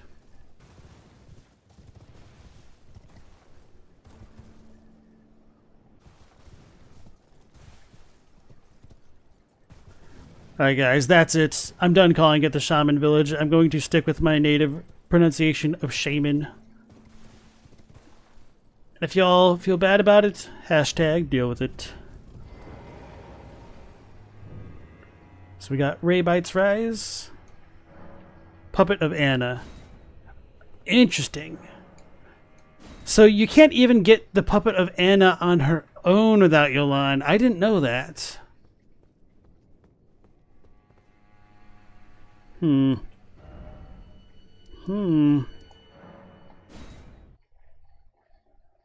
Alright guys, I lied. We're gonna go get the Finger Creeper one, but I'm gonna ignore the Falling Star Beast for now.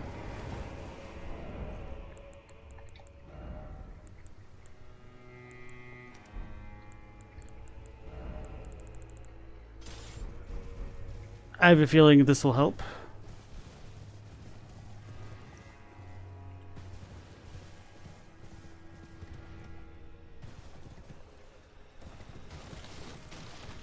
So we do have a bunch of sleeping lamprey on our way to the Finger Ruins. In some ways, they kind of remind me of like the snake skin around Bonnie Village, like the basins of it, but those might be clothes almost, or former clothes. I don't know exactly which make it the lamprey. It's weird that there's so many of them. Did I not get this? I don't think I did.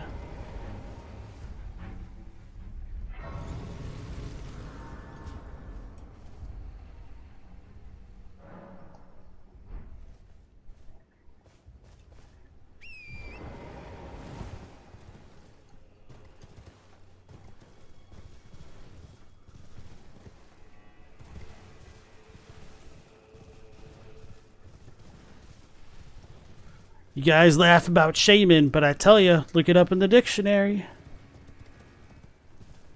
It's an acceptable pronunciation.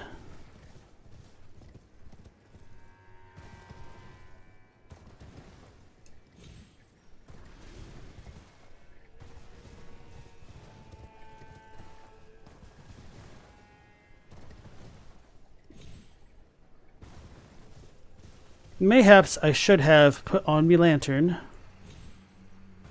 Alright, so as we come up around here, we're going to get a ton of Finger Creepers and Lamprey Folk. But one of the things that I want to point out about this area is that there's also a random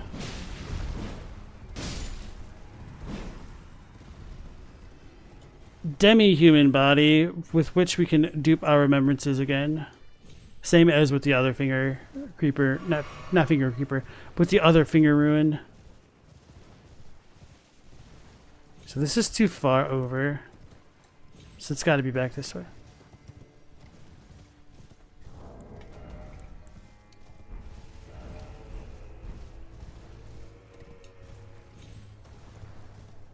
That isn't it.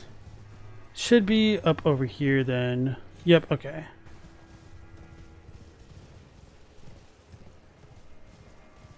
So if y'all want to dupe a DLC boss weapon and you don't have spaces, you can come over here, which is on like ever so slightly west of the Finger Ruins of Dio type icon, and straight to the north. Also kind of by like the Falling Star Beast area. So setting that aside, going back to the Lamprey Folk and this gigantic Finger Ruin type thing, there's going to be a hole which is worth exploring. Tri-Finger. This isn't it.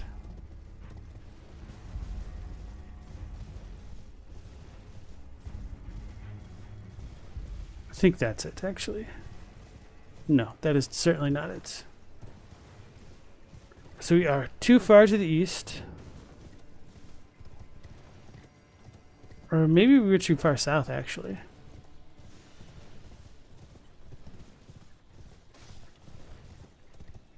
Okay, no, I know what's going on. We do need to go more west.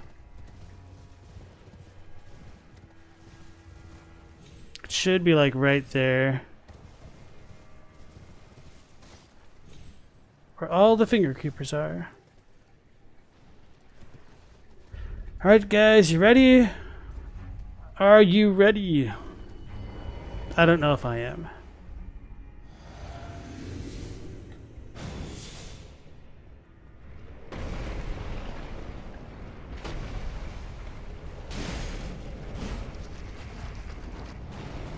Now would have been a good time for my Blood Flame incantation, huh?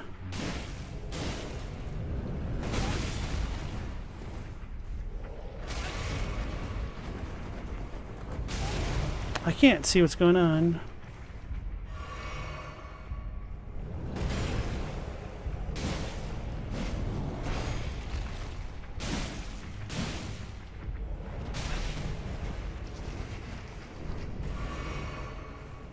May as well heal.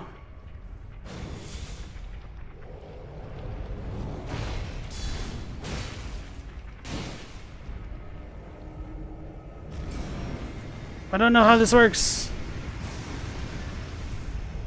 Oh no!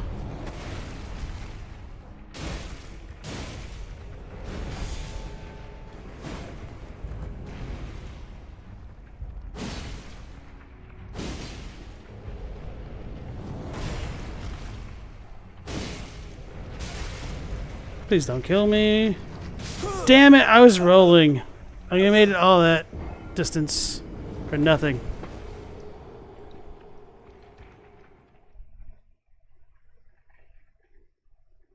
That's about how it went for you earlier today. Well, we're gonna cheat now.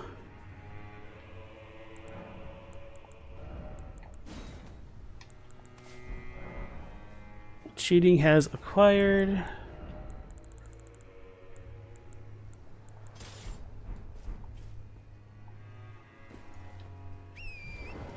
The good news is my runes now mark the spot.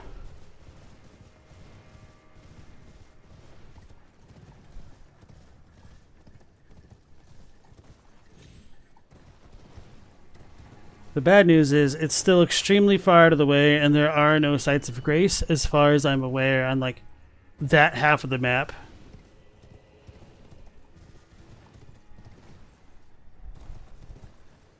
So not only do we have another empty area for the most part, we also have an empty area without fast travel sites.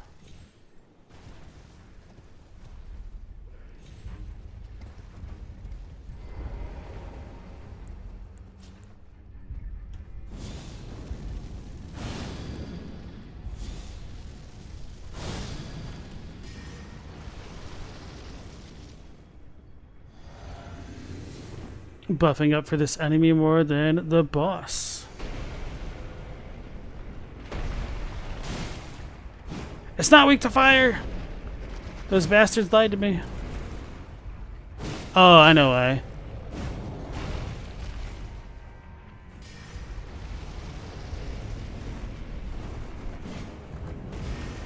Damn it. Can you just two-hand the weapon, please? Thank you.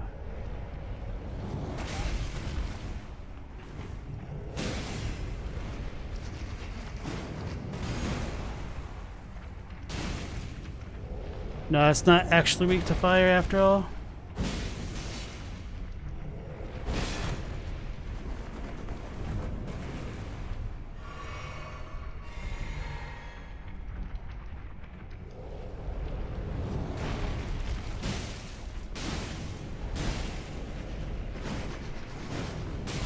I'm not even hitting it when it's like rearing up like that.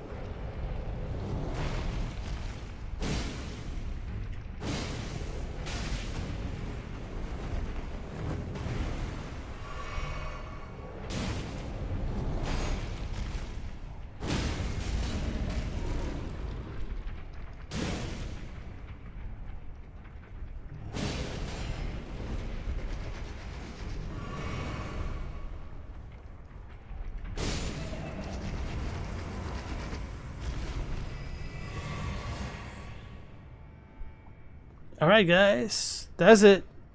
Nothing else except for the Finger Creeper ashes, which say, Ashen remains in which spirits yet dwell, used to summon the spirit of a Finger Creeper. Devoted to its summoner, this young diminutive Finger Creeper eagerly restores HP. They are ever so fond of their mothers at this tender age. I think there's a slight difference in the Japanese, but I mean, it's not trying to say that we're its mother. I think that's just like a generalized statement about it. We've got a horn-sent corpse next to it. That's pretty much that. I think there's just like smithing stones or runes or something on the corpse outside here.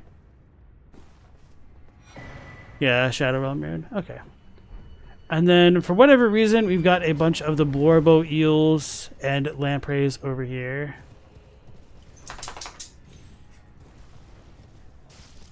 Which, as I said on another stream, if we ever need to kill all of the Blorbo eels in a given area to get something special, I will never know about it unless a data miner tells me. Because there's a ton of them, but... Alright, so with that being done, I'm going to warp over here to remind myself to fight the not Estelle of this area. Tony says that's as important as hell, in your opinion? Top 10 smoke spots? Okay. That's where we get smoked by the fingers. But okay, everybody, it has been a very late night for me so far for the stream. But thank you all for sticking with it. We'll be going live at the same time, as always, of 10 p.m. Eastern Standard Time. So hopefully we'll catch you on that next stream. So, until then, take care, stay safe. Last Protagonist out.